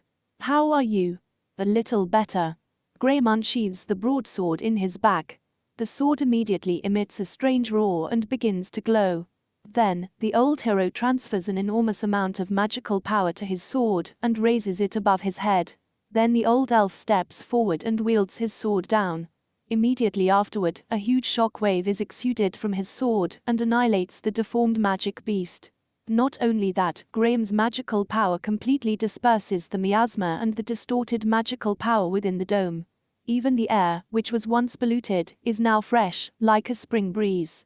That sword is certainly worthy of being acknowledged as a legendary sword, and is the only weapon appropriate for the great hero known as the Elf Paladin, Belgriff thinks with admiration. Graham takes a deep breath and places his sword back on his back. That attack has left him exhausted, as Belgriff can see the drops of sweat that the old elf has on his forehead. Graham smiles and turns to Belgriff. I think I'm too old now. I'm out of breath after one blow. And yet, it was an impressive blow, thank you, Lord Graham. You've been very helpful. Belgriff gets up and pats Graham on the shoulder. Now, we have to see how the child is doing. Belgriff quickly heads back to where he'd left the child. The child is lying exactly where Belgriff left him. His eyes are closed and he's stopped shaking. Belgriff places his hand in front of the child's mouth very carefully. Asleep, Belgriff's eyes with relief as he notices the child's gentle breathing and lifts him off the floor.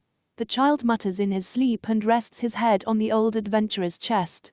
The trees sway quietly in the wind, and the twisted branches slowly return to their original position.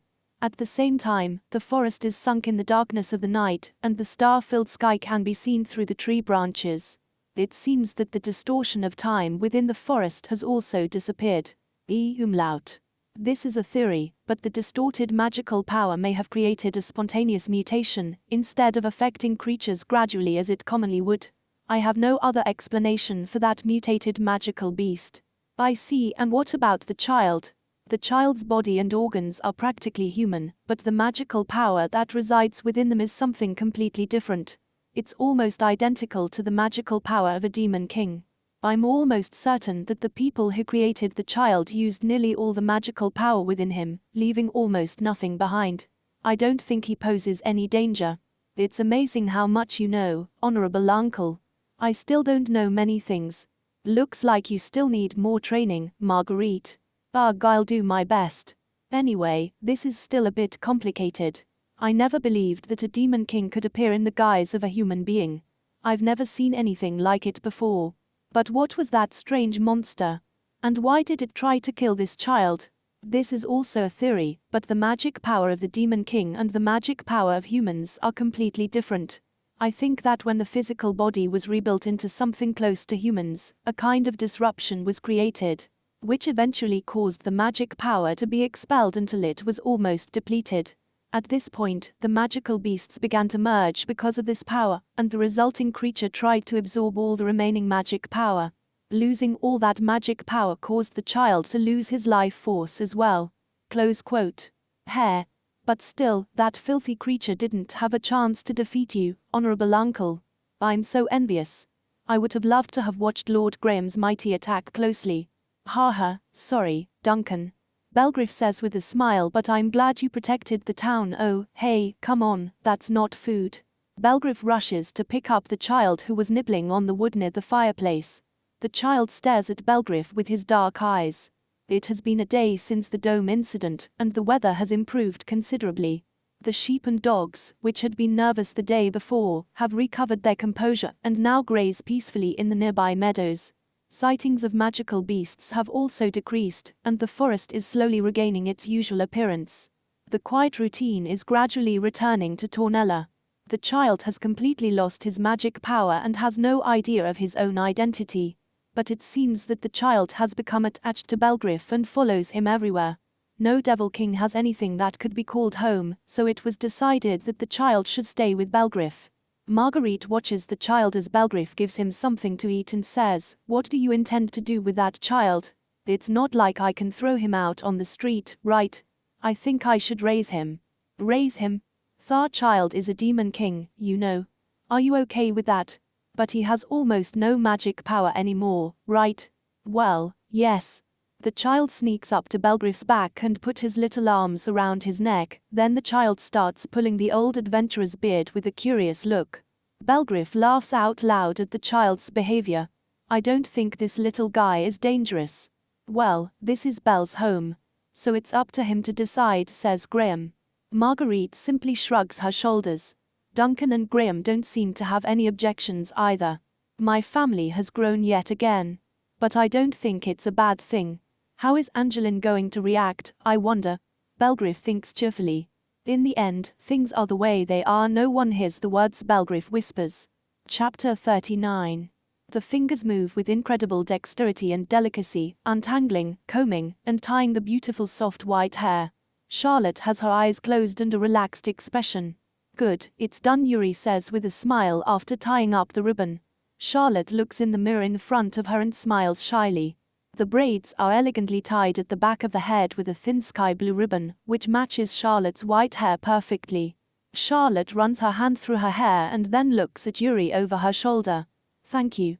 Phew, you're welcome. It's worth the effort. You have beautiful hair, little Lottie. Fine art can be created if there are good materials. Good work, Miss Yuri. Angeline raises her thumbs. Charlotte gets out of her chair, gets behind Angeline, and pushes her into the chair. Now I'll comb your hair, big sis. Sit down. Okay. Angeline sits down on a chair in front of the mirror. Charlotte stands behind her and begins to play with her black hair. Angeline and her party have the day off, but since Anessa and Miriam had other commitments, Angeline decided to visit Yuri's house, along with Byaku and Charlotte. Yuri lives in a rented room in a building near the guild. The room has a classic feminine touch, and, although there are many things, everything is clean and tidy. This reinforces Angeline's idea that Yuri is a good candidate to be Belgriff's wife. It has been about 10 days since Angeline protected Charlotte and Byaku in the alley, and since then she has not seen any other attackers, nor has there been any trace of them. Those responsible may have forgotten everything or simply think that the problem has become too complicated. But if they plan to do something, I'd like them to at least leave behind a clue, thinks Angeline. After all, being constantly on the alert is quite exhausting. Angeline has to pay attention to her surroundings at all times, assessing every person who approaches them, and every object that can be used as a weapon, whether small or large. While she is used to this type of behavior during escort missions or dungeon exploration, having to do it all day for several days is extremely exhausting. That's why Angeline feels relaxed now that she's by Yuri's side, as she's a former AAA ranked adventurer. And although she was out of the business for a while and has recently worked only as a receptionist, you can still see the spark that only powerful adventurers have in their eyes. Angeline looks at Byaku while Charlotte plays with her hair. The boy is leaning against the wall, with his arms crossed and a bored expression on his face. Despite his appearance, Byaku is powerful enough to compete with the high-ranking adventurers.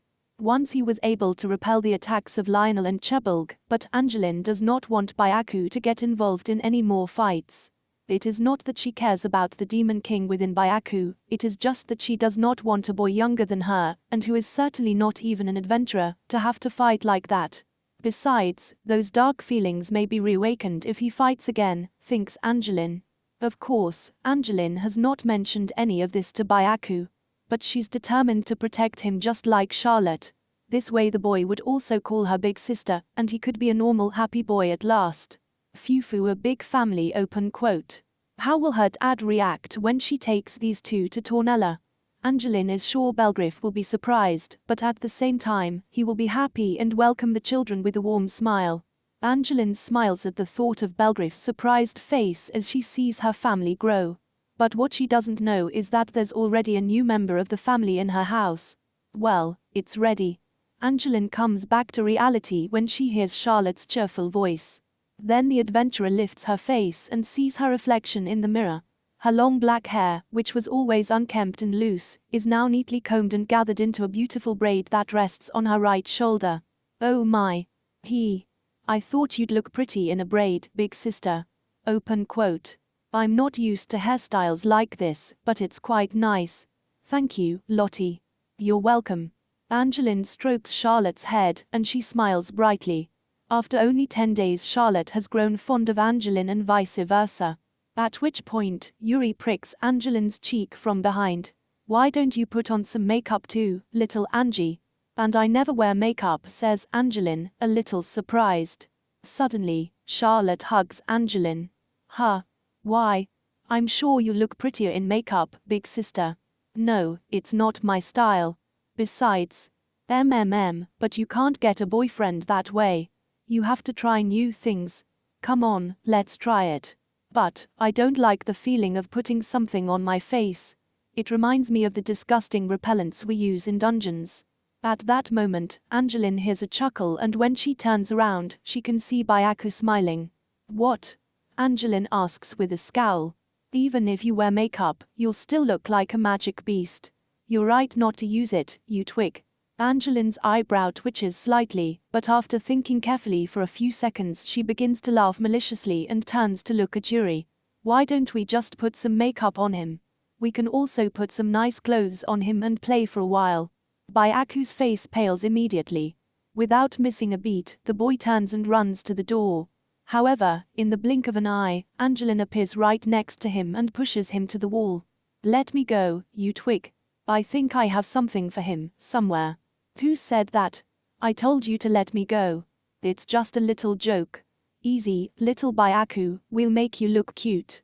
Don't call me little Byaku. Hey you, don't you dare choose those clothes. Shouts Byaku desperately as he sees Charlotte and Yuri picking out some outfits. Charlotte cheerfully chooses an outfit and shows it to Byaku. I think you look great in this. Don't you dare put that on me, you traitor. Don't you like it? I wonder if this is better. Hey, old hag. You can help me. Byaku shouts at Yuri. Oh, my, you can't talk to a lady like that, little Byaku. I think we'll have to punish you. Yuri replies with a smile as she lifts a shirt with lots of frills. Byaku's face pales even more. The memories of what happened at the clothing store quickly return to Byaku's mind. He had never experienced a situation as embarrassing as that before, and as one might expect, he was not used to it in the least. Byaku does not like the idea that all these feelings and thoughts, which he once considered useless, making their way into his mind. It's as if something inside him is changing. Byaku does his best to stay clinging to the wall and avoid having to try on all those outfits, but Angeline holds him firmly and, without the slightest effort, separates him from the wall. Come on, you don't have to be so stoic. You have to enjoy life and do fun things whenever possible. Shut up. This is no fun at all. There. Don't worry, says Angeline with a smile as she pats Byaku on the head. What do you think you're doing? You can't keep pushing away people who want to be close to you. You've already experienced what it's like to live alone, right?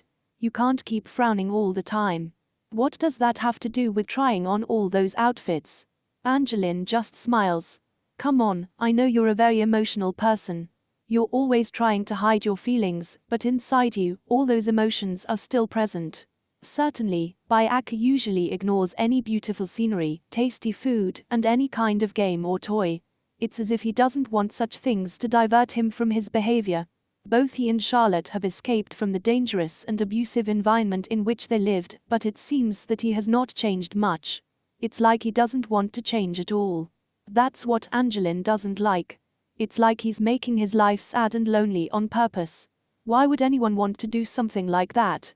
But despite Angeline's words, Byaku continues to frown. I don't like to bond with people, it's unpleasant. Everyone often has hidden motives within their hearts. It's not important if you don't like me. But Lottie will surely feel sad if you don't smile more often. Byaku turns to see Charlotte. She's next to Yuri, looking for clothes in the closet and smiling happily. Her appearance is completely different from the girl who escaped from Lucretia and traveled through several villages, using the title of a Saint of Solomon. Right now she looks like an ordinary 10-year-old girl. Byaku looks down and sighs with a resigned look. Damn. Fufu. You're a really good guy. As your big sister, I know you very well. Open quote. What big sister? You idiot. Angeline smiles and squeezes Byaku's hand a little. Now, Miss Yuri. It's time to put some makeup on him. Oh my, finally it's my turn. This is gonna be fun. While Yuri is looking for his makeup kit, Byaku takes the opportunity to talk to Angeline. Hey. What? I still think trying on all those clothes is too much for me. Oh, come on, that's not true.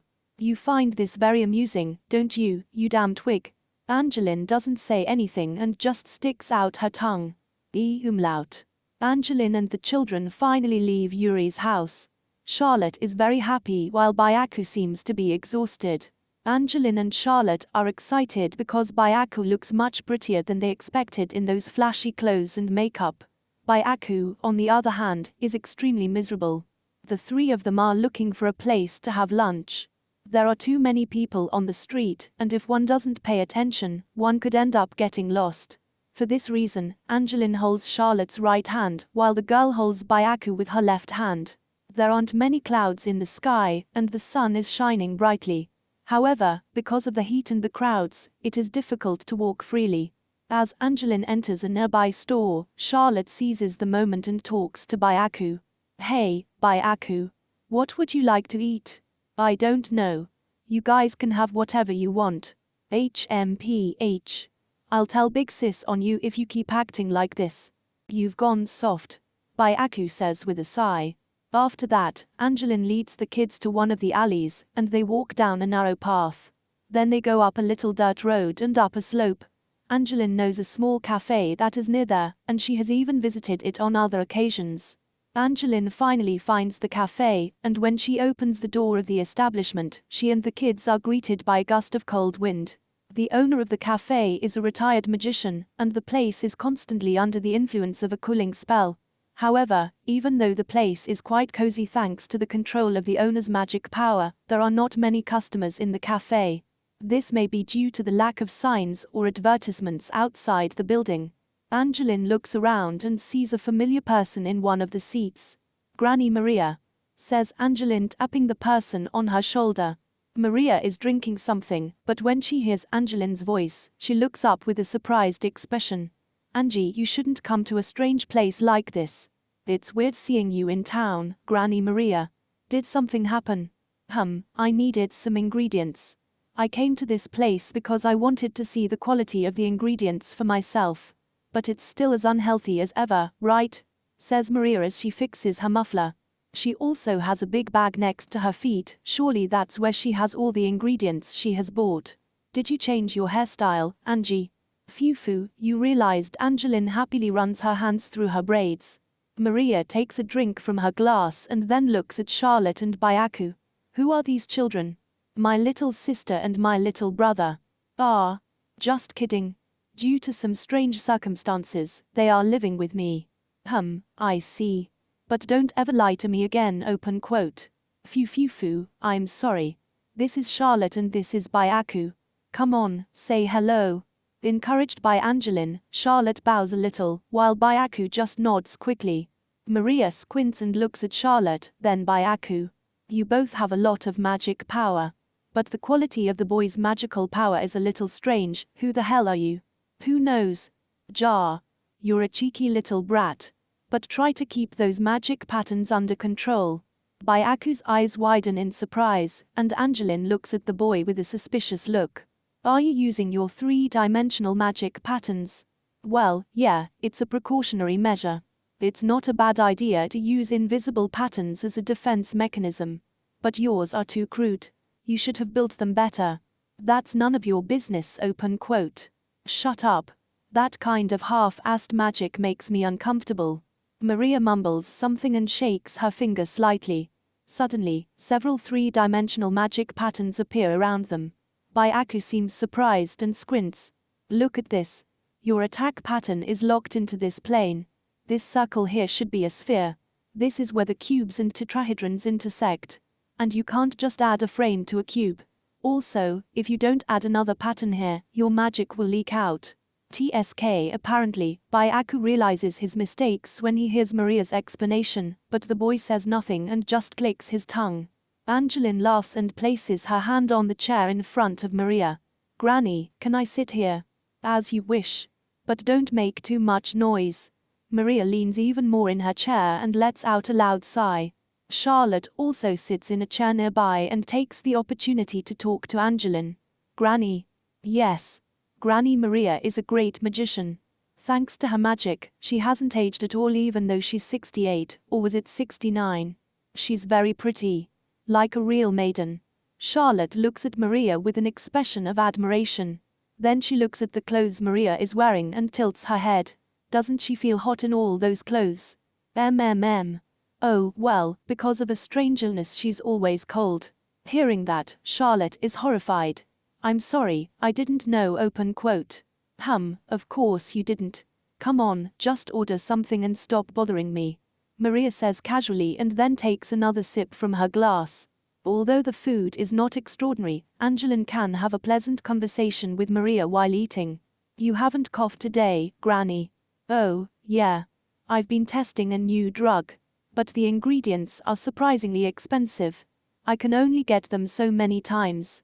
I see. And how's the investigation going? Everything okay? I guess you can say everything's fine when you can understand everything you're investigating. The reason Angeline's in this place is that she wants Charlotte to learn how to defend herself. Unfortunately, she cannot handle swords, bows, or any other weapon. However, the girl has much more magical power than an ordinary person. In Bordeaux, both she and Byaku fought using magic and were able to plunge the entire city into chaos. However, Angeline is not a wizard, and the magic Byaku uses is too advanced for Charlotte. Besides, Miriam is not good at teaching. Angeline knew that the best option was Maria, and finding her in this place was quite timely. And as she watched Maria correct Byaku's mistakes in his magic patterns, Angeline knew that she was the best choice. Hey, Grandma. Lottie's got a lot of magic power, right? You think you can teach her to control it? What? Maria turns to see Charlotte, and the girl is petrified by the impression. I cannot determine her talent by the amount of magic power alone. To determine that, she has to use her magical skill, says Maria with a frown. Could you teach Lottie? As a favor to me, Okay, but I'm very strict. I never do things halfway. Understood then, let's go to Tornella, Granny. The conversation takes a sudden turn, and Maria is confused. What the hell are you talking about? Why would I go to that place? Some villains seek to harm these children. Which means it's dangerous to stay an orphan. What does that have to do with anything?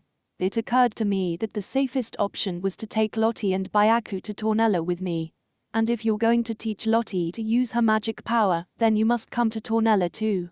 Tornella is located in the northern part of the Grand Duchy of Estel, which will make it difficult to find Charlotte, even if the Pope's secret group is looking for her. And if for some reason they do find out where she is, they can count on Belgriff's help in Tornella. Angeline has full confidence in her father's abilities. Maria shakes her head in disbelief. Nonsense. I can't get the ingredients I need in Tornella. Just because I'm retired doesn't mean I'm lazy. I don't like to fight, but I like to keep researching. But Tornella has clean air. It would be good for your lungs. Besides, if you marry my daddy, he can take care of you. Maria shakes her head again. There it is again. I have no intention of becoming your mother. And I have no interest in that father of yours. Angeline pouts. You're just saying it's because you don't know my daddy. Well, it doesn't matter. I still want you to come with us to Tornella. If we get attacked on the way, I'd feel a lot safer with you by our side. Well, I'll think about it when I finish my current research. Maria replies as she takes another sip from her glass. Chapter 40. Angeline, the children, and Maria talk for several hours, and by the time Angeline's group leaves the cafeteria, the sun is setting on the horizon. The clouds are tinged red, and the shadows cast on the ground are long and somewhat deformed.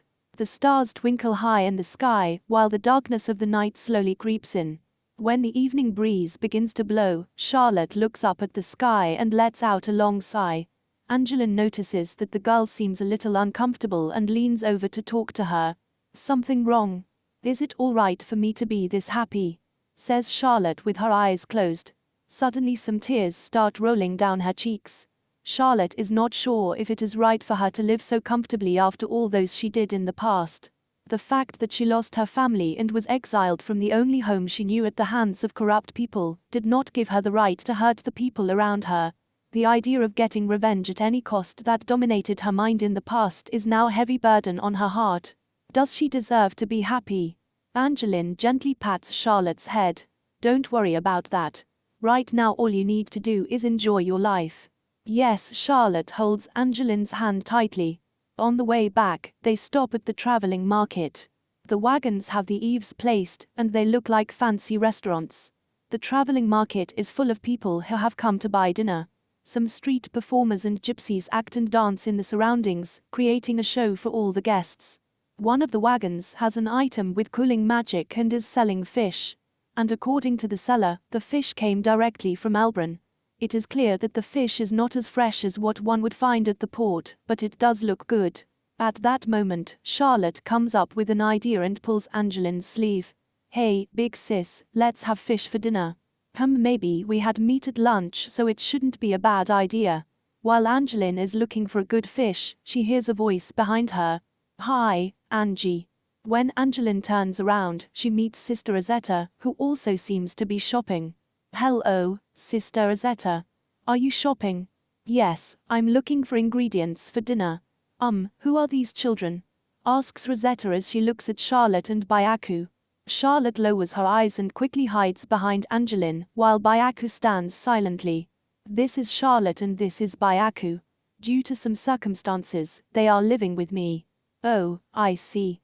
It's nice to meet you. My name is Rosetta. I'm a sister at a nearby orphanage," says Rosetta with a warm smile. However, Charlotte remains silent, and Byaku nods slightly. "Oh, my. They don't seem to like me," says Rosetta with an uncomfortable smile as she scratches her cheek. "Lottie, you're being rude to Sister Rosetta." "But, no. Sister Rosetta is also a candidate to become my mother." "Angie, you're still talking nonsense," says Rosetta, a little alarmed. But Angeline shakes her head. "It's not nonsense, I'm serious." Rosetta sighs with resignation. "A woman serving the Church of Vienna is not worthy of being the mother of my older sister," says Charlotte. Rosetta is taken aback by Charlotte's remarks. "Oh, you seem to resent the people of the church. Would it be okay if I asked what happened?" "I don't want to talk about it. Please don't close your heart. The compassion of the goddess Vienna enlightens the whole world, and it is our job to help the people who are in distress." "What compassion? There's no such thing." People walking around are surprised to hear Charlotte's screams and look at her with suspicious eyes. "Would you mind taking your discussion elsewhere, ladies? You're scaring the customers," says the fishmonger with a scowl. Angeline, Rosetta, and the kids leave the place right away. The market is packed, so Angeline decides to lead her group to a building outside the market.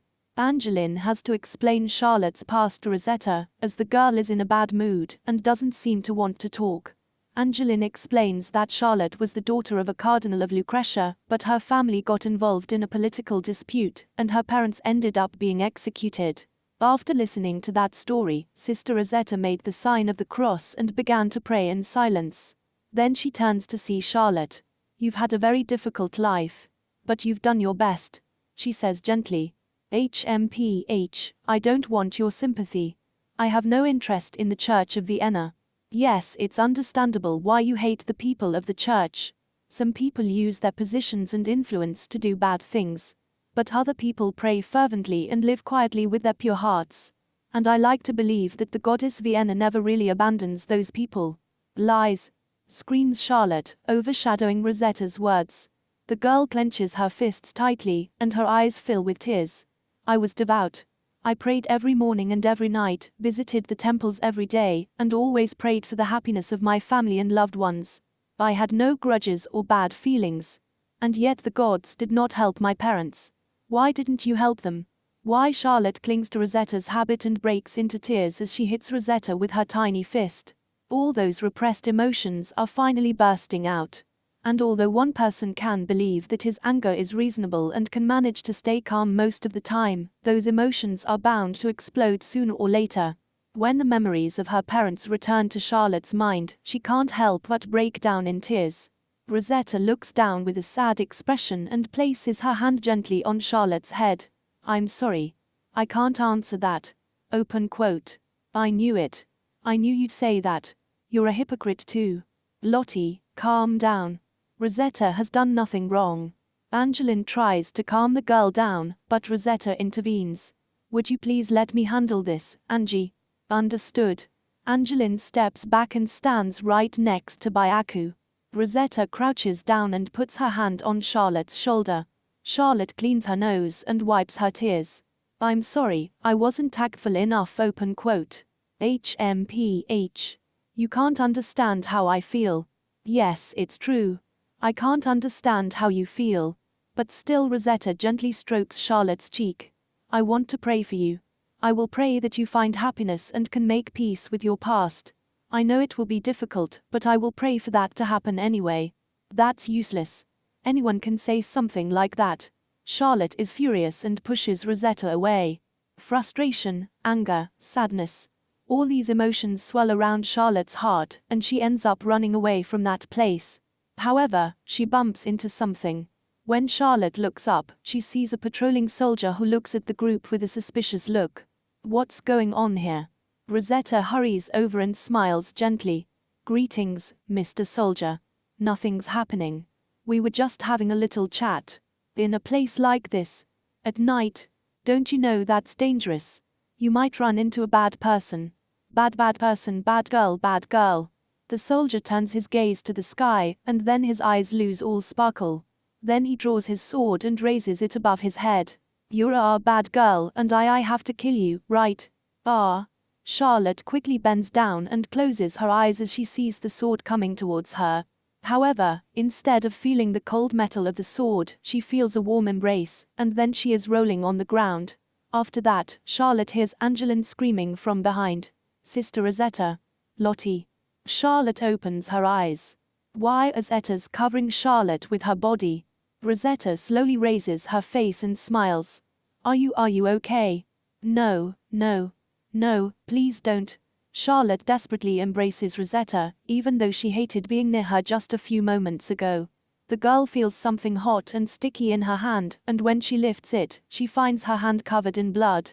Rosetta's green habit has a black spot on her back and is getting bigger by the second. Charlotte feels dazed and despair. Angeline kicks the soldier, who is again raising his sword. The soldier falls to the ground with tremendous force but stands up right away. Angeline gets irritated and kicks the soldier again.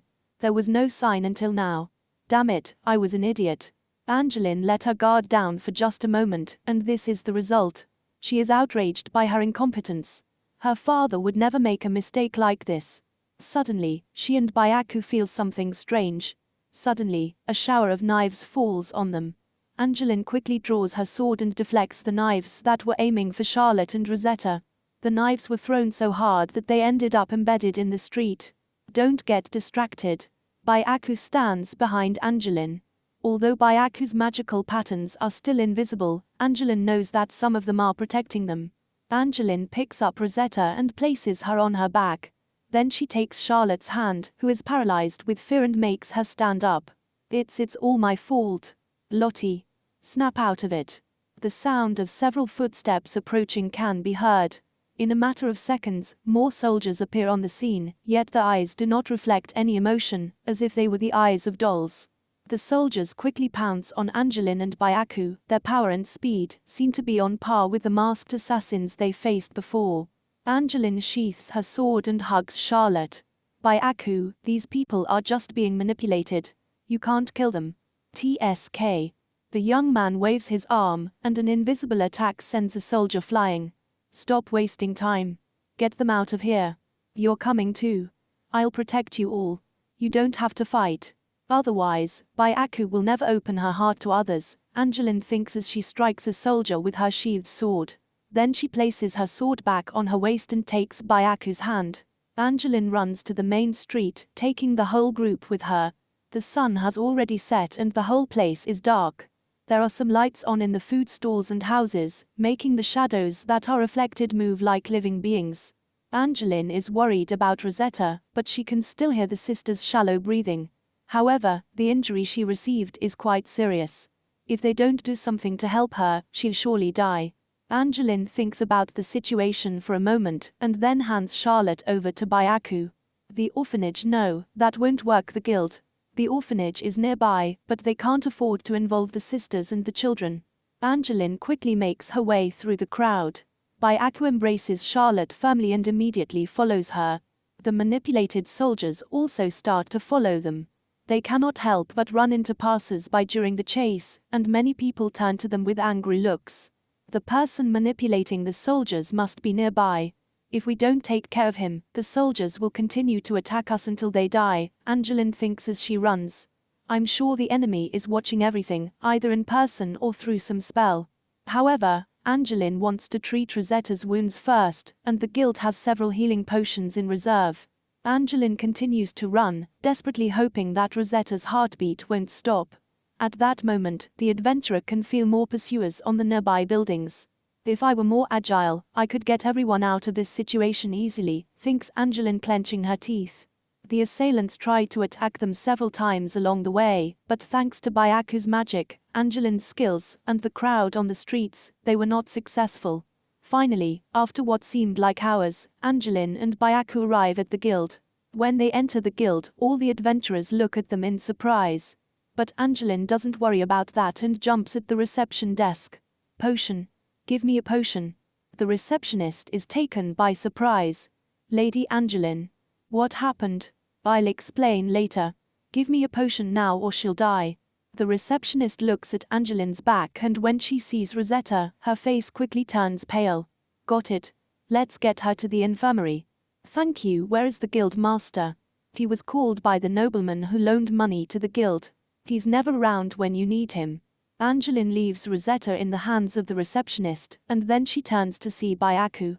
The boy seems to be furious, and Charlotte is still in a daze. Byaku, let me take care of Lottie. When Angeline extends her hands, the manipulated soldiers rush into the guild building. The number of soldiers has increased. Some have injured arms and legs, but that doesn't seem to matter to them. Their empty eyes are still focused on Angeline and the children. The adventurers are surprised to see the soldiers and immediately stand up with their weapons ready. Wait. These people are just being controlled. You can't kill them, shouts Angeline to the adventurers. Then she raises her sheathed sword. It will all be over if we take care of the puppeteer. Until then we have to subdue them without killing them. That's impossible, shout some adventurers as they take a step back. The soldiers raise their weapons and begin to advance. At that moment, a loud explosion is heard, followed by a big flash, and all the soldiers fall to the ground. All the adventurers are taken by surprise by what has just happened. At that moment, someone enters the guild and jumps over the stunned soldiers. Miss Yuri, cries Angeline as she sees the newcomer's sea blue hair. What the hell is going on here? Yuri asks with a scowl, then she combs her hair in a ponytail as she watches the soldiers begin to rise one by one. Those are soldiers, right? Did you do a bad thing, little Angie? No. These people are being manipulated. I can't stop them because I don't know where the puppeteer is. One of the soldiers raises his weapon and pounces on Yuri. She dodges the attack and then strikes the soldier's face with great force.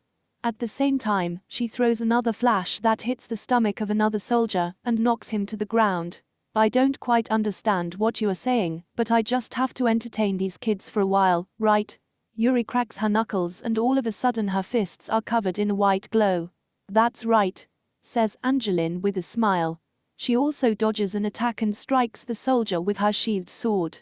The adventurers reluctantly put their weapons in their holsters or wrap them in cloth so that they can fight the soldiers without killing them. However, the same cannot be said about the soldiers. They are attacking with the intent to kill. As if that weren't enough, no matter how many times they are knocked down, the soldiers get back up.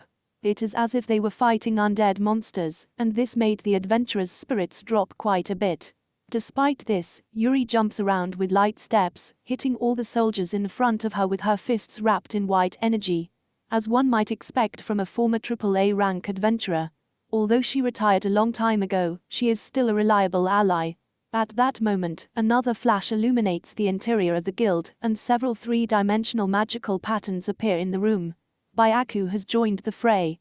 The boy at Axon stops the soldiers with his magical patterns quite easily.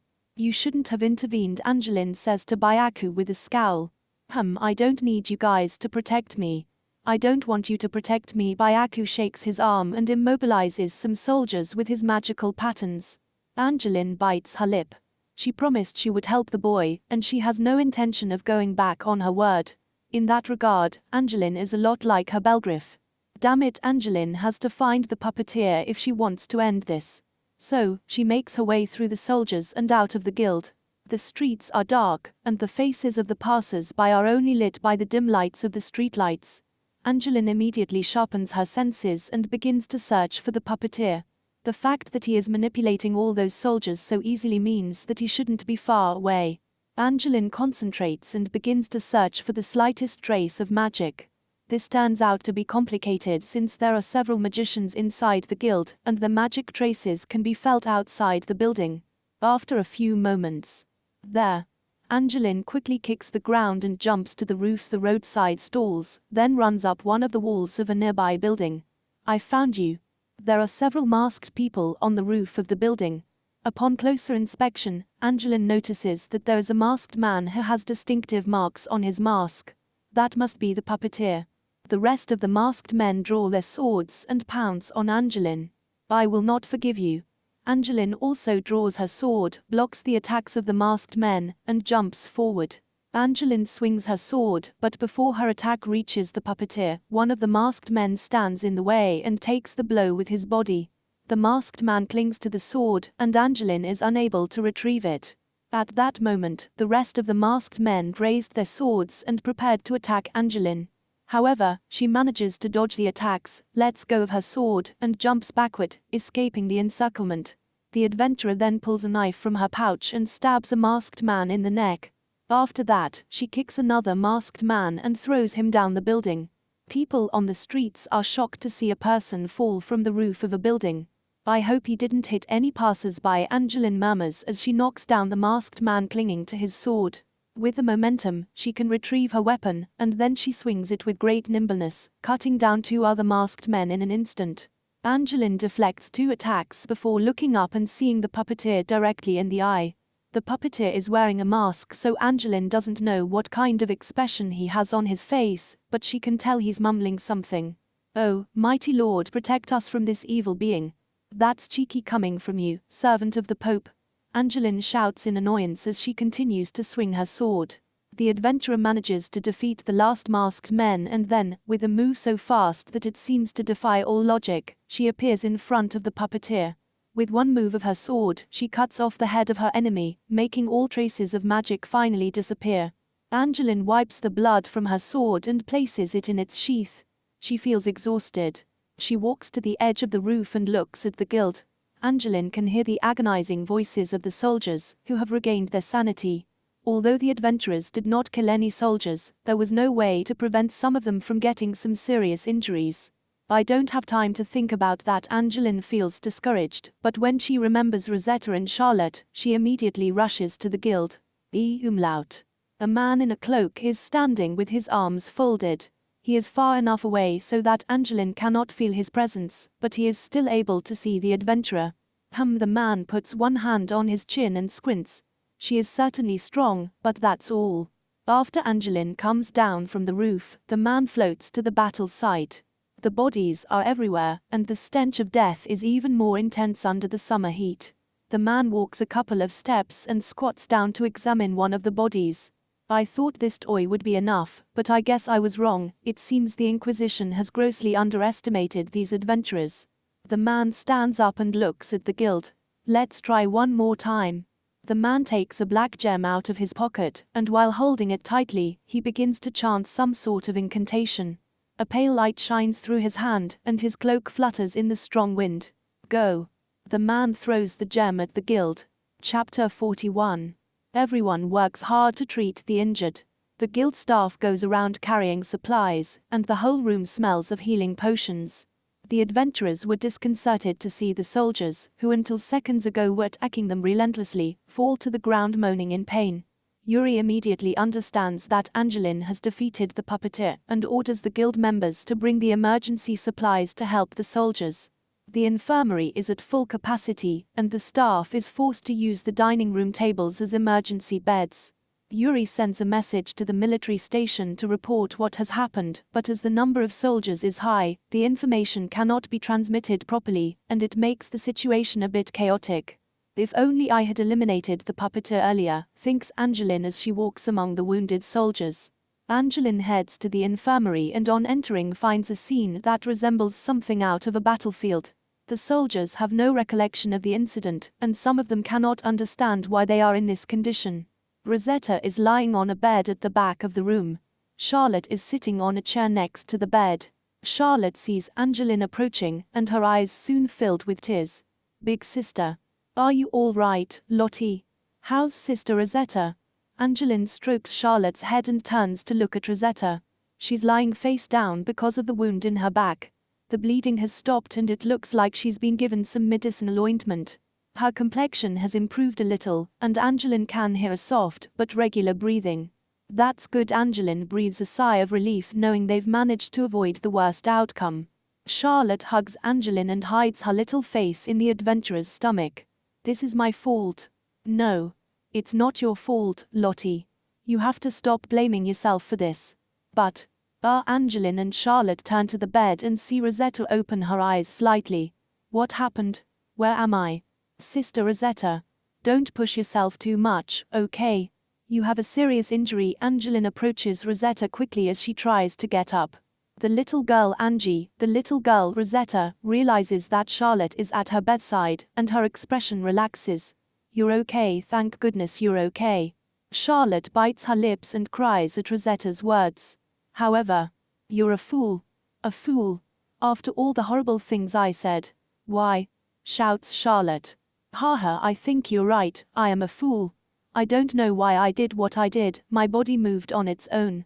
But I'm so glad you're okay. The wound still seems to hurt, but Rosetta laughs weakly and puts her hand on Charlotte's head. Charlotte hugs Rosetta tightly as she continues to shed tears. I'm sorry. I'm so sorry. Thank you for saving me. Phew, you're welcome. Angeline sighs and then turns around. How bad are Rosetta's injuries? She asks one of the employees at the infirmary. Well, her wound is big, and it looks like she lost a lot of blood. Fortunately, there was no damage to the internal organs or the spine. She will make a full recovery, but she needs a lot of rest. I see. The situation is under control at the moment. Angeline turns to see Rosetta and sees her stroking Charlotte's head and whispering something tenderly to her. I don't think there's room for me, Angeline thinks. Then she slowly walks out of the infirmary. In the lobby, Angeline finds Yuri cleaning and tidying the room. Miss Yuri. Oh, little Angie. It's been a busy night, hasn't it? Yeah, thanks for everything. You were a big help. Phew, it was nothing. When there's trouble we must help each other. Yuri says with a smile. I'm going to cool my head a bit. Rosetta and Lottie are in the infirmary. Could you look after them for a moment? Yes, leave it to me. Don't strain yourself too much, little Angie. Thank you. Seeing Angeline's expression, Yuri doesn't ask any more questions, leaves the cleaning of the lobby in the hands of another employee, and heads to the infirmary. Angeline leaves the building. There's no wind tonight and one can feel the heat of summer. Angeline takes a deep breath and looks around. There is a bystander who seems to have heard the commotion in the guild, but in terms of the bustle, it is similar to the usual. As she moves her eyes she finds Byaku leaning against a wall, looking up at the sky. As Angeline approaches, the boy frowned and smiled sarcastically. This is a mess. Aren't we supposed to be safe by your side, big sister? I'm sorry. It's odd. I never thought you were so capable, you little twig. I had some luck. It's the first time I've ever wanted to protect someone like that. Every time Charlotte hugs her and looks at her with hopeful eyes, Angeline feels a warmth in her chest. She's sure it's the same feeling Belgriff has when he sees her. Now, she only hopes that Byaku can open up his heart as well. It may seem somewhat selfish of her, as her relationship with Byaku and Charlotte is still somewhat shallow. But Angeline is convinced that it is something truly worth achieving. Angeline stands beside the young boy, and she too leans against the wall. She looks sideways at Byaku. The lad is younger than her, but he's almost as tall as she is. Would you have done it differently? No idea. Ha. Seeing Angeline so down, Byaku can't help but click his tongue. You are just like that child, you twig.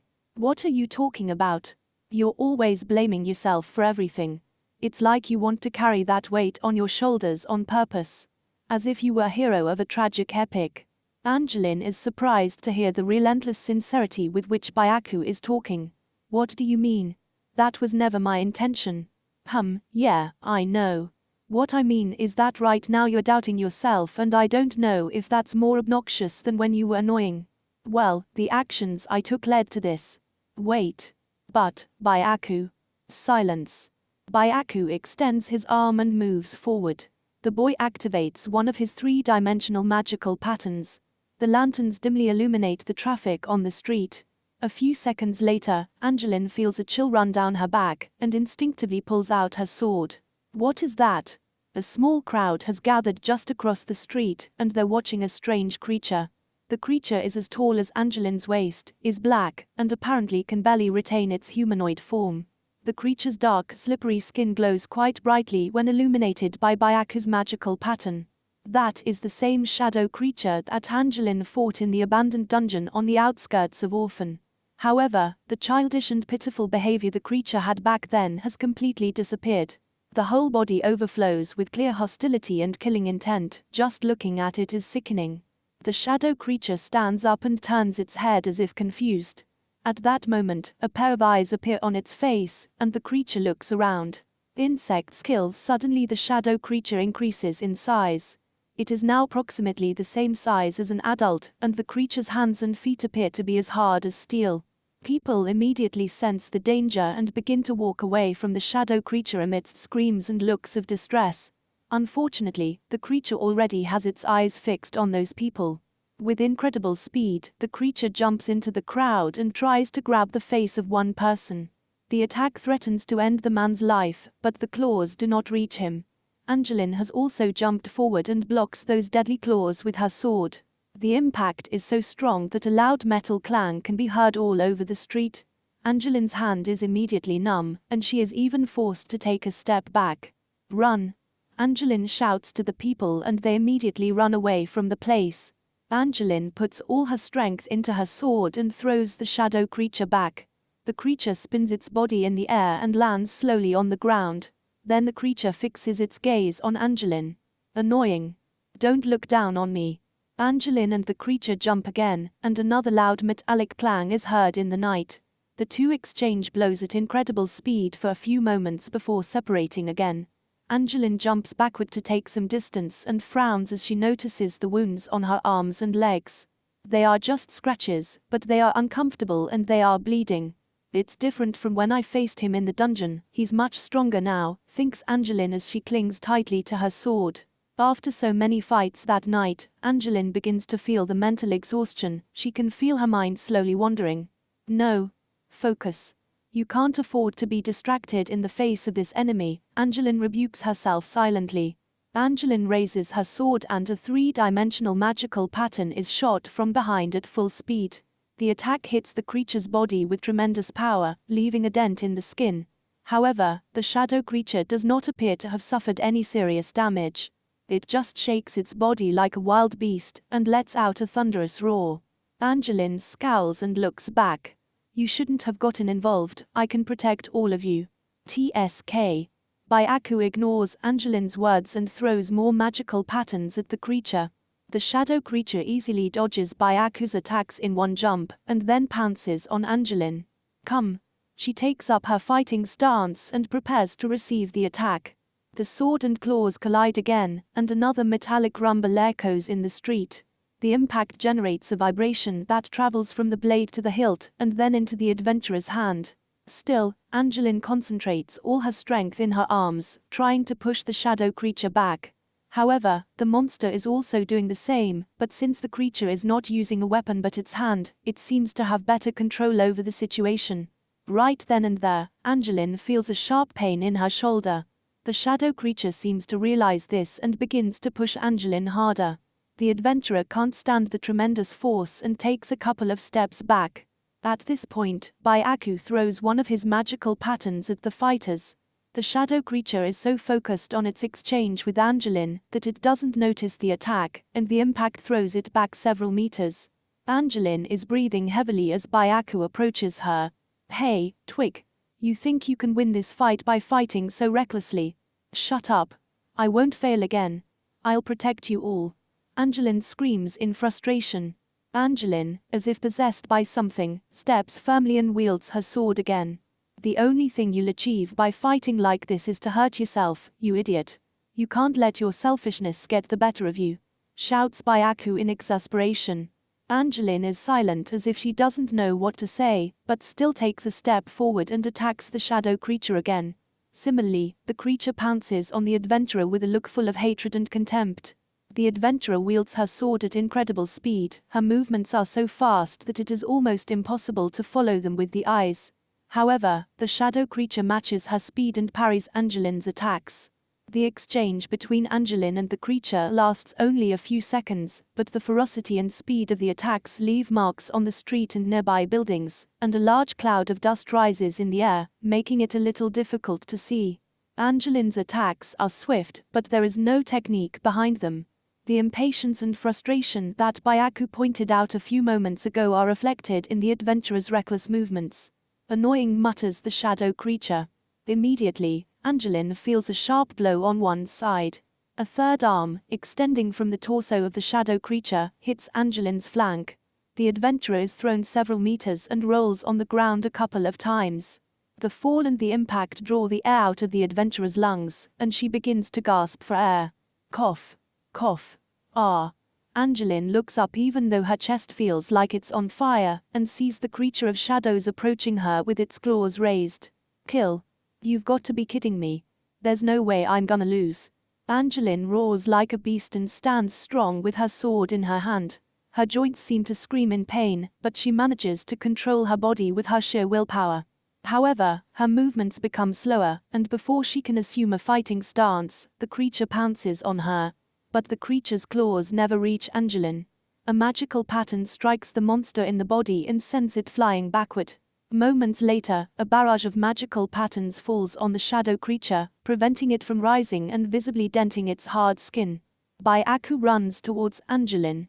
His face is twisted with rage. Do you have a death wish, damn it? What's your problem? I haven't done anything wrong. Angeline murmurs with an empty look, but clearly angry. Her anger is directed at no one but herself. Byaku finally loses his patience and takes Angeline by the shoulders and shakes her. What the hell are you saying? Stop acting like a spoiled brat.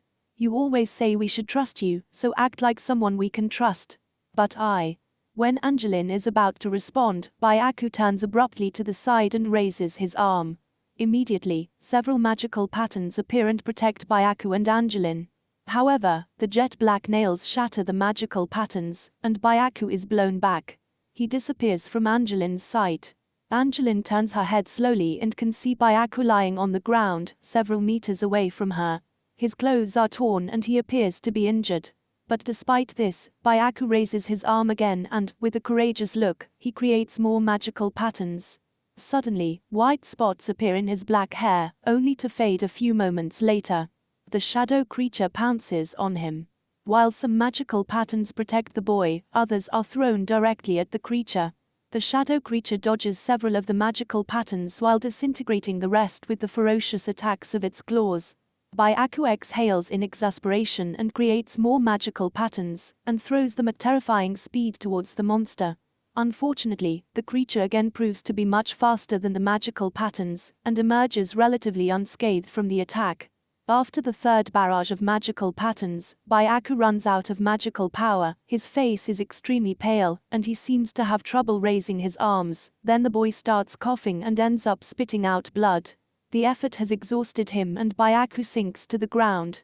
The number of magical patterns that protect him has decreased as well. Angeline feels like screaming. She wanted to let her emotions of anger, frustration, and despair leave her body through the scream. No, this isn't right. Although Angeline seems calm, several feelings swell through her heart. Just as those feelings are about to explode, the image of Belgriff appears inside Angeline's mind. Remember what Daddy said, Angeline thinks. Under no circumstances should I lose my temper. I must not allow my momentary emotions to create an irreparable situation. We adventurers always face life and death situations and must take action in a matter of seconds. Therefore, I must always analyze situations with a calm mind and with my emotions under control. Suddenly, Angeline's vision becomes clearer. It is as if a fog has lifted and her eyes can see clearly once again. What the hell have I been doing? She boasted of being able to protect everyone, and this made her vision narrow. Her mind was in the clouds, and that prevented her from seeing things objectively. In other words, Angeline had let her emotions control her. That's kind of embarrassing. But this is no time to be obsessed with such things and be in a state of self-loathing. Angeline has to deal with the problem at hand. Otherwise, she could end up disappointing Belgriff. After she calms her mind, Angeline can move her body more easily. The hand holding the sword, which once felt very heavy, now feels very light, as if it were holding a thin wooden rod. Her legs also feel light. Angeline takes a deep breath and everything around her seems to stop. Then she concentrates her strength on her legs and kicks the ground. In an instant, Angeline is beside the shadow creature, which is about to dig its claws into Byaku and kick it with all her might. The creature is caught off guard, the kick sends it flying away, and ends up crashing hard into the street. Yeah, this thing is nothing compared to Might Addy. The shadow creature's attacks are indeed swift and extremely powerful. But its movements are repetitive and therefore predictable. If Angeline remains calm, she can even avoid the attacks of the third arm. Belgriff's attacks are much harder to predict in comparison. "You're late," says Byaku with his hands on his chest. "I'm sorry, little Byaku. I will take care of the rest. Don't call me little Byaku." Open quote. Fufufu step back. With an almost imperceptible movement, Angeline kicks the ground and rushes to the shadow creature. The creature is standing up and giving the adventurer a hateful look. Angeline raises her sword and says with a serene expression, "Come on. Let's play." Kill. The shadow creature also kicks the ground and pounces on Angeline. The creature's movements are different, much faster and sharper. This is possibly due to the battle it had against Byaku moments ago. However, Angeline can easily read the trajectory of the attack and twists her body so that she can parry the attack with her sword. The adventurer repeats her strategy for subsequent attacks, and she can stop all of the creature's attacks. Her hand is somewhat numb, but it is not as bad as before. Then, taking advantage of the momentum generated by one of the attacks, Angeline raises her sword and strikes the body of the shadow creature. Arg! The shadow creature groans in pain and flies backward. Even though Angeline hit it with the blade, the creature doesn't seem to have taken any cuts. But the blow certainly affected the creature. "That's right, I couldn't cut this thing so easily." Close quote. Angeline says, recalling the fight in the abandoned dungeon. Not even Dorto's spear could penetrate the creature's skin on that occasion, and Angeline could only cut it with her last attack. She needs to get that feeling back. Angeline focuses on the hand that holds the sword.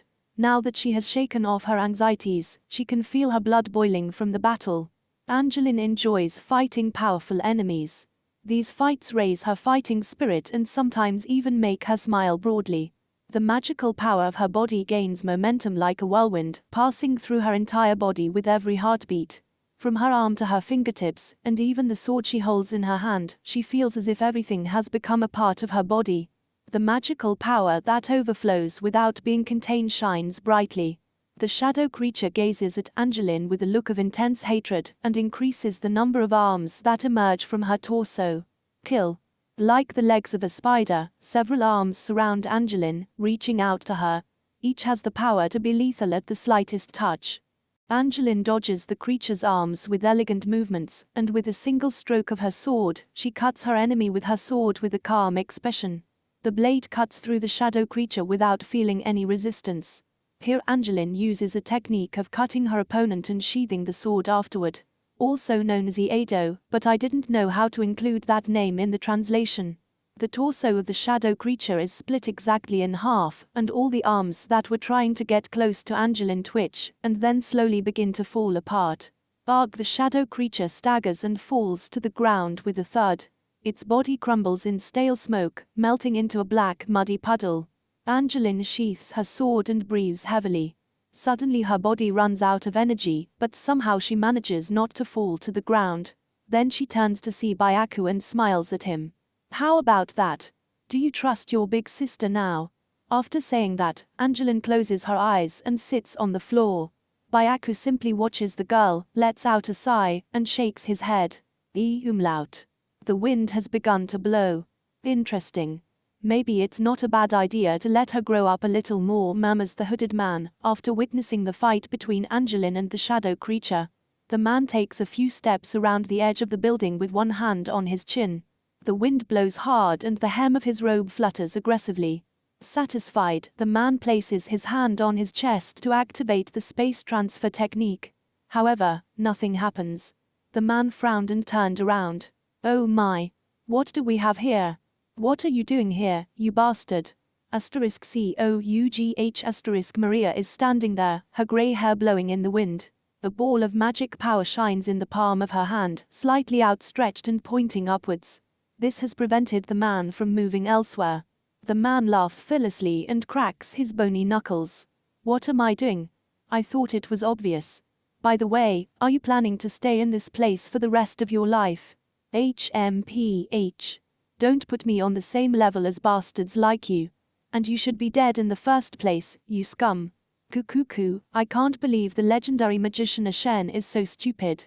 Who's the stupid one here, scum? You dared to appear in front of me. *COUGH*. Open quote. The man laughs when he sees Maria coughing. You don't look very healthy. Do you really think you can kill me in that condition? You insolent fool. Maria moves her fingers, and invisible walls appear on both sides of the man, threatening to crush him instantly. However, the man crosses his arms, chants an incantation, and blue-white lights come out of his hands, crashing into the invisible walls. The impact generates a loud bang. Was that all? You're not as skilled as you used to be, Maria, says the man with a sneer on his face. Don't get too cocky, that was just a test. Maria moves her fingers once more, and immediately the ground the man is treading on softens, as if it were a swamp, swallowing the man's feet. Suddenly a large number of light spheres appear around the man. Maria moves her fingers again, and the light spheres shoot out towards the man. By their appearance, these spheres are much more powerful than ordinary magic bullets. The man clicks his tongue and puts his hands in front of him. In the dark night, the blood turns silver, the fire flickers, and in the moonlight, everything is dyed. As soon as the chanting ends, a ball of light explodes in front of the man. Maria scowls at the violent flash. Even the people walking on the street turn to see that intense light. He has escaped. Maria sighs heavily and lowers her arm. The man has disappeared. He was able to break Maria's spell with that spell just long enough to teleport. I'm getting too old for this *COUGH*. *COUGH*. Open quote. Maria looks grimly at the traffic from the top of the building. She could see the people looking up in amazement at the flash of light. The ground is uneven after the battle between Angeline and the creature of shadows. As she looks around, a puddle of a black substance catches her eye. It's a pain, but I think I should look into it. At that moment Maria presses her chest. Cough. Cough. Cough. Cough. Maria struggles to catch her breath, and then spits blood with a grumpy expression. Damn it. The effect of this medicine doesn't last long. I'll have to find a new formula. Maria frowns and slowly makes her way down the building. Chapter 42. Angeline was tucked into her bed. Around her bed were the dumbfounded-looking Anessa and Byaku, a smirking Miriam, and a worried-looking Charlotte. Angeline moved her feet flabbergasted. Why not? Why is everyone saying no? As expected. Quote. Ugh, there's no man in Orphan who's as good as my father, and no, it's not just Orphan, I have been looking all over the Empire. Quote. You're not making any fucking sense. Quote.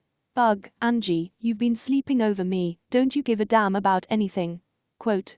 At the relentless words of those around her, Angeline bent her navel and turned over. This was Angeline's room. It's been a while since the attack of the puppeteer and the battle with the shadow creature. It's the end of summer, and although it's still hot, the greenery in the trees seems to be fading. Since the defeat of the shadow creature, the people who are trying to revive the Demon King and the puppeteer have completely disappeared. I'm not sure if they're waiting for us to let our guard down again, Angeline thought, but it seems that's not the only thing that's going on. Once again, political change has occurred in Lucretia, and the Papists, who used to boast of their now absolute power, have lost their majority. For the anti-papal faction, there is no longer any need to pull a new puppet from the outside, and the Papists can no longer take the trouble to eliminate Charlotte, who is in a distant principality. Hence, it was safe to say that the danger was considerably reduced.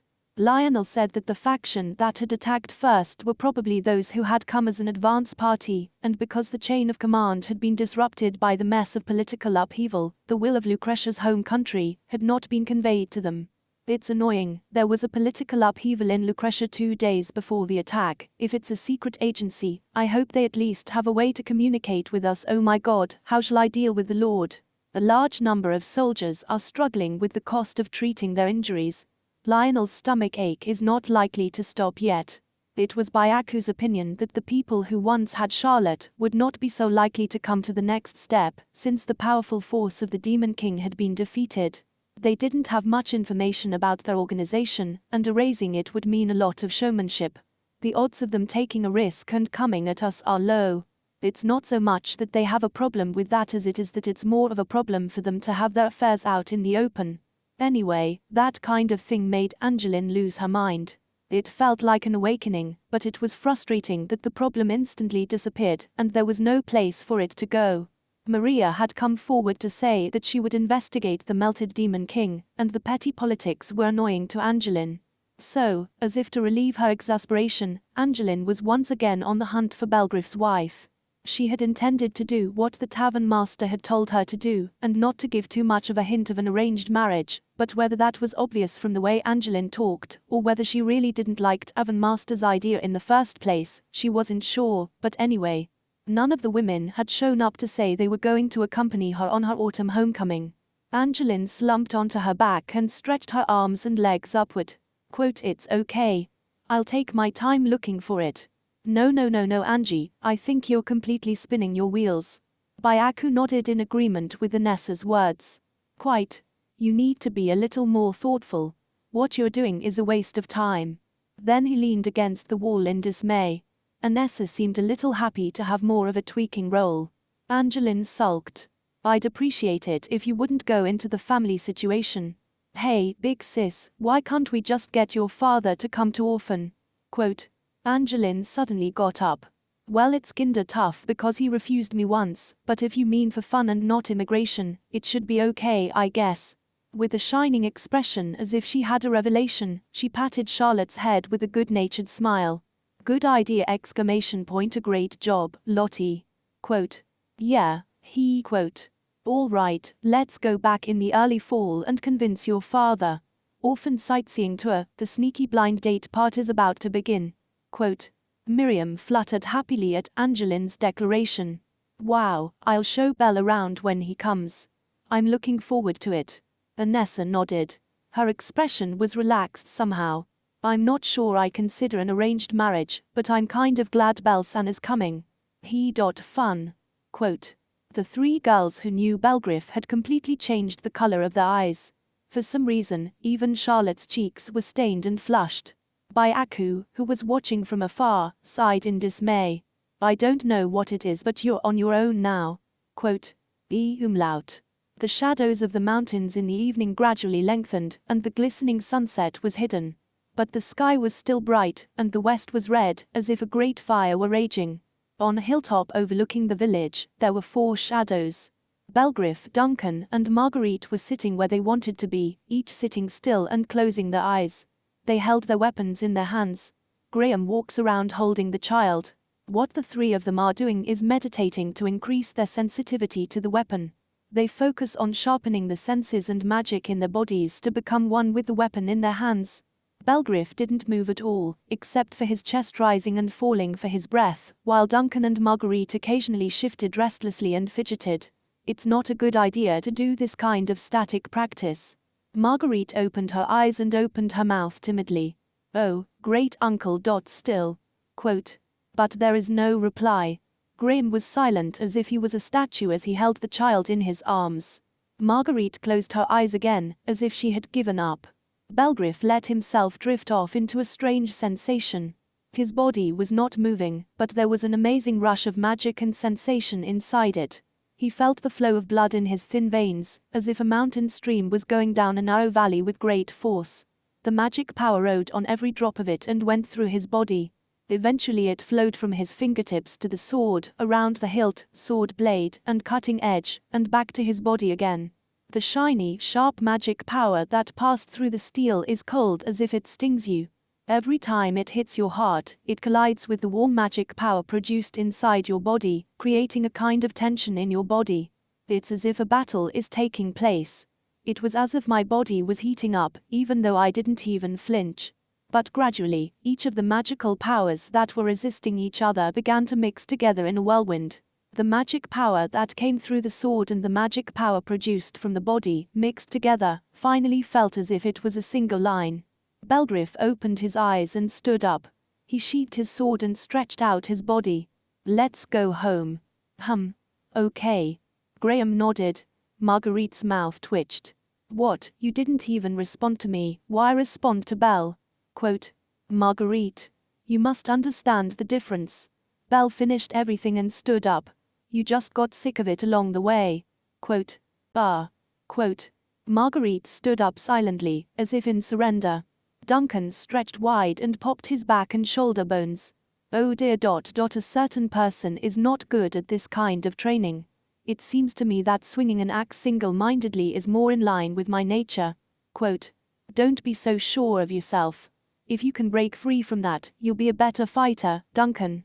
Quote, well, quote.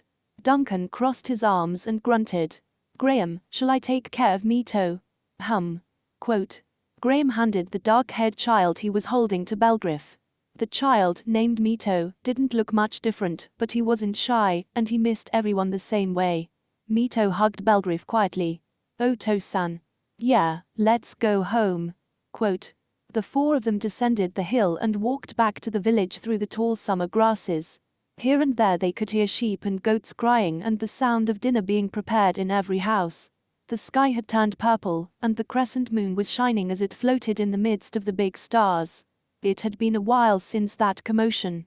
The forest had returned to normal, and the demonic beasts were completely gone. The lumberjacks were happy to be able to work as before, while the youngsters were somewhat disappointed with the lack of stimulation. Life was calm again in Tornella, and Belgriff ploughed the fields and practiced his sword as before. But unlike before, there were more housemates now. It's much more lively. He liked the quiet life, but this wasn't too bad either. Back at the house, I was making a fire in the fireplace and preparing dinner when Kelly came in. Burns and his girlfriend, Rita, were with her. Belgriff nodded his head. Oh well. What, all together? Hey, I got all worked up about it last time, so I thought I'd sneak you in today. Quote. Kelly lifted the basket in her hand. It seemed to contain some food. Barnes was holding a wooden box with a bottle of liquor in it. Marguerite's face lit up with a puff. Yes! Booze. Quote. Marguerite, be considerate. Quote. That's your great uncle, right? Aim not the least bit of good at this. Quote. Graham scowled, but he couldn't say it back because it was true, apparently, and he sighed in resignation. Barnes chuckled. Marie, don't drink it all, okay? Who are all going to be drinking? Quote. I know. Quote. Seeing Marguerite in a hurry, Rita poked Barnes, who relaxed his expression in a fit of rage. Cheating? No. Quote. Rita pinched Barnes' cheek and looked at Marguerite with a muffled pout. Don't take him, okay? I won't take him. I'm not gonna take him. Quote. Marguerite chuckled and poked Rita. Rita still hugged Barnes as if she were wary. She pulled out a table and brought a chair from the barn to serve a cup of tea. It was a calmer atmosphere than the big feast the other day. Graham only has to take his first drink too. But he looks like he's already turned, and he's talking less and more in a daze. Mito had been plodding around among the adults, sitting on their laps and climbing on their backs. Now he's on Kelly's lap, rubbing the flesh of her belly and giving her a strange look. Kelly, fatty not like Oto-san. Come on, Mito, don't compare me and Belle in the same room. Quote. But my dad and Belle, even though they're the same age, their builds are completely different. Belle is cool, but when you're with my dad. Quote. What are you talking about, Barnes? It's me, I used to be the most handsome man in the village! Right, Belle. Quote. Belgriff chuckled and sipped at his glass. How did it go? Well, I'm sure I was thinner than I am now. Quote. Seriously? I can't imagine a skinny Kelly or anything like that. Quote. Marguerite giggled as she dried her glass in a buoyant manner. Kelly raised an eyebrow and slapped her belly. You don't understand, that's a sign of success! I mean, to be a farmer and get so fat.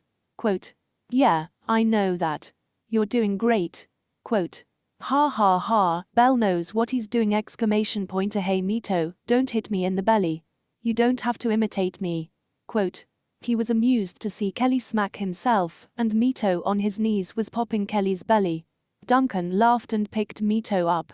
Utterly naive, isn't that what you call naive? Quote. Duncan, beard. Quote. Mito was picked up, and now he was pinching and tugging on Duncan's beard. Come on, Mito! A man's beard is not a toy. Quote. It's lumpy. Quote. Ha ha ha! I don't like it. Quote. Even as he said this, Duncan seemed happy. Mito fiddled with Duncan's beard for a moment, and then reached out to Graham. Grandpa, hug. Quote. His eyes were down, and Graham slowly picked up Mito and placed him in his lap. Mito rested his back against Graham, and reached for the thin bread on the table, and began to giggle and chew on it. Mito was so comfortable with Tornella that it was hard to believe that the former was the Demon King. Of course, he didn't tell the villagers that he was the former Demon King. It's assumed that Belgriff picked it up in the forest. I'm sure that the villagers also accepted the fact without a doubt, since there was a precedent of Angeline in the past. I'm sure you'll find that Mito is much closer in form, but he's not human, according to Graham.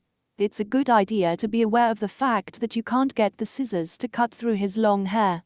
It seems that he can change the shape of his hands if he wants to. If they can change their hands, they can change their bodies. In short, he likes to take the form of a human right now, but his substance is more like a shadow priest who is not fixed in reality like the Demon King. However, it also seemed to be true that he was quite fixed in this form.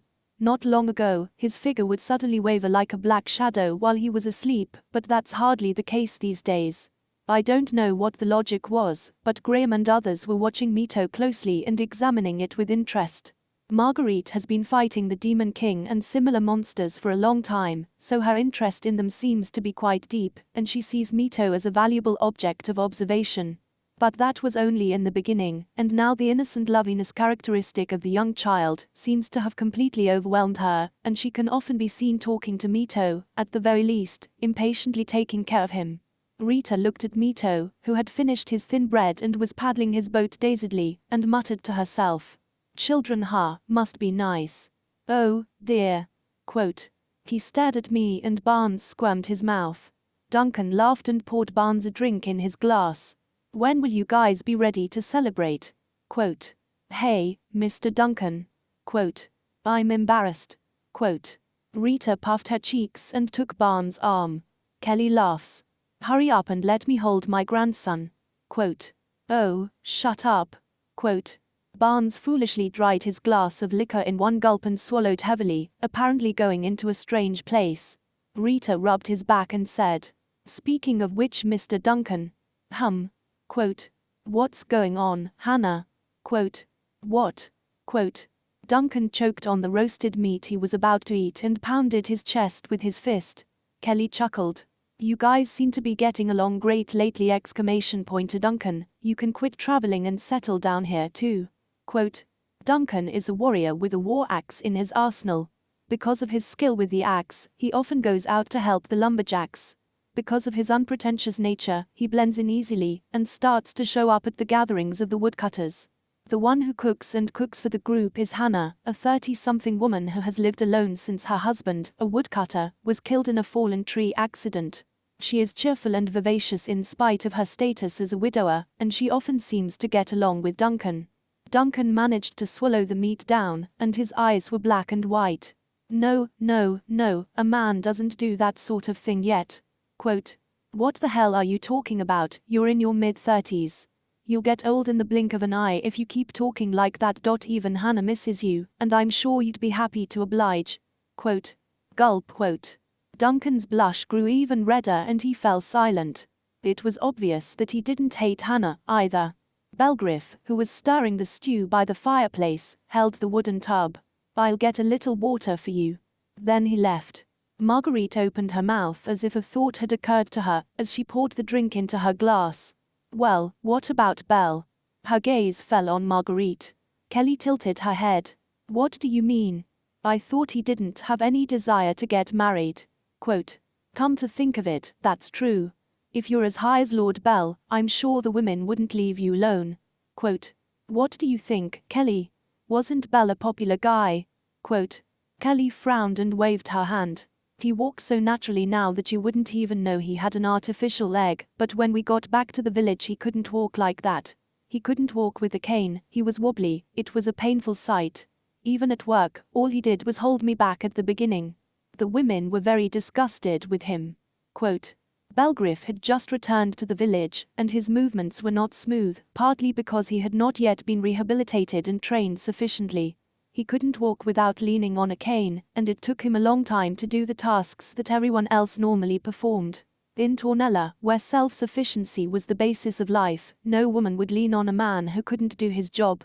Belgriff was teased and ridiculed for the fact that he had once abandoned the village and left. Nevertheless, he continued to quietly rehabilitate and train without a single disagreeable look on his face, and eventually he became better at his job, and eventually he was able to do more work than humanly possible. That's why we all apologize to Bell and rely on him now, but somehow there's a drawback to the guys of our generation that we've left behind once. Bell doesn't mind, but it makes me feel bad about it. That's why it's best not to ask for a marriage proposal.